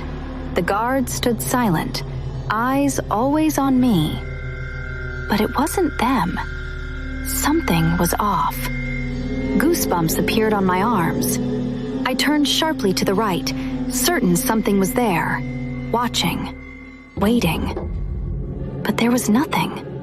No sound, no movement, just the faint rustling of leaves. My pulse quickened. Suddenly, I didn't want to be here anymore. "Let's go back," I said quietly to Azul and the rest. My voice sounded too steady for how I felt. I didn't wait for them to agree. I turned and walked, faster than I intended. The guards fell into step beside me, silent and sharp-eyed. The moment we broke free from the trees, I saw Draven. He was walking toward me, a faint crease on his brow. His gaze swept past me toward the forest, just for a second, before settling on me again. "Are you done stretching?" he asked. I could only nod. "Good. Let's continue the trip," he said, turning back toward his car. The strange presence that had gripped me vanished like mist. I stood there for a beat longer, watching him walk away. A thought pierced the edge of my mind. Did he feel it too? Was that why he came? Or was it just a coincidence? I didn't know. I wasn't sure I wanted to know. Back inside the van, I sat quietly, slowly clicking the seatbelt across my body. The unease still lingered, curling in my stomach like smoke. I looked down at my arms. The goosebumps were gone. The soft patter of rain had come and gone, leaving behind a sheen of mist on the window. I stirred awake from a light nap, blinking into the stillness of the van, and immediately noticed it wasn't moving. I turned to Kira, who was peering out the window from the other side. "Why did we stop?" Kira leaned away from the window and turned her gaze to me. "We're at the Duskmoor checkpoint, my lady." My brows lifted. "So, we are here?" Kira shook her head. "Not yet. The checkpoint's just at the border. 2 more hours to the city." I sighed. Of course. "What's this checkpoint for?" I asked, pushing back the curtain and peering out. All I could see was a sliver of some tall, metallic post and a stretch of guards. Kira leaned back. "It's part of the human-werewolf truce. Also, every werewolf needs a valid ID to live in Duskmoor." "Do you and Deidre have your ID cards?" Kira replied. "We left them in Duskmoor. No use carrying them around outside the city." I frowned, thinking for a moment before asking again.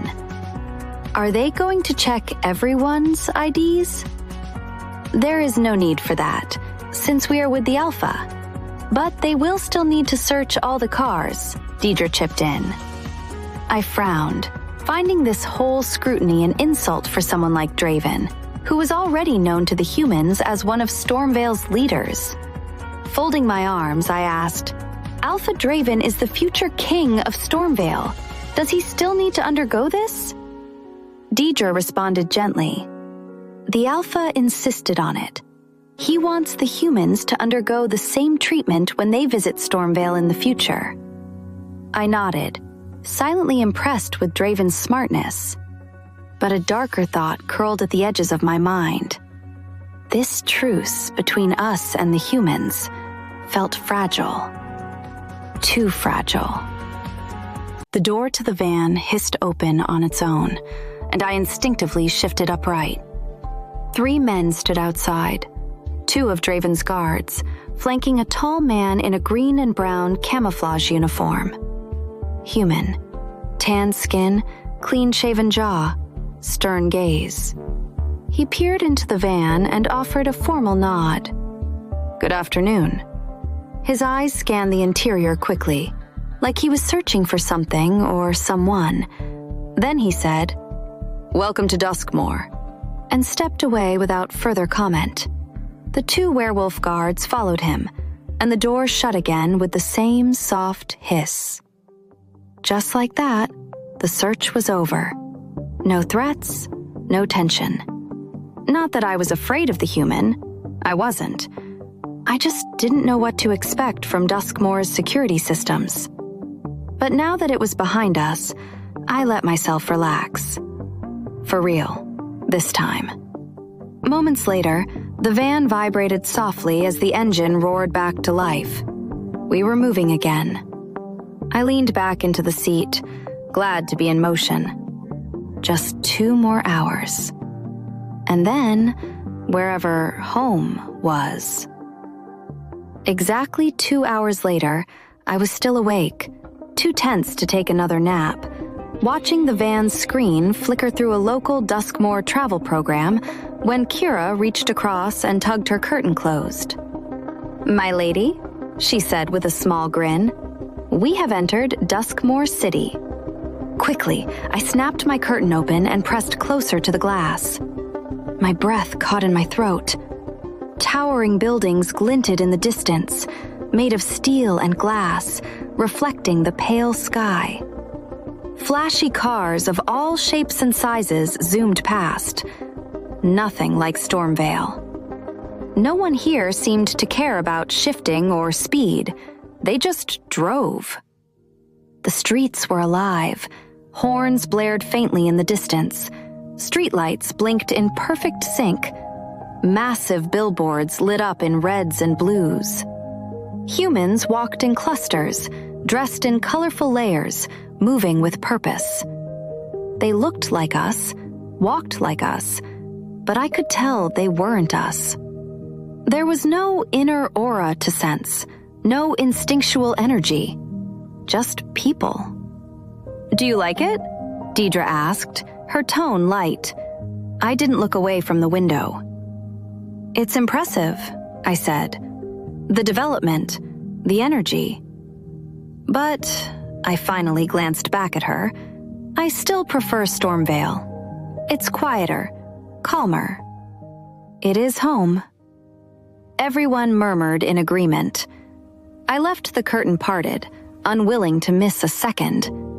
But the deeper we drove, the more the scenery began to change. Less concrete, more greenery. The road turned narrow and private. The traffic fell away.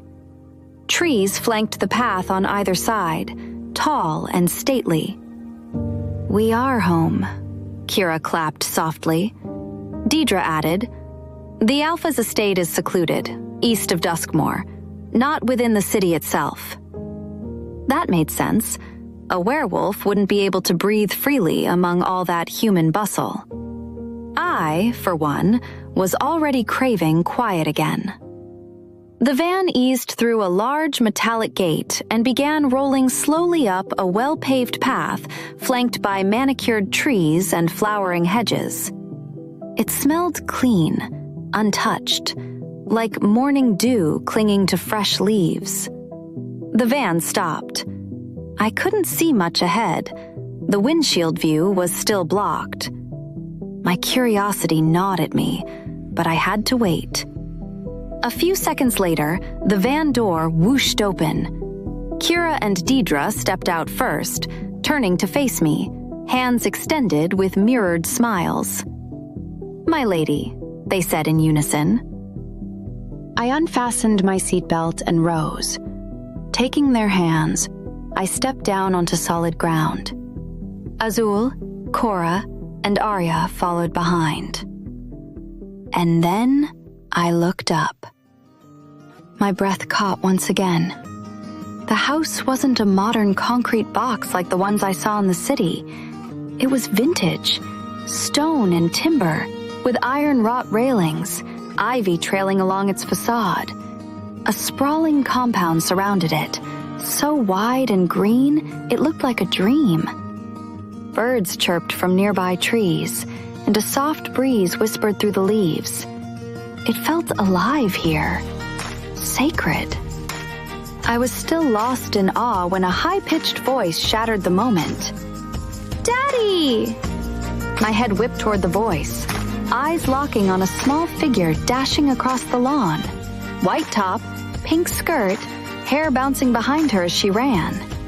And Draven crouched down with open arms. My heart slammed in my chest. He smiled, an actual smile, and caught her in his arms, lifting her off the ground and spinning her. Her delighted squeal echoed across the property. My skin went cold. She wrapped her little arms around his neck, burying her face in his shoulder. "I missed you," she said with a giggle. "I missed you more, Pumpkin," Draven replied, setting her gently down. She looked up at him with sparkling eyes. "Did you bring me a gift from your trip like I asked?" Draven nodded. "Of course, I did. It's in the car." Her squeal made me flinch, and then Wanda appeared from the Maybach. She walked toward them with the kind of smile I had never seen her wear. Soft, warm, familiar. She reached them and placed a hand atop the child's head. "Zamira," she said sweetly. "Is it only your father you missed?" "Zamira?" I quickly noted her name. The little girl turned toward her and hugged her waist tightly, face still lit with joy. But there was a stillness in her gaze that didn't quite belong to a child. That scene, that moment, it hit me like a punch to the gut. They looked like a family, a perfect picture frame, storybook family. And I couldn't move. Draven had a daughter? No one in Stormvale had whispered a word. No rumors, no gossip, nothing. How? Was she Wanda's? Is this what Wanda meant 2 days ago when she confronted me with all that smugness? Was this the reason for her confidence? For her constant assertion that Draven belonged to her? I felt the threads of my thoughts start to unravel. Was this why Draven didn't marry anyone from any of the noble royal pack? Because he already had someone? Because he had a child and needed a wife who wouldn't cause a scandal about it? A wife like me? If this little girl was his, if Wanda was her mother, then why wasn't she the one wearing this ring? None of it made sense. But more than that, as I stood there trying to collect myself, my gaze flicked back to the girl, Zamira. There was something about her, not just her sweetness or her joy or her unnatural beauty, but something else, something not quite right. I couldn't place it, but I felt it. She didn't feel like one of us. She didn't feel like one of them either. She felt different. When the convoy slowed to a stop along the remote roadside, I stepped out of the Maybach and immediately felt it. A stare. I turned slightly, gaze flicking toward the Mercedes van parked behind us. That was when I saw Meredith. She seemed to have noticed me, dropped her hands with a sharpness too precise to be casual, and pivoted back toward me, avoiding me. My jaw tensed, a breath leaving through my nose. She was still bitter from last night. Good. I had done what I intended. Her pride had cracked, and she couldn't even bring herself to mouth off that time. But the strange part wasn't her silence. It was her retreat. I had expected another sharp-tongued comeback, another glare, another game of pride and venom. But instead, she had hidden. 10 whole minutes in the bathroom last night, stalling. It had amused me, almost. I didn't know what disappointed me more, that she had chosen cowardice, or that a part of me had missed the fight. Even when I had challenged her, needled at her with truths she clearly hated to admit, I hadn't lied. I had only spoken what I saw. My thoughts still drifted back to the fact that she feared her family's cruelty more than she feared me. That alone made no sense.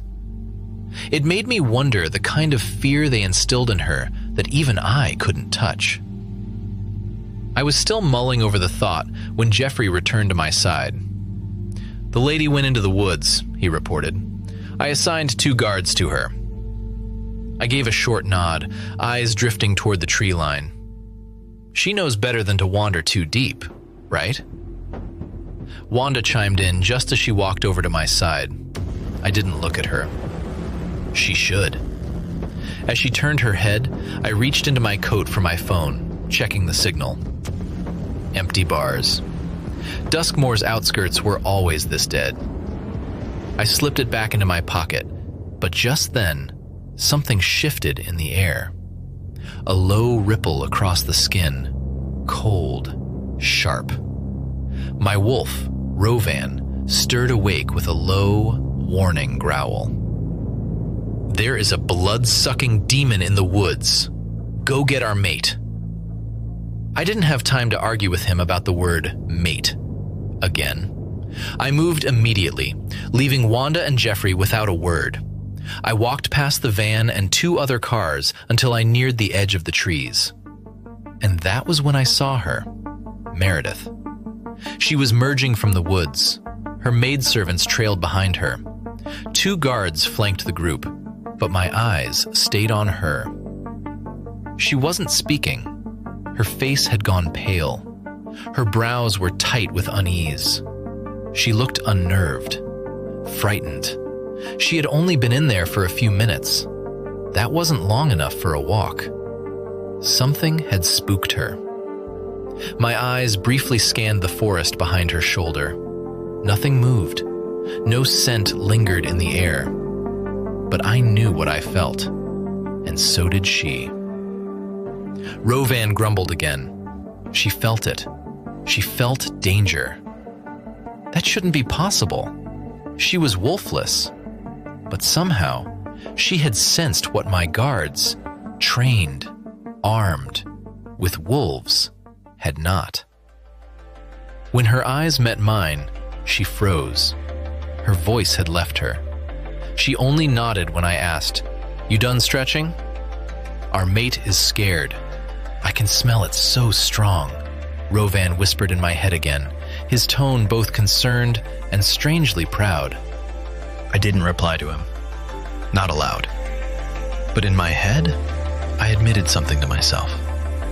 Meredith is wolfless, but there might be something alive kicking inside her, which we knew nothing about.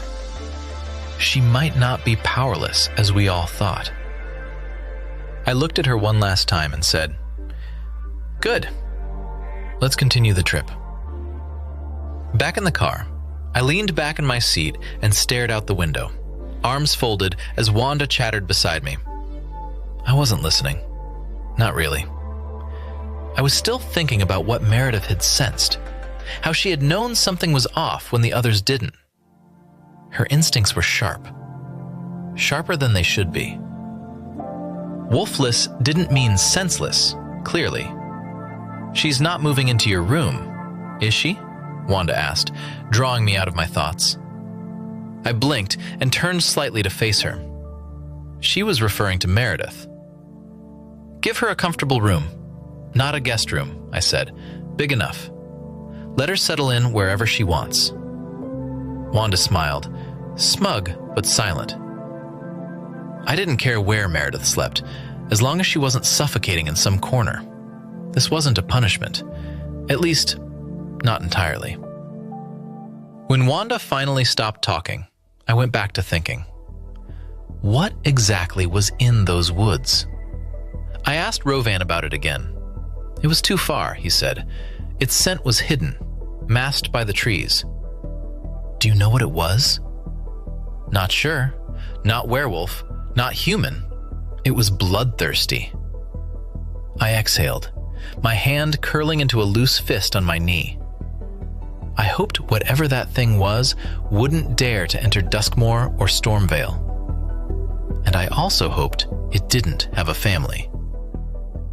By the time we passed the border checkpoint and arrived at Duskmoor, the sky had grayed. I had lived here for years, and still I would never get used to the noise, The congestion, the horns, the scent of oil and metal.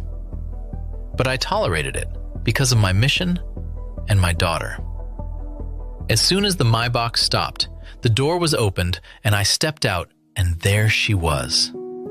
"Daddy!" she cried, barreling toward me in her little pink skirt. I crouched immediately, arms wide. Her laughter as she launched into my chest nearly unmade me. I caught her, lifted her, spun her. I didn't even think about who was watching. She was the only human I had ever protected with the full weight of my being, and she wasn't even mine by blood. I had adopted her 2 years ago, saved her from what would have been a cruel ending, and somehow she had filled a quiet void I hadn't even known existed. She never whined about not coming to Stormvale, never demanded too much. She was thoughtful, smart, gentle, human, yes, but more, something else, something brighter. She hugged me and asked if I brought her gifts. I smiled. "They are in the car," she squealed, and then Wanda appeared beside us. She ruffled Zamira's hair, calling her by name and asking, "Is it only your father you missed?" And of course, Zamira giggled and hugged her, too. She liked Wanda as much, told from Draven's perspective. There weren't many in Stormvale who knew about Zamira, not even some of my pack's higher-ranking warriors. Only my family and the few who needed to know did. It wasn't because I feared judgment. I had stood before far worse than whispered questions and wrinkled noses. But I've always drawn a line between what was mine and what the world was allowed to see. Zamira. She was mine. She wasn't a political pawn or a topic for council debate, and above all, she was safer here in Duskmoor. The elders would never understand. An unmarried alpha adopting a human child? It would set off another cycle of lectures and unsolicited advice. I didn't have the energy to entertain their noise. Zamira's small fingers curled around my larger ones as I led her toward the house. I had to slow my pace, shortening my usual long strides to match her little steps. Zamira chattered beside me, talking about her drawing pad and the princess castle she'd built with couch cushions. Her excitement was infectious.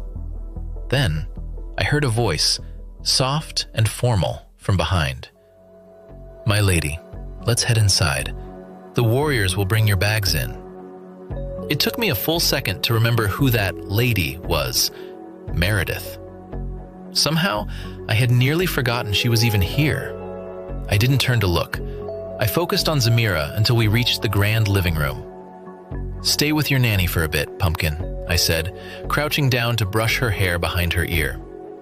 "I will be back with your gift." She nodded, her face lit with joy. "Okay, Daddy." I stood and turned to Wanda and Jeffrey, who were standing nearby. A silent signal was enough to get them moving. Once out of earshot, I said to Wanda, "Give Meredith her room. Make sure she is settled." "What about dinner?" she asked. "I will eat with everyone tonight," I replied. Wanda gave a shallow bow and turned away. I didn't miss the way her smile lingered as she exited the hallway. Jeffrey remained by my side, quiet but expectant. We walked further down the corridor, the soft lights casting long shadows along the smooth floor. I could already feel the weight of Duskmoor returning to my shoulders, the politics, the city's tensions, the rising death toll. "I want you to schedule a meeting with the mayor," I said. Jeffrey looked up slightly, his brows raising. "Tomorrow?" "Yes, preferably before noon." "That might be difficult on such short notice." "I know," I replied, "but mention the killings. 2 of ours. The mayor will make time." Jeffrey nodded, already pulling out his phone from his inner coat pocket. "Understood. I will press the urgency." We reached the end of the hallway, where a sleek black door stood. I placed my index finger on the scanner and heard the soft click as the lock disengaged. My Duskmoor office was different from my Stormvale study, sleeker, modern, clean lines, glass and chrome instead of oak and stone. It matched the city. Cold, efficient, unrelenting. As the door closed behind us, I stood still for a moment, letting the silence settle. I was still reeling, still trying to make sense of what I had just witnessed. Draven, with a child, a daughter. The image of her running into his arms wouldn't leave my head. The way he smiled, soft, real, was so unlike anything I'd ever seen on his face. And she called him Daddy with so much joy, so much certainty. My lady, let's head inside now. The warriors will bring your bags in.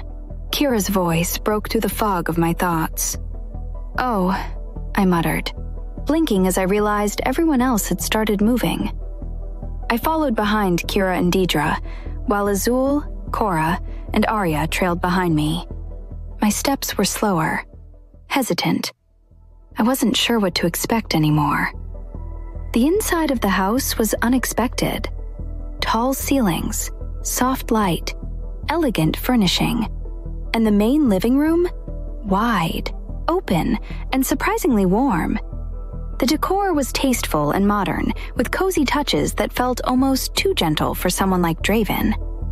Where were the cold grays and stone edges I had imagined? This didn't look like an alpha's den. It looked like a home. And then I remembered. The little girl. Of course. Maybe he kept it this way for her. Kira gestured to a plush couch. I sat slowly, still trying to process everything. My eyes flicked to Draven across the room, crouched once more to speak to the girl. Samira, I reminded myself. He said something to her with a faint smile on his face, and then he stood and walked away with Jeffrey and Wanda. I stayed seated, gaze fixed on the child. A woman approached Samira and said, "It's bath time, little one." Samira nodded cheerfully. "I've seen Daddy now. I can go." She reached for the woman's hand without a fuss. They walked off, hand in hand. Her nanny, I guessed. She had the look, calm, responsible, and clearly trusted. But my thoughts weren't on her. They were spinning again, trying to unravel the mystery of Draven having a daughter. A secret daughter. My heart clenched as theories tumbled through my head. I deleted the first theory about Wanda being her mother. A woman like Wanda wouldn't hide something like that. She would have weaponized that information to secure Draven long ago. And someone like her wouldn't tolerate not being married to him if he fathered her child. Then what? Did Draven have a secret wife? A lost mate? Someone dead? Just as that terrible idea slithered into my head, I saw Wanda re-enter the room. She walked toward me with that same smug, knowing smile I had come to despise. "I know this is your first time stepping foot out of Stormvale," she said smoothly. "You look a little lost, which is normal. But first, I will show you to your room. Follow me." I blinked at her, stunned at her tone. Then, she turned on her heel without waiting for a response, her gaze briefly flicking to my maids, as if warning them not to dawdle. I sat there for another second, frowning. What just happened? Why was she escorting me? Did she live here? Just then, Deidre leaned toward me. "We have to follow Miss Fellows, my lady." I stood slowly, still trying to process everything. I glanced at Kira and Deidre and whispered, "Does she work here? For the Alpha?" Kira nodded, keeping her voice low. "Yes, my lady. She lives here. She's been working for Alpha Draven for years." Deidre added, "She's the caretaker of this residence, oversees everything that happens in the house." I felt the shift in my mood instantly. So, Wanda wasn't just some persistent stalker following Draven about. She had rooted herself into Draven's life, right under his roof. I didn't like the implications. If Wanda ran this house, then she would make it her mission to remind me every day that I was the outsider here. And something told me This was just the beginning, told from Meredith's perspective. Wanda finally stopped halfway through the ground floor hallway. Without a word, she turned toward a door on the right and began sifting through a thick bunch of keys. A moment later, she selected one, slipped it into the lock, and twisted. The door clicked open. I followed Kira and Deidre in, the warm air of the house giving way to pitch blackness until Wanda flipped the switch by the wall and the room came to life. Light poured across polished floors, soft cream walls, and minimalist decor, giving the space a sleek, almost hotel-like calm. Large furniture pieces, muted in tone but undeniably expensive, were arranged around a center rug. The bed, framed in matte bronze and flanked by marble nightstands, was massive. Clean lines, modern luxury. A far cry from the cold prison cell I had expected Wanda to shove me into. I said nothing, though inwardly, I was stunned. Wanda gave me a real room? I didn't know whether to feel lucky or suspicious. Maybe this wasn't Wanda's doing. Maybe someone else had made that decision. Kira and Deidre were already pulling back the heavy curtains along one wall, letting the glow of outdoor security lights spill into the room. A glass door led out onto a small private patio. There, green hedges and beds of vibrant flowers offered a secluded escape. The sight alone made my chest loosen. Kira slid the door open slightly.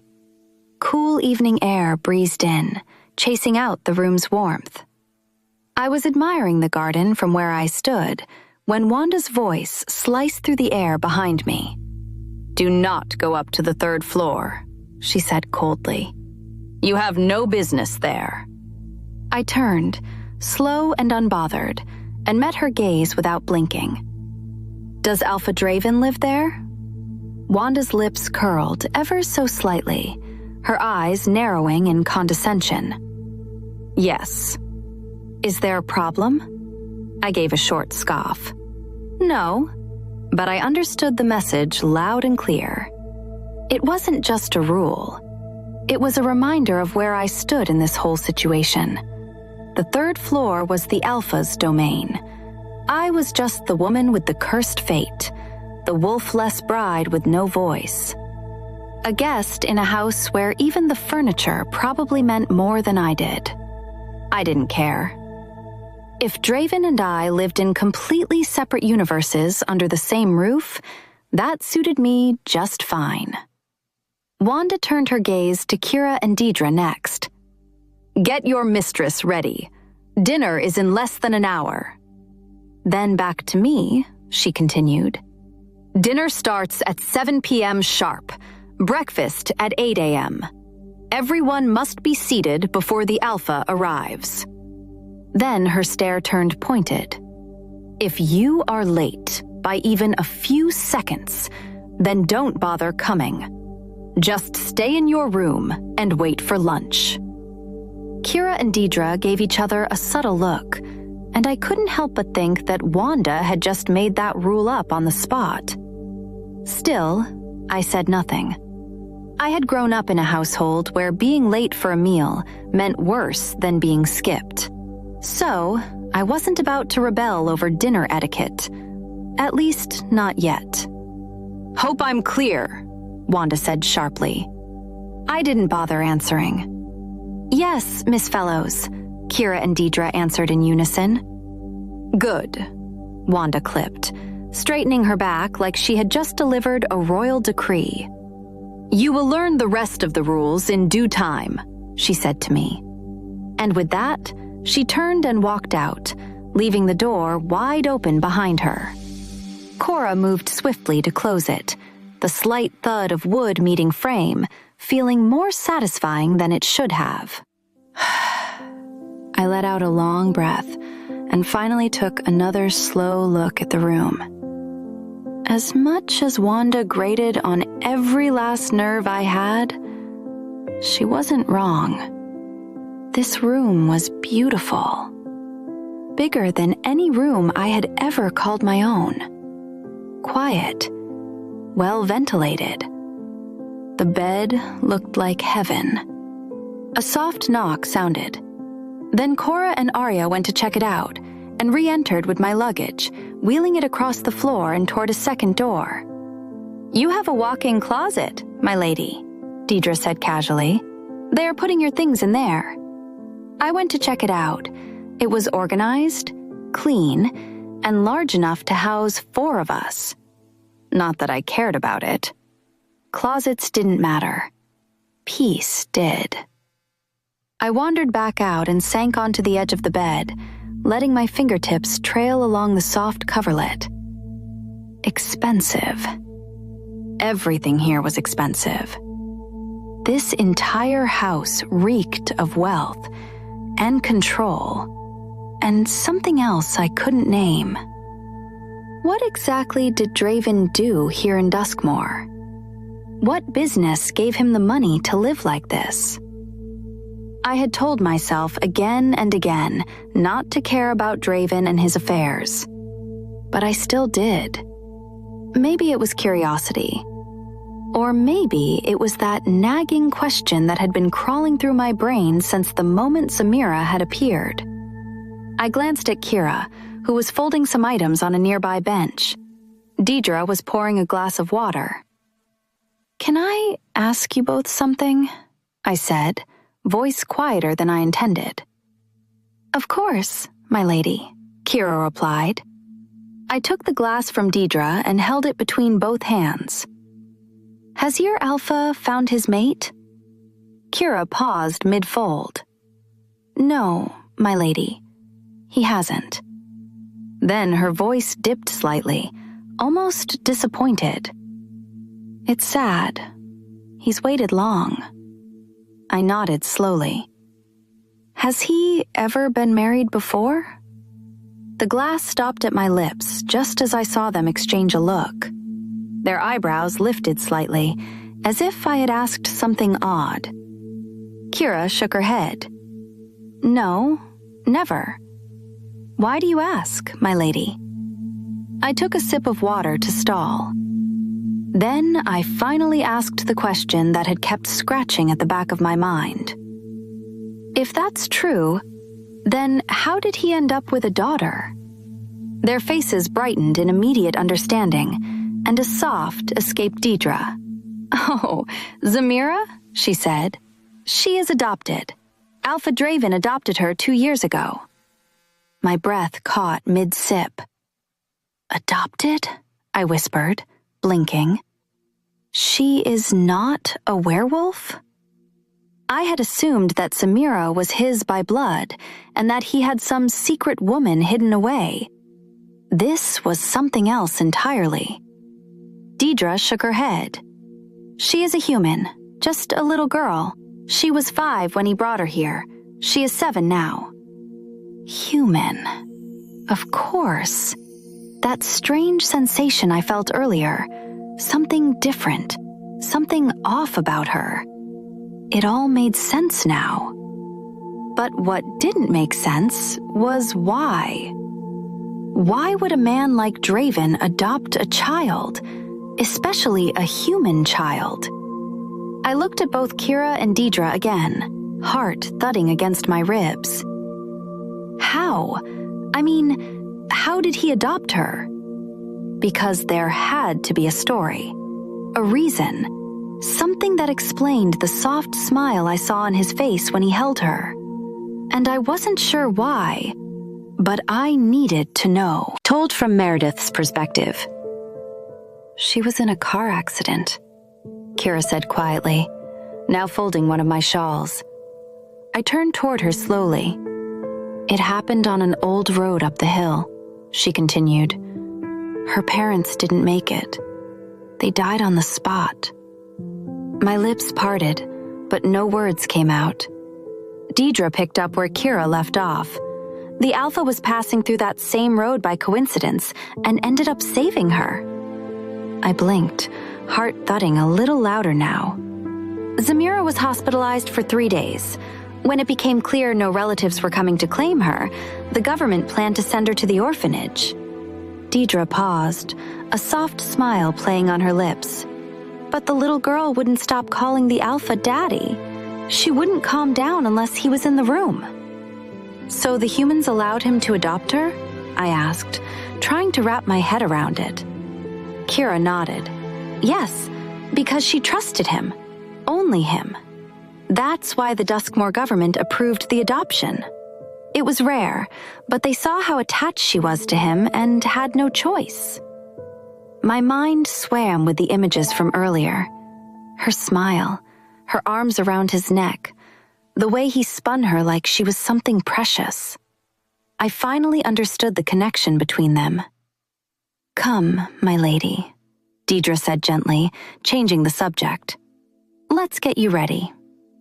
They helped me out of my dress in the bathroom, undoing the buttons and easing it off my shoulders. I stepped into the warm bath Azul had drawn earlier, the scent of lavender and vanilla oil already wafting up in soft curls of steam. The moment the water touched my skin, I let out a breath I hadn't realized I had been holding. "You may leave me alone for a bit," I murmured. They hesitated, especially Azul, but after a few exchanged glances and my second nod, they stepped out of the room. The door closed with a soft thud. I sank lower into the water, letting it lap gently at my collarbones, heat settling into my bones.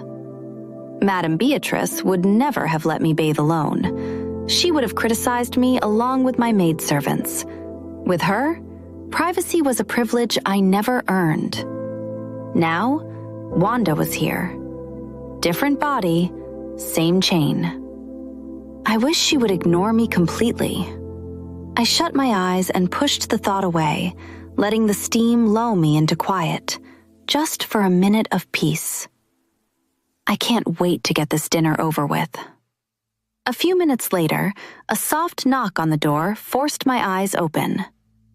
"My lady, may I come in to give you your bath now?" Azul's voice called gently from the other side, urgency tucked under her calm tone.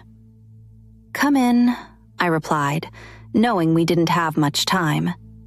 Wanda's warning refused to stop echoing in my ears.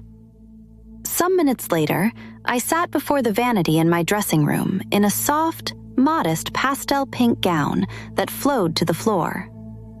Deidre worked the hand dryer through my hair, while Azul stood ready beside her with a small container.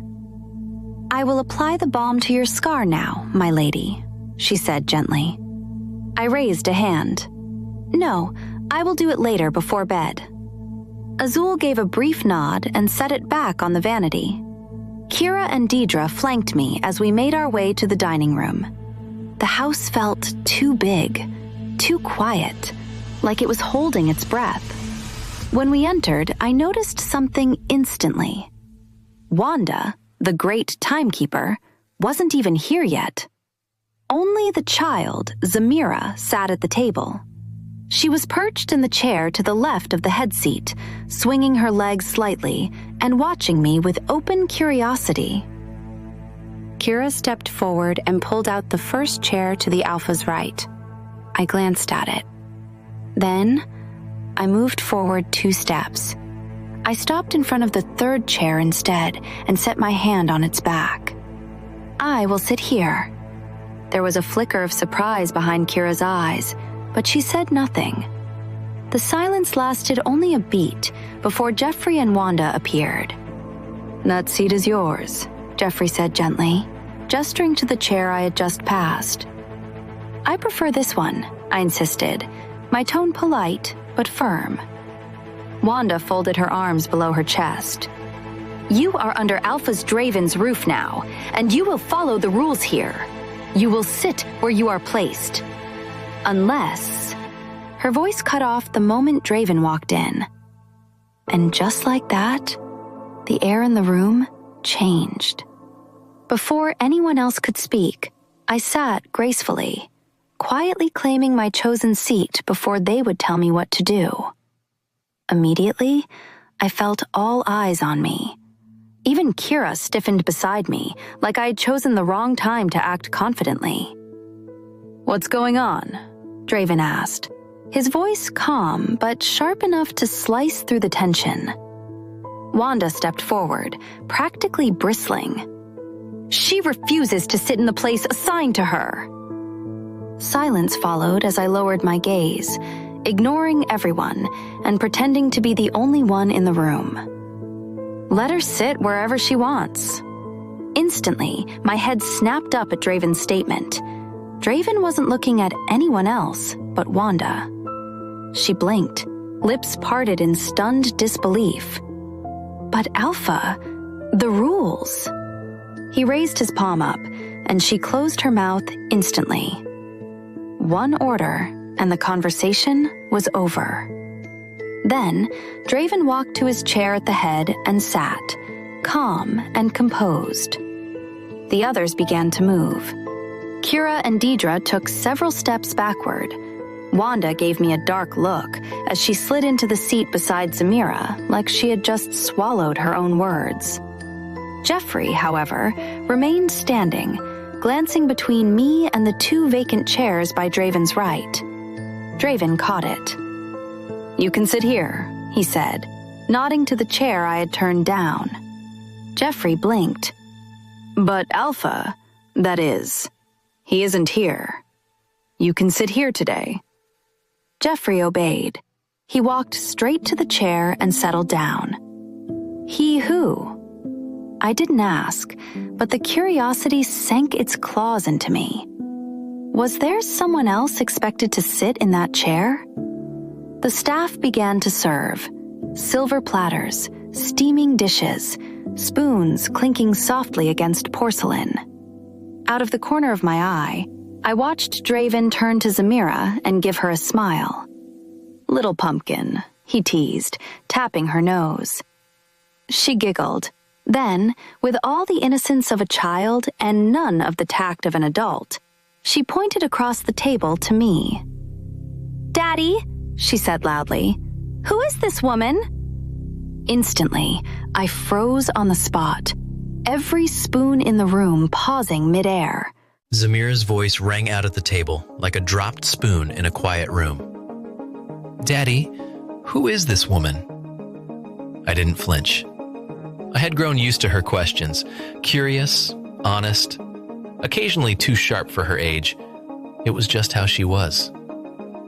She had always had a talent for asking exactly what most adults were too afraid to voice. Still, this one earned her a few shocked stares.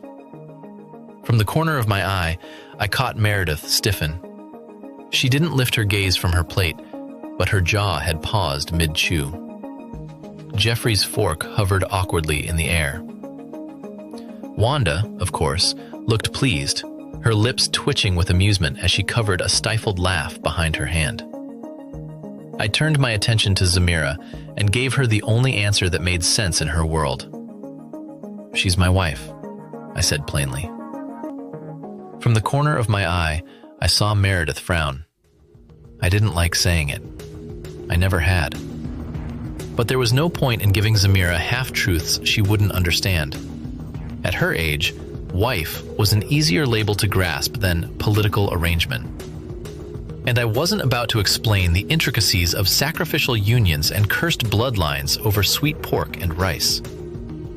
Zamira's brows knitted together. "Your wife? You married her? In a church?" I nodded. Sort of. That would satisfy her for now. She had seen enough weddings in Duskmore to associate marriage with white dresses and pews. If I said no, I would be here all night explaining Stormvale traditions. I didn't have the patience for that. For a minute, the table returned to its quiet rhythm, cutlery scraping plates again. Then, because she was never done, Zamira asked the next question, lifting her gaze to mine, lips pursed in a thoughtful little pout. "You won't make me call her Mummy, right?" Time paused. Even the flames in the chandelier seemed to still. I didn't need to look to know how the room responded. Meredith went completely still again, but this time her expression didn't betray her. She just kept eating like she hadn't heard a thing. Jeffrey blinked and lowered his fork. Wanda's shoulders shook slightly from suppressed laughter. But Zamira's eyes stayed on me, waiting. "No, I won't, Pumpkin," I said gently. I reached for the platter of stir-fried sweet pork and placed another serving on her plate. "Eat up." She beamed. "Thank you, Daddy." And just like that, the moment passed. I looked across at Meredith. Her expression was unreadable, her posture calm. She chewed with deliberate focus, as if she had already filed away what just happened and moved on. Zamira was slow to warm to new people. She always had been. But that wasn't my concern. I wouldn't force either of them into some picture-perfect fantasy. If Meredith wanted a place in Zamira's world, she had to earn it on her own. I wasn't going to interfere. Rovan stirred in the back of my mind, his voice a low rumble. "Talk to our mate. Bring her closer. She is ours." I shut him down immediately. "Stop with the delusions. I'm eating." Rovan growled lightly, but I silenced him. "I have to address this issue of Meredith being our mate later, but not tonight. Not at the table, with Zamira or anyone else nearby." I turned my attention back to Meredith. She was still chewing slowly, still focused. Her plate looked barely touched. A third of the food gone, no more. She wasn't really eating. She was stalling. I leaned back slightly. She had defied Wanda without blinking and sat where she pleased. It didn't bother me yet. I didn't care where she sat or how she ate, as long as she remained civil and kept her temper in check. But the truth remained. I married her for a purpose. And whether she liked it or not, that purpose meant surviving long enough to fulfill it. I couldn't let her ruin the plan I had crafted after thinking of a solution for years. If I left her to her own devices, she would self-destruct. 5 minutes passed. Then Meredith placed her napkin on the table, stood, and spoke quietly. "Excuse me." And she walked out. No permission asked, no second glance. Just gone like the wind. But I didn't stop her. I could have, but I already knew what that would earn me. Sharp words and sharper eyes. She didn't respond well to confrontation most times, and frankly, I didn't have the patience for her temper tonight. Across the table, Wanda tensed, watching Meredith leave with her maidservants. Her lips parted. I didn't need to hear what she was about to say. I knew her tone before it even left her mouth. "Wanda," I said calmly. She snapped her gaze to me, blinked, and slowly leaned back in her seat. Her mouth closed. A breath left her nose. Then she picked up her cutlery again. I didn't want tension tonight and raised voices in front of Zamira. After a beat of quiet, I asked, "Which room did you give her?" Wanda looked up, surprised. "The one with the patio and the flower wall on the ground floor." My brows furrowed. That room was for visiting relatives. Why? Wanda's polished tone didn't falter, but her smile dropped half a notch. "She is from Moonstone Pack, and they tend to prefer gardens and herbs. I thought she might enjoy growing something there if she gets bored." I exhaled slowly. That was a good point, though I didn't expect it from her. I let it go with a nod and finished the last bite of rice. When I stood, Zamira looked up with bright, expectant eyes. "Daddy, will you read me a story tonight?" I ruffled her hair. "I have some important calls to make." Her little shoulders dropped, just slightly, but Wanda stepped in, delicate, smiling, soothing. "How about I read your favorite story instead? Regina and the Bee?" Zamira's face lit up immediately. Then she turned to me, arms stretched. "Good night, Daddy." I leaned down and gave her a gentle hug, careful not to hold her too tightly in my arms. Jeffrey trailed after me as I left the room. My mind was already shifting. Calls, meetings, politics, and I thought about phoning my brother. He hadn't shown up for dinner, which meant he hadn't finished the task I had assigned to him, and I needed to speak with him before tomorrow's meeting with the mayor. Told from a third-person perspective. Meredith returned to her bedroom with slow steps, her posture drooping beneath invisible weight. Her eyes seemed tired, her movements absent-minded. Without a word, she sat at the edge of the bed, one hand reaching to press her fingertips against her forehead. A small sigh slipped from her lips. She wasn't bothered about Zamira's boldness at the dinner table. Naturally, she was surprised, but not offended. She didn't know children had it in them to be this curious and bold. Still, her body carried the fatigue of the long day like a cloak too heavy to shrug off, and she made it obvious to her maidservants. "I'm tired. I want to sleep," she murmured without lifting her gaze. Kira, ever attentive, stepped forward. "You should change out of your dress first, my lady." Meredith nodded and followed her silently into the walk-in closet. Within a few minutes, Kira helped her out of the gown and into a silk sleepwear set. The air around them remained quiet and unspoken, filled only with the rustle of fabric. Back in the room, Meredith crossed to the bed and slipped beneath the covers, pulling the duvet up to her chin as she nestled her head into the pillows. She said nothing more, her eyes already drifting shut. Azul, Kira, and Deidre exchanged looks from across the room. "She seems very exhausted," Deidre whispered as she moved toward the side table. Kira nodded in agreement.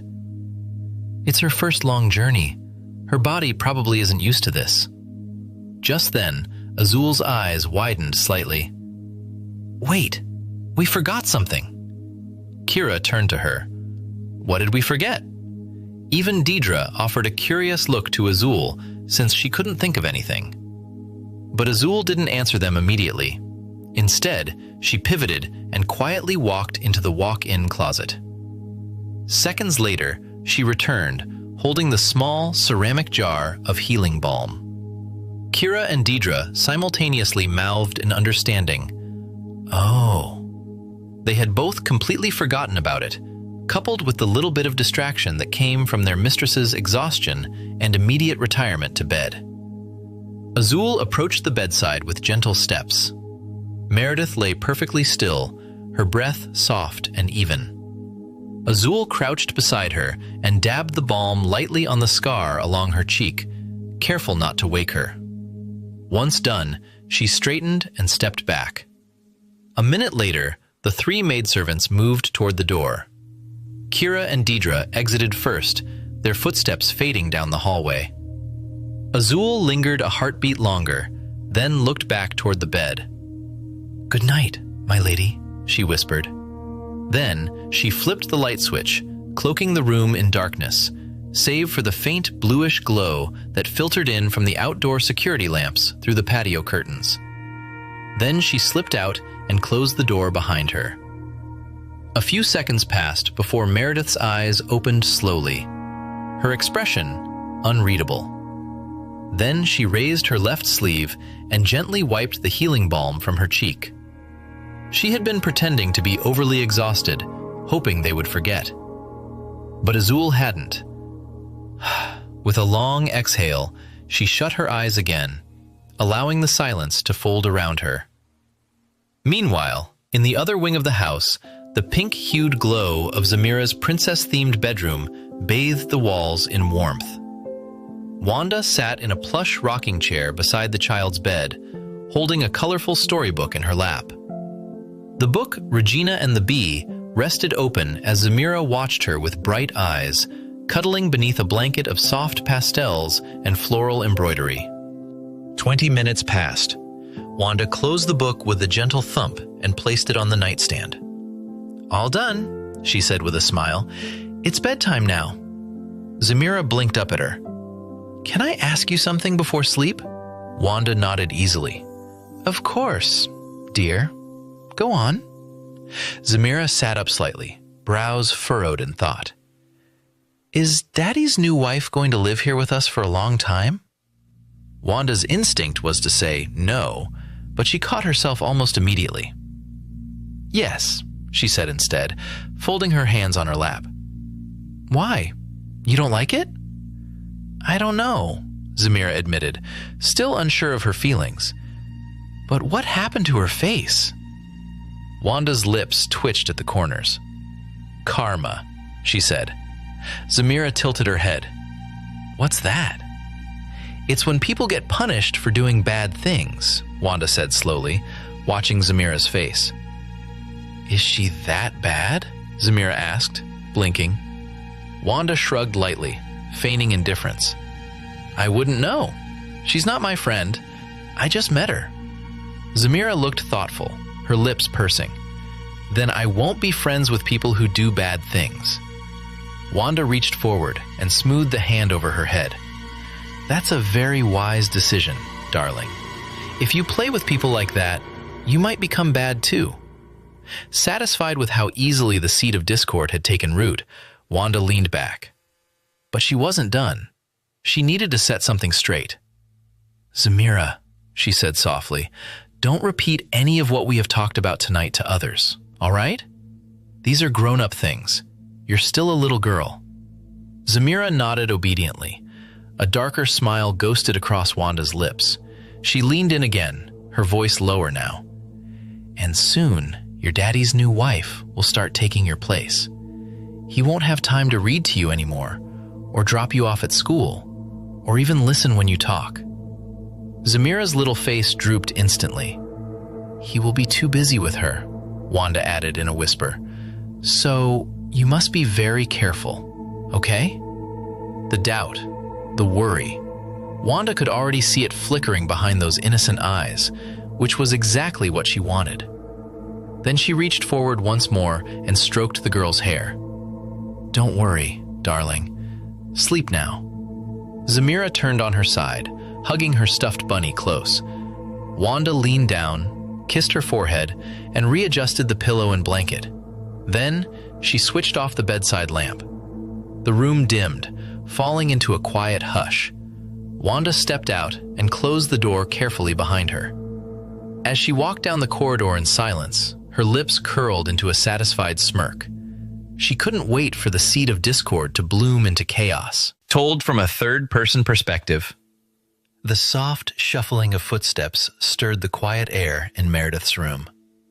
One by one, her 5 maidservants entered, all moving with the practiced grace of women who had worked together for years. Arya and Cora headed straight to the bathroom, their whisperings blending with the sound of water beginning to fill the tub. Kira and Deidre crossed to the tall curtains and parted them wide, letting the morning sunlight stream into the room. The golden rays slipped across the bed, crawling slowly up to the face buried against the pillow. Meredith stirred with a quiet groan, her brows furrowing as the light hit her lids.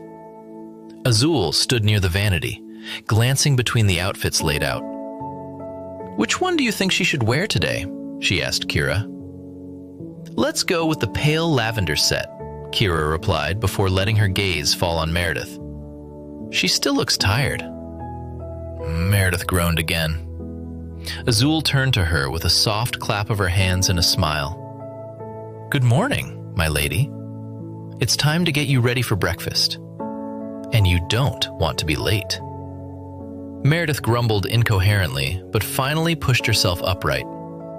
Her limbs protested every movement, her shoulders slouched in defiance. She hadn't slept enough. Not nearly. Her maidservants helped her through the morning preparations in a quiet rush.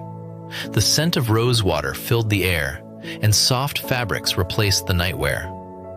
Azul was especially attentive, gently smoothing Meredith's hair back as Kira tied it into a neat bun. Then, Azul picked up the small ceramic jar from the vanity. Just a little on the scar, she said as she leaned in. Meredith watched her from the mirror, saying nothing. She didn't stop her. Not outwardly. But the moment no one was looking, her fingers brushed her cheek and the balm came off.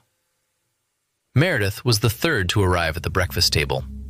Just like the night before, Zamira and Wanda were already seated in their usual spots, chatting softly.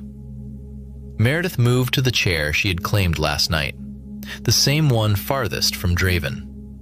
She lowered herself quietly, her face unreadable. Zamira stared at her with open curiosity, but Meredith didn't return the gaze.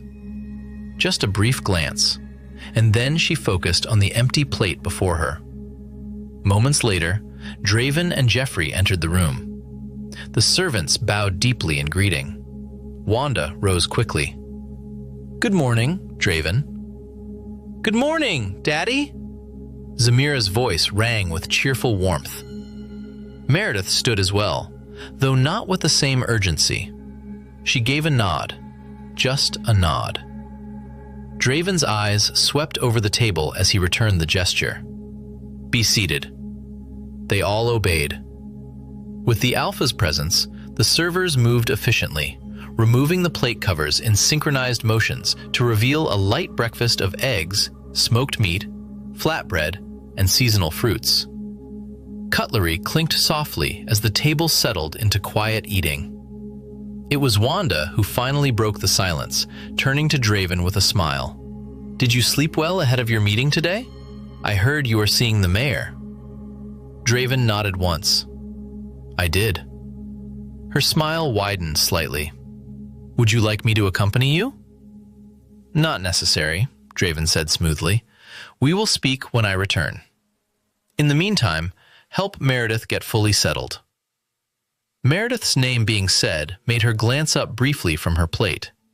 She noticed Wanda smiling at Draven, then casting a glance her way. "Of course," Wanda replied. "I will do just that." Meredith returned to eating.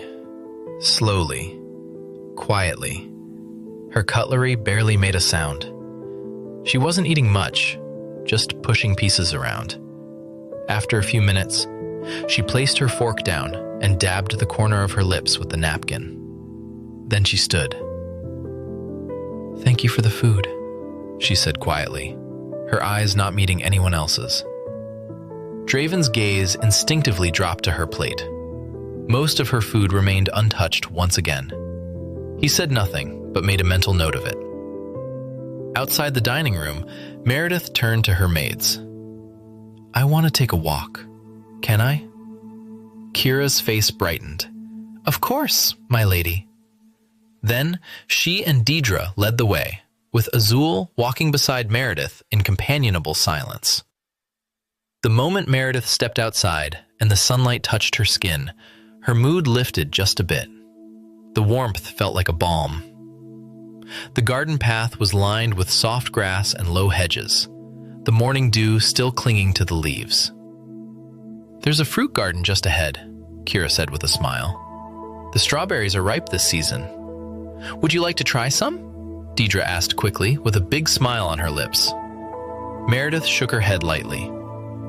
"I don't like strawberries. They look nice, but taste sour." "These ones are different," Kira promised. "They are sweet and juicy, a special species." Though it took more coaxing, Meredith eventually agreed. Not long after, Meredith sat beneath the shade of a wooden pergola beside the house, a clear glass bowl of strawberries resting on the small table beside her. She popped one in her mouth, and her brows lifted slightly. They were sweet and juicy, just like Kira and Deidre had claimed. Azul stood nearby, quietly enjoying the calm. But then, small footsteps padded across the grass. Both Meredith and Azul turned. It was Zamira. The little girl approached alone, her white dress fluttering slightly with the breeze. Her gaze was fixed on the strawberries. Azul tilted her head, surprised by her presence. "Where's your nanny, little one?" Zamira didn't answer the question. She didn't even blink. Her focus remained locked on the bowl of fruit.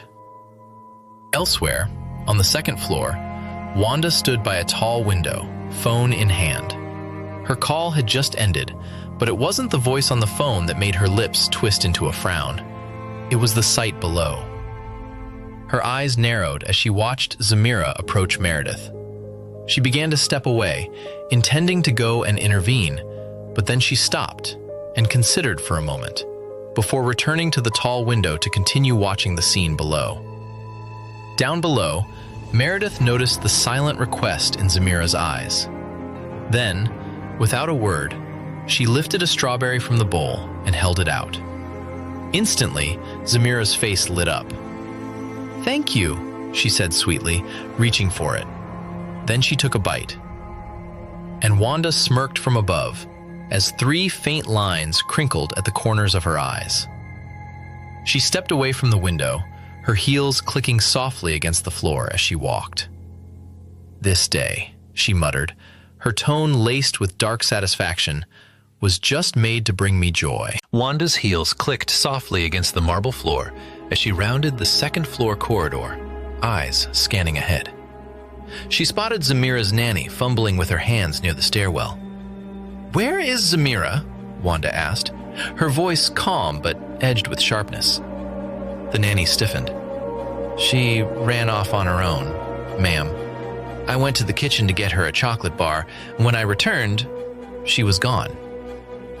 Wanda gave her a long, measuring stare. "Find her.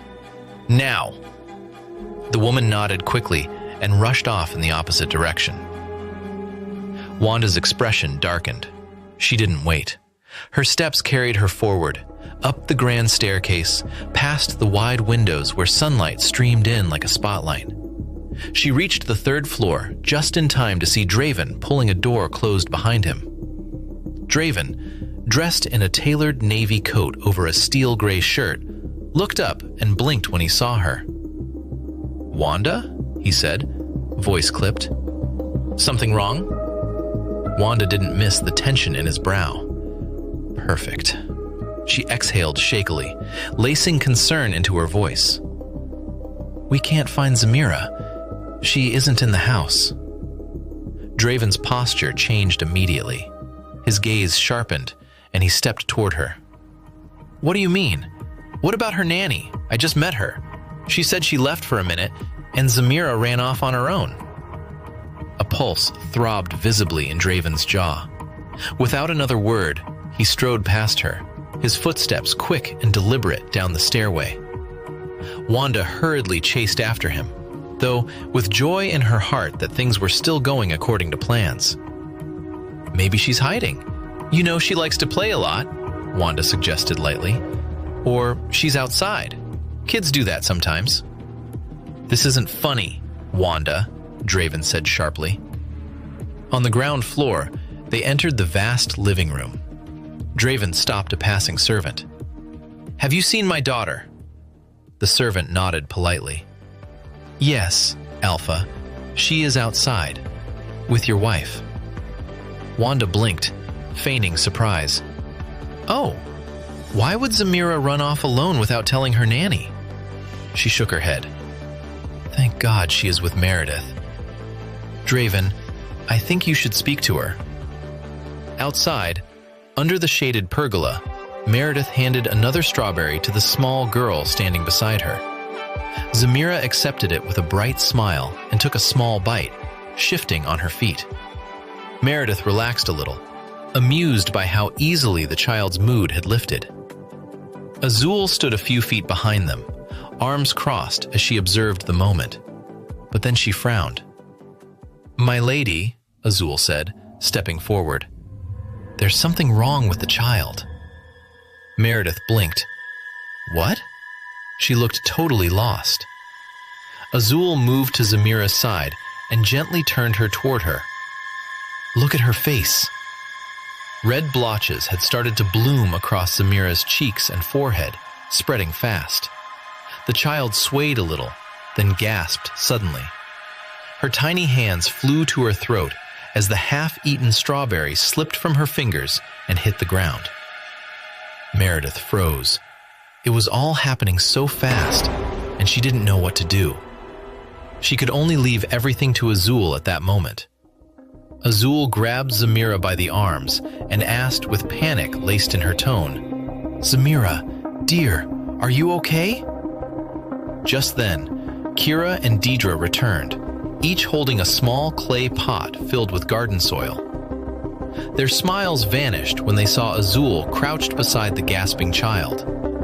They had left earlier to get some soil since Meredith mentioned something about trying to plant strawberries. "What happened?" Deidre asked, rushing forward. Kira's eyes darted to the fallen strawberry, then to Zamira's red mouth. She turned sharply to Meredith. "My lady, did you give her a strawberry?" Before Meredith could speak, Azul answered quickly. "Yes, why? Is that the reason? She's allergic to it," Deidre said, eyes wide with alarm. "Deadly allergic. Even a single bite could..." Meredith shot to her feet, panic washing over her. "I didn't know," she breathed. "I didn't know that was even possible." How could she have known that someone could be allergic to fruits? She had never heard about a condition like that back in Stormvale. Azul shook her head in disbelief, her attention still on Zamira. "But why would she eat them if she's allergic?" "We have to get her to the Alpha, now," Kira said, lifting the barely conscious child from Azul's arms. That's when they heard the approaching footsteps. Draven emerged from the house with Wanda beside him. His eyes instantly found the scene unfolding in the garden, and he froze. Zamira in Kira's arms, red, puffy, struggling to breathe. Wanda gasped. "What did you do to her?" Her voice was horrified, but her eyes glinted as they shifted to Meredith. Draven moved fast, snatching Zamira into his arms. "Zamira!" he called urgently. "Pumpkin, talk to me! It's Daddy!" But she was limp, her breaths shallow. He took one sniff, and his expression turned murderous. "Did she eat strawberries?" he growled, turning to Kira. Kira was too shaken to respond, but Meredith stepped forward. "I gave them to her," she said quickly. "Kira wasn't here. It's not her fault. I am sorry. I didn't know." Wanda cut her off, not waiting for her to finish explaining, her voice sharp. "Zamira is allergic to strawberries. How could you feed them to her?" Meredith flinched. "I didn't know." Draven's voice dropped to a low, furious growl. "You are unfit to be a mother." Silence dropped like a blade. "Anything you touch dies," he said, his eyes burning with venom. "That's why the moon goddess cursed you." Soft gasps rippled quietly across the group. Azul went still. Kira's mouth parted, but no words came. Meredith stood there, frozen. "Pray nothing happens to my daughter," Draven spat at last. And then he was gone. Turning on his heel, Zamira clutched tightly in his arms, storming across the garden toward the carport. Zamira's nanny, who had just come out, ran after him, nearly tripping over her own feet. Wanda lingered for a beat, folding her arms with satisfaction. "You should learn to stay out of trouble here," she hissed. "Keep to yourself, or you will be sent away." Then she turned and marched off, leaving behind Meredith, who was still reeling, still shaken, still clutching the weight of her mistake. Kira's eyes were glassy, her throat tight, as she watched her mistress staring into the empty space her Alpha had disappeared into. She swallowed hard and took a small step forward. "My lady," she called softly. There was no response. Meredith didn't even blink. She was so hurt and pained. Kira looked to Deidre, who nodded silently.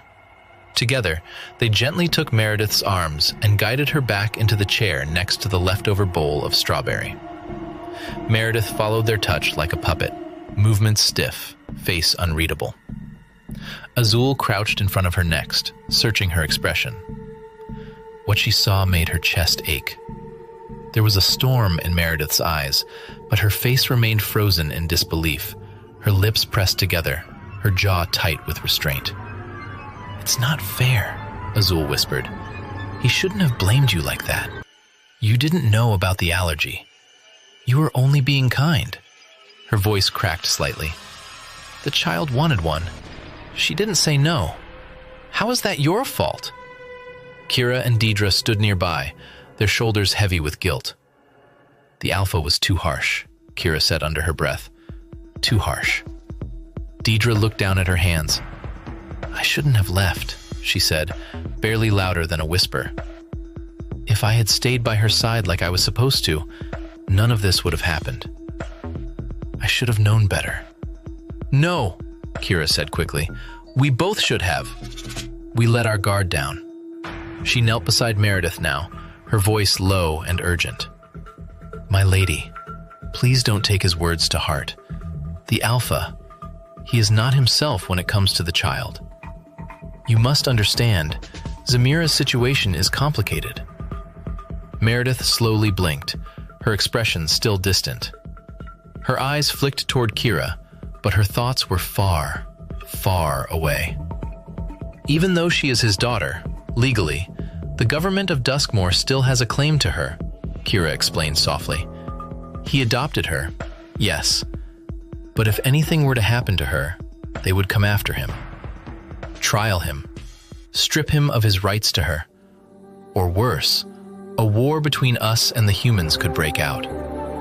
Still, Meredith didn't speak. Her fingers, however, curled into trembling fists on her lap. She could feel the weight of Draven's words like an anchor in her chest.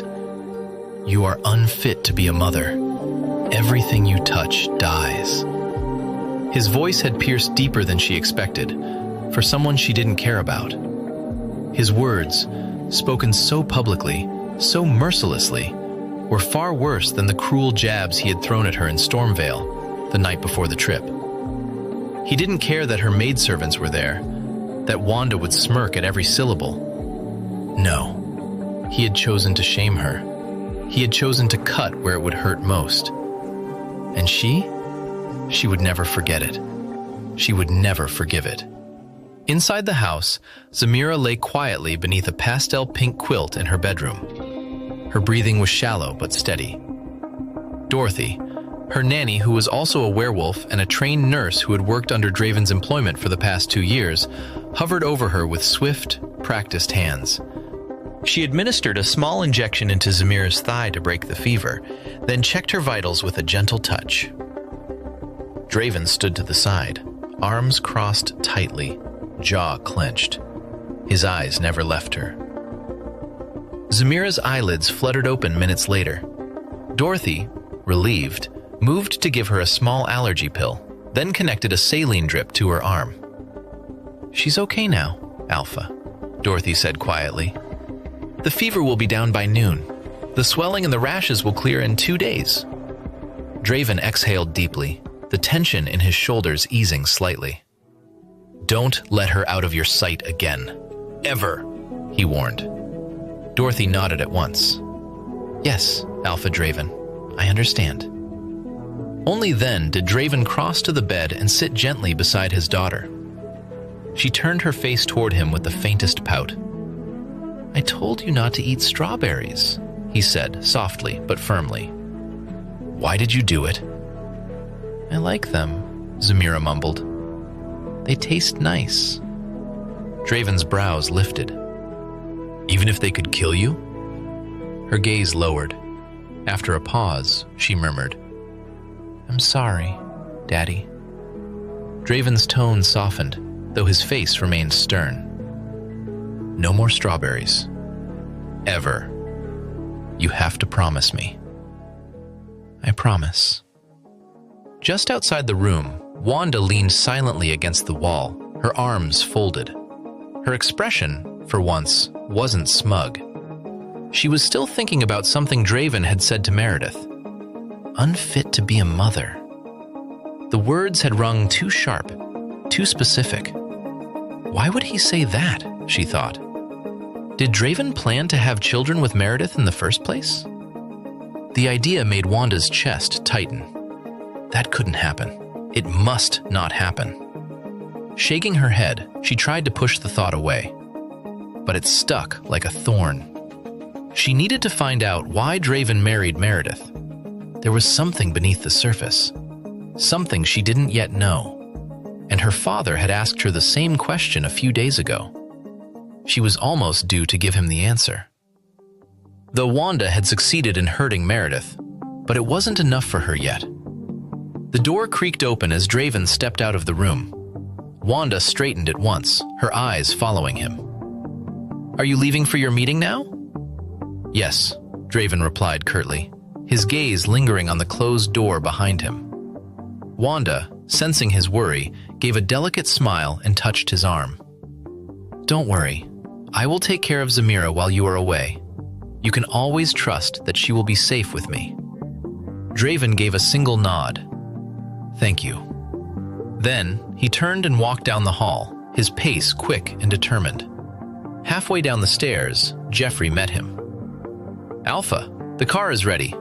Let's go," Draven said.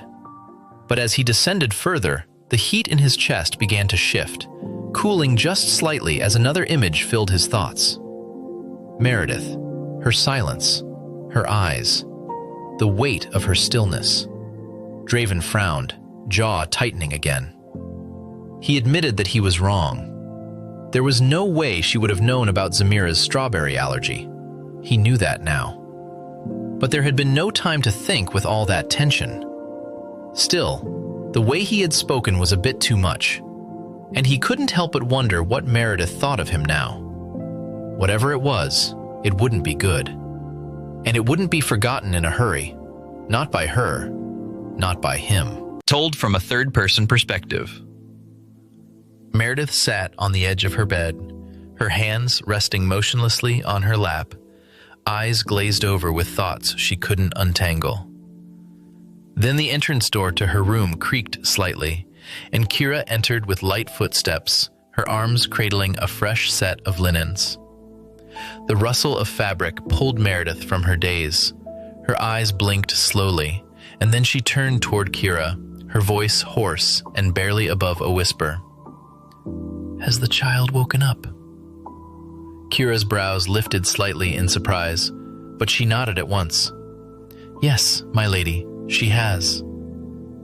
Meredith stood slowly from the bed, her posture still stiff with unspoken weight.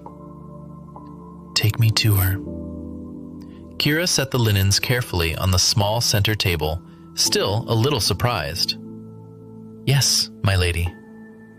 She hadn't expected her mistress, who was still raw from everything, to ask after Zamira. From the open doorway to the patio, Deidre stepped in, her hands still stained with fresh soil from the small clay pot she had been arranging with peonies. "I will come with you," she said without hesitation. A moment later, Azul stepped out from the walk-in closet, her expression alert. "Can I come too?" Meredith shook her head gently. "No, Kira and Deidre will accompany me." Azul lowered her gaze, but nodded. "All right, my lady." A minute later, the trio left the room in silence. As they turned the hallway toward the second floor, they arrived just in time to see Wanda closing the pink door to Zamira's room. Meredith let out a long breath, but didn't slow her steps. Wanda turned, and the second her eyes landed on them, her expression twisted with displeasure.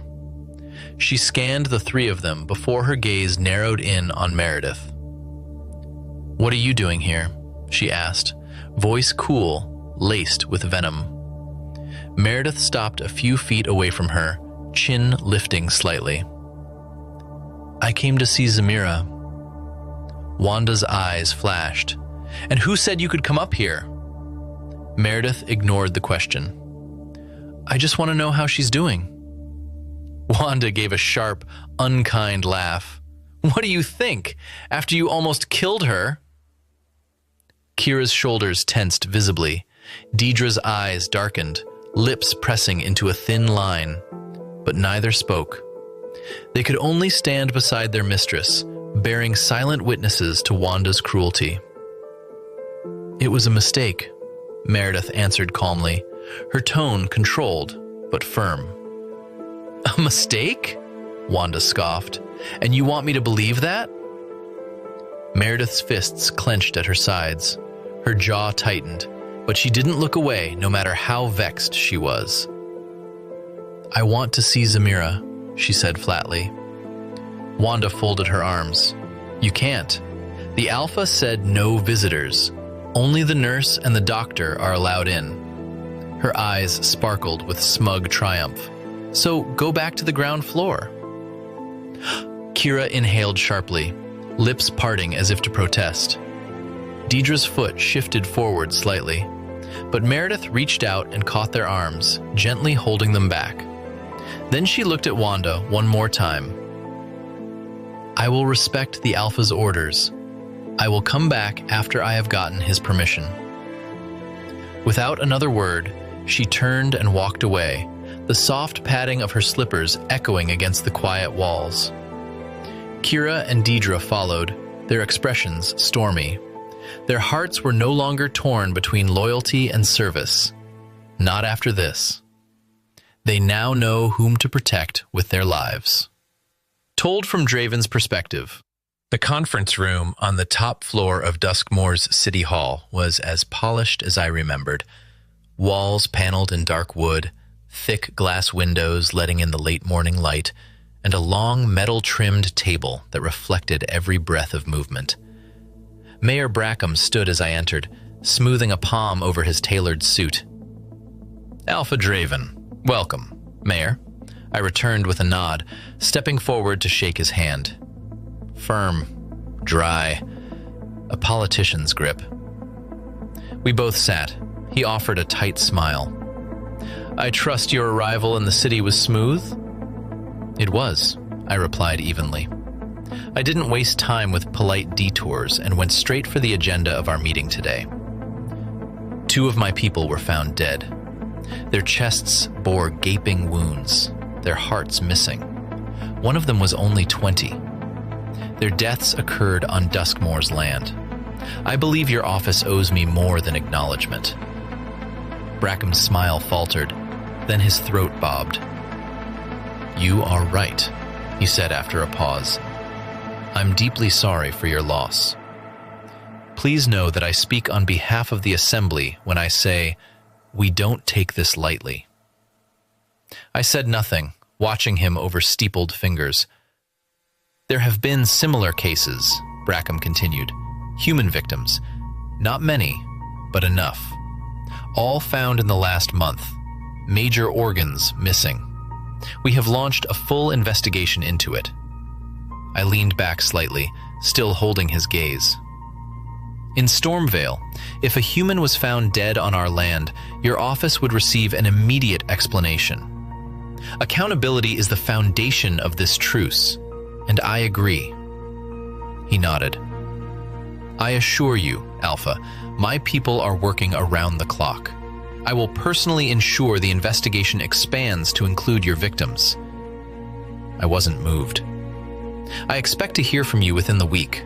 A report, a direction, something. Otherwise," I paused, letting the tension settle, "I will begin my own investigation, and I won't need permission to do it." Brackham's smile was gone now. "Understood." "Also," I added, "while we both hope that I don't lose another one of my people, I want additional patrols placed near the east sector and within the border limits. I will not allow my people to walk these streets in fear." He nodded quickly. "Consider it done. I will issue the directive before the day ends." Then we stood, and he extended his hand again. "I appreciate your frankness, Alpha Draven. You have my word." I clasped his hand once more, this time holding his gaze a little longer. "We will see," I said, then turned and left with Jeffrey. The black vehicle was quiet as we pulled away from the city hall. Duskmoor's skyline reflected off the glass, all sharp corners and smooth deceit. Jeffrey cleared his throat beside me. "Alpha, do you trust him?" "No," I said without hesitation. "Not for a second." Jeffrey nodded, unsurprised. "So, what now?" "We continue our own investigation, quietly," I said. "I want our eyes in every facility where our people are. I will see to it, Jeffrey replied. I leaned into the seat, briefly shutting my eyes. And call my brother, I added. Tell him to come back for dinner. We need to discuss our next move. Yes, Alpha. Jeffrey pulled out his phone immediately. I stared out the tinted window, watching the city blur by as my thoughts drifted back to a certain someone. I was going back to her, and I wasn't even sure I was ready to face her. Yet. The conference room on the top floor of Duskmoor's City Hall was as polished as I remembered. Walls paneled in dark wood, thick glass windows letting in the late morning light, and a long metal-trimmed table that reflected every breath of movement. Mayor Brackham stood as I entered, smoothing a palm over his tailored suit. Alpha Draven, welcome. Mayor, I returned with a nod, stepping forward to shake his hand. Firm, dry, a politician's grip. We both sat. He offered a tight smile. I trust your arrival in the city was smooth? It was, I replied evenly. I didn't waste time with polite detours and went straight for the agenda of our meeting today. 2 of my people were found dead. Their chests were ripped open, their hearts missing. One of them was only 20. Their deaths occurred on Duskmoor's land. I believe your office owes me more than acknowledgement. Brackham's smile faltered, then his throat bobbed. You are right, he said after a pause. I'm deeply sorry for your loss. Please know that I speak on behalf of the Assembly when I say we don't take this lightly. I said nothing, watching him over steepled fingers. There have been similar cases, Brackham continued. Human victims. Not many, but enough. All found in the last month. Major organs missing. We have launched a full investigation into it. I leaned back slightly, still holding his gaze. In Stormvale, if a human was found dead on our land, your office would receive an immediate explanation. Accountability is the foundation of this truce, and I agree. He nodded. I assure you, Alpha, my people are working around the clock. I will personally ensure the investigation expands to include your victims. I wasn't moved. I expect to hear from you within the week. A report, a direction, something. Otherwise, I paused, letting the tension settle. I will begin my own investigation, and I won't need permission to do it. Brackham's smile was gone now. Understood. Also, I added, while we both hope that I don't lose another one of my people, I want additional patrols placed near the east sector and within the border limits. I will not allow my people to walk these streets in fear. He nodded quickly. Consider it done. I will issue the directive before the day ends. Then we stood, and he extended his hand again. I appreciate your frankness, Alpha Draven. You have my word. I clasped his hand once more, this time holding his gaze a little longer. We will see, I said, then turned and left with Jeffrey. The black vehicle was quiet as we pulled away from the city hall. Duskmoor's skyline reflected off the glass, all sharp corners and smooth deceit. Jeffrey cleared his throat beside me. Alpha, do you trust him? No, I said without hesitation. Not for a second. Jeffrey nodded, unsurprised. So, what now? We continue our own investigation, quietly, I said. I want our eyes in every facility where our people are. I will see to it, Jeffrey replied. I leaned into the seat, briefly shutting my eyes. And call my brother, I added. Tell him to come back for dinner. We need to discuss our next move. Yes, Alpha. Jeffrey pulled out his phone immediately. I stared out the tinted window, watching the city blur by as my thoughts drifted back to a certain someone. I was going back to her, and I wasn't even sure I was ready to face her. yet. Told from Meredith's perspective. We walked back to my room, quiet and tense, the air hanging with the weight of everything Wanda had said. As soon as the door closed behind us, Azul emerged from the dressing room, her brows slightly raised. "My lady, did you see the child?" she asked, looking between us. I sighed, sharp and angry, then crossed the room and sat heavily on the edge of the bed. Kira answered for me, her voice low. "Miss Fellows didn't let us." Azul's frown deepened. "Does she have the right to do that?" Deidre sighed from the side. "She used the Alpha's name. That's all it takes." Azul looked like she had more to say, but I cut the room into silence with a sharp fist pressed into the bed. The thud wasn't loud, but it was enough. They all turned toward me. "I'm not going to dinner," I said flatly, still staring at the floor. "Not with them." Kira blinked. "But, my lady, it's not allowed. Everyone must be present when the Alpha is at the table." I scoffed. I was about to tell her just how little I cared about her Alpha's expectations, but Deidre beat me to it. "Not if Our Lady has a pounding headache and can't get out of bed," she said without blinking. Kira gasped. "Deidre, lying to the Alpha is a punishable offense." Deidre didn't even flinch. "How would he know if we don't talk?" "He will send a doctor to check," Kira insisted, looking concerned. "Then let him," I snapped, looking up at them for the first time. "Let him send an entire hospital. I don't care. I just don't want to see him." Draven's face was irritating to me at the moment. It was begging to meet my palms. Azul sighed deeply and stepped closer. "My lady, let it be. I'm sure the moon goddess will look out for you." "Don't," I said sharply, raising a hand. The air turned still. I stood, jaw tightening. "Don't say her name in this room, or in my presence. As far as I'm concerned, she is dead to me."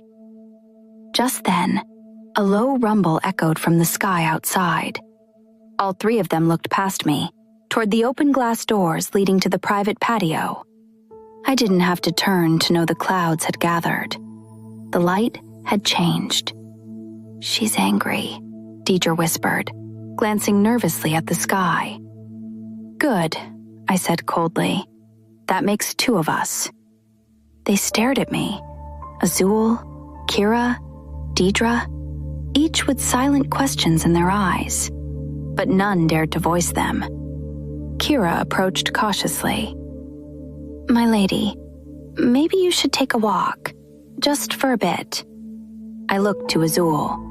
She nodded gently. Deidre did the same. I exhaled. They wanted me to cool off. I understood. "So," I asked quietly, "leave me, just for a while." They exchanged glances but obeyed, stepping out silently. The door shut with a soft thud, and I stood there alone. I made my way toward the patio and let the warm air hit my skin. The flower bed shimmered under the dimming light, and my eyes landed on the lavender. A small smile tugged at my lips, despite everything. Maybe I will make lavender oil one of these days. I took the short steps off the patio and stepped into the small garden. It was the first time I had actually walked through it. A hush of peace moved with the breeze, and for a moment, I appreciated that. This little patch of beauty, Wanda didn't even realize she had given me. I bent slightly to inhale the soft fragrance. Then, a faint sound reached my ears. A horse's neigh. I paused. Had I heard that right? I stood straighter, brows furrowed. There it was again, louder now. And then I noticed I could see the lawn on the other side, past the flowers. I followed the sound, parting through the lavender until I found myself emerging on the other side of the bed. That's when I nearly collided with a massive black stallion and stumbled backwards. "Hey, watch out!" The voice was male, deep and smooth, with a lilt of amusement. I looked up. A man stood there holding the reins, tall and striking in a way that made him look like he had stepped out of a painting. Handsome, like Draven or Jeffrey, but younger somehow, with a light in his brown eyes that wasn't dulled by war or power. "Are you okay?" he asked. I nodded, still blinking up at him. Something about him felt out of place, yet I was certain I hadn't seen him before. He tilted his head slightly, his brows narrowing with curiosity. And then I felt it. The scar on my face. His eyes weren't on it, but still, I couldn't help the reflexive desire to cover it. He gestured behind me. "Did you come through there?" I glanced back at the flowers and nodded. "Yes. Is that a problem?" He smiled faintly and shook his head. "Not at all." Then, his eyes sparkled with amusement. "I thought maybe you were hiding from someone." "Hiding?" I asked, folding my arms. "From who?" He lowered his voice a notch, leaning in just slightly. "For example, the Alpha. He's terrifying." And he was right, but then I raised a brow slowly. "You are a werewolf, aren't you?" He seemed like one to me from the way he spoke.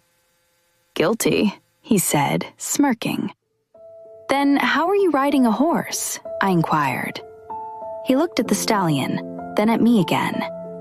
"Well, the Alpha can." I blinked. "He can?" He nodded. "Apparently." That made no sense. Werewolves and horses didn't mix. Their instincts were too different, too wild. It was unheard of. We would tear them apart once we shifted, and when in our human form, the horses would never let us ride them either. "How did he do that?" I asked. He shrugged. "I guess there's nothing he isn't good at." "Except speaking kindly to others," I remarked almost immediately. "I take it the Alpha wronged you?" he asked lightly. "What did he do?" I didn't know why, but I found myself talking. It spilt out of me, everything. The strawberries, the accusations, the shame, all of it. "Though I made a mistake, it wasn't my fault," I said, breathless with buried emotion. Yet he made sure I knew how little I mattered. The man nodded. "Then don't forgive him." I frowned. "You speak like you know him well. Aren't you afraid of him?" He chuckled. "I am. You don't look it." "No," he agreed, meeting my gaze. "But no one dares speak ill of him to his face. So, yes, we are all afraid. But you're not. You must be new here." "I arrived yesterday," I said. He nodded slowly. "I see." Then I pointed to the stallion. "So, how are you going to ride him?" He smiled. "The Alpha will tame him for me." Then he took a step back, gave me a small wave. "See you around." And with that, he walked away with the horse, leaving me there among the lavender, the scent lingering, the wind tugging at my sleeves as I thought about just who he might be. The gates parted before the black car, and as the engine stilled in the courtyard, a warrior opened the door with a respectful nod. "Welcome back, Alpha," he said, then added, "Your brother arrived earlier. He is inside." I stepped out, adjusting the cuffs of my shirt. Good. I didn't think he would arrive before my return. Jeffrey rounded the car just in time to hear it. Should I send for him? Before I could reply, my phone buzzed in my inner jacket pocket. I slid it out and glanced at the screen. Mr. Outrun displayed clearly on it. I turned the screen toward Jeffrey. "This is going to take a while." He nodded in understanding. "I will see him after dinner," I added. "I will inform him," Jeffrey said, falling into step beside me as we entered the house. I swiped the screen to answer. Good evening, Father. I took the stairs 2 at a time, my voice calm but steady as I greeted him. The familiar scent of my quarters, mint, honey, and a trace of cinnamon, greeted me as I entered the master suite. How did the meeting go with the mayor? My father asked without preamble. I slipped off my jacket and draped it across the armrest of the couch. Brackham was composed as always, apologetic. He admitted there were human victims too. He is launching an investigation and expects us to stay put until he gives us a proper explanation. And you believed him? Came the low growl across the line. I didn't say that. Draven, they are toying with our truce, he snapped. They wouldn't dare this if they valued the weight of our alliance. I know, I said. That's why I will continue the investigation on our end, quietly. If they are hiding anything, we will know before they can burn the evidence. A beat passed. Then, with a grunt of approval, he said, Good. Secure everything. Information, trails, witnesses. If you need backup, say so. I will send our best from the royal packs. I will keep that in mind. He paused again. What of Dennis? Haven't seen him yet, I said. But we will talk after dinner. There was a hum of satisfaction from the other end. I will relay my report to King Alderic on today's meeting with the mayor. No need, he said quickly. I will speak to Alderic myself. You focus on the ground. I nodded, even though he couldn't see me. Thank you, Father. Have a good night. Then I ended the call and tossed the phone onto the bed. I sat on the edge of the mattress and pulled off my shoes, the fine leather groaning under pressure. A few moments later, I stripped and stepped into the cold shower, the water hitting my skin with a hiss. The day had been long. Too long to dwell on unimportant matters. By the time I dried off and dressed again, the evening had sunk into deep amber light. I headed downstairs and entered my home office, settling behind the desk. The leather chair groaned under my weight as I pulled a stack of files toward me. I had only gotten through 2 pages when there was a soft knock. Enter. Wanda stepped in, wearing her usual polite smile. I heard you were back. I gave a small nod. How did the meeting go? Brackham gave us crumbs, I said simply. We will proceed with our own investigation. Her smile widened faintly. Seems the humans have forgotten what we are capable of. And I hope we don't have to remind them, I said. That would mean war. The conversation shifted. I asked about my daughter. She leaned back slightly in her chair, crossing one leg over the other. Zamira's fever broke this afternoon. Dorothy said she should rejoin us at breakfast. I nodded once. Wanda hesitated. Meredith came to the 2nd floor earlier to see Zamira. I looked up slowly. I turned her away, she said. I told her the child was sleeping, and only the doctor and nurse were allowed inside, for now. Her tone tried to sound diplomatic, but something in it struck the wrong note. My eyes narrowed. In my name? I asked flatly. Wanda blinked. Caught. Yes, I used your name because it felt appropriate in the moment. Don't, I said coldly. Don't ever speak for me. Not again. It won't be tolerated. Her expression wavered. I apologize. It won't happen again. But I didn't respond. My thoughts had already moved elsewhere. Meredith. How must she have felt, standing outside that door, told she wasn't allowed near the child I had accused of almost killing and had dragged her dignity through the mud for?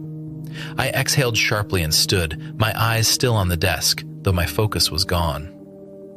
There had already been enough misunderstandings between us. I didn't need others adding to them. Wanda stood slowly.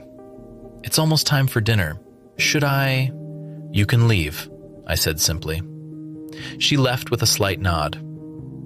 15 minutes later, I entered the dining room. Jeffrey and Wanda were already seated. The servants bowed. Jeffrey and Wanda began to rise, but I waved them down silently. My eyes swept the table and landed on Meredith's empty chair. The chair she had claimed. The servant pulled mine out. I sat, my jaw ticking. I looked up and saw one of her maidservants, Kira, standing among the servers. "Where is your mistress?" She stepped forward, her tone respectful. "She has a migraine, Alpha. She will not be joining you tonight." I narrowed my eyes slightly. "Has a doctor seen her?" "She declined," Kira replied. "She prefers Moonstone's natural remedies for headaches and is responding well to them." I said nothing at first, just a faint nod, but Wanda wasn't satisfied with the arrangement. She turned to Kira, her voice lightly chiding. "We have the best doctors. You should have insisted. We don't want stories that touch. We will have one of them check her tomorrow." "That won't be necessary," I said, tone even as I turned to Wanda. "If she's comfortable with her treatment, let her be." Wanda opened her mouth to say something else, but I turned my attention back to my plate. There were lines I was no longer willing to let others cross, especially not when they concerned her. "Let your mistress know I never stopped her from seeing Zamira," I said, glancing toward Kira with a firm but steady tone. "She is free to visit the child whenever she wants. Let everything that happened stay in the past." Kira bowed immediately. "Yes, Alpha, I will inform her." Then she turned and quietly excused herself from the dining room. I picked up my cutlery again, my fingers just settling on the silverware, when a familiar voice echoed through the hall. "Brother!" I didn't have to look to know who it was. There was only one person with that kind of voice and energy.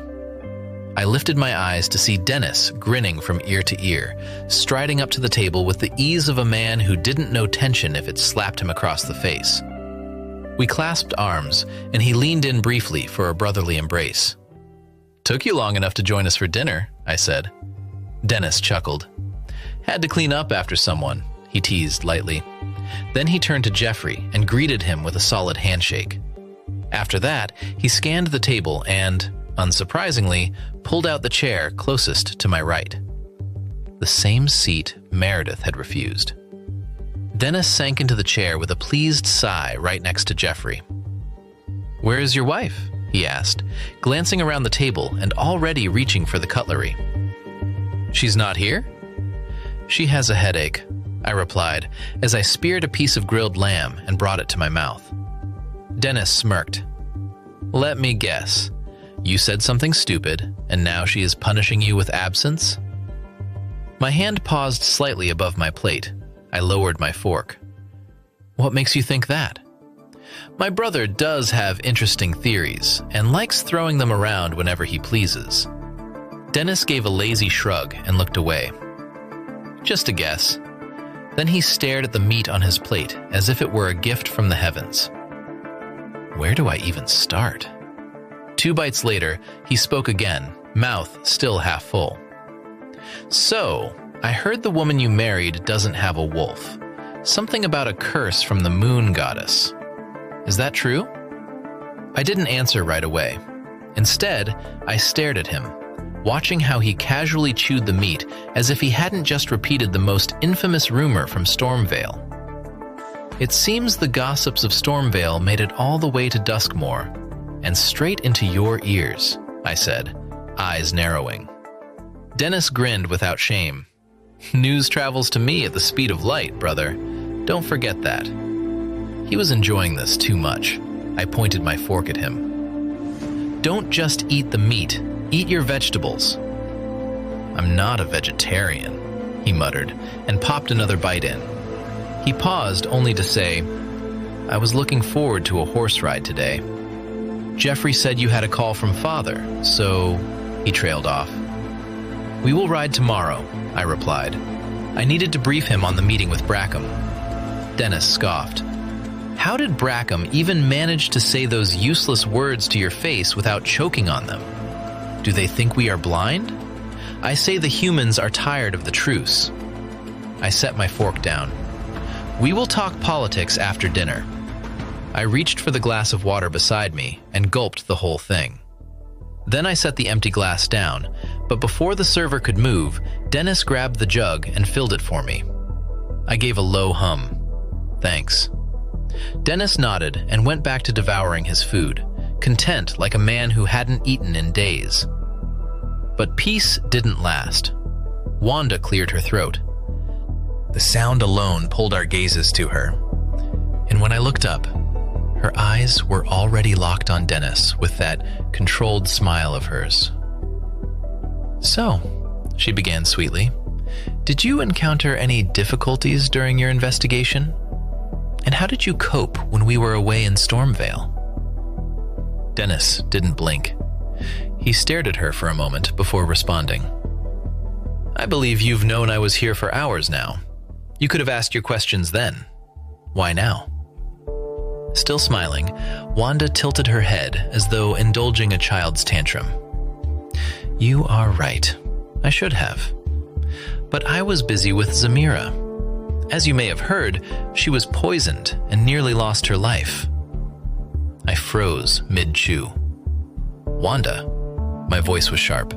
A warning. She looked at me, arms out. Am I wrong? Are strawberries not poisonous to your daughter? My jaw clenched. I held her gaze.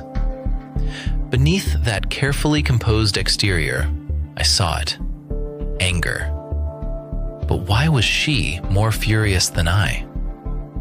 I said nothing, choosing silence over words I might regret. The weight of her eyes tried to force something from me, but just then... Who poisoned her? Dennis asked, his voice too casual, too disinterested. He wasn't asking because he cared. He was daring her to just try and ignore my warning. I turned my attention back to Wanda, my gaze firm. Wanda blinked once, then met my warning look. Then she realized the danger in pressing further and exhaled. Forget I said anything, she said to Dennis. Dennis scoffed and picked up his fork again. I downed the rest of my wine and poured myself another glass. This night was already turning into one I wished I had skipped. The tension between Dennis and Wanda was suffocating. It always had been, ever since their fallout 10 years ago.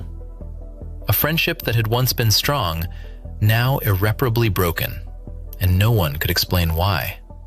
I had asked them both over the years. Dennis had always told me, "You don't need to know. Just understand that we are not friends anymore and might never be." Wanda's response was, "He started it. Ask him." I have nothing to explain. I exhaled again, this time longer. At this rate, I was going to lose my mind faster than anyone expected. I had too much on my plate. There was Wanda and Dennis, the Council of Elders, the murders, and Meredith. Especially Meredith. A woman who wore anger like a second skin and who had every right to, which was understandable. Her entire life was unfair. For a brief second, I wondered what it would feel like to disappear for a while. Just a moment of quiet, peace. But I knew better than to waste my time, wallowing in mist.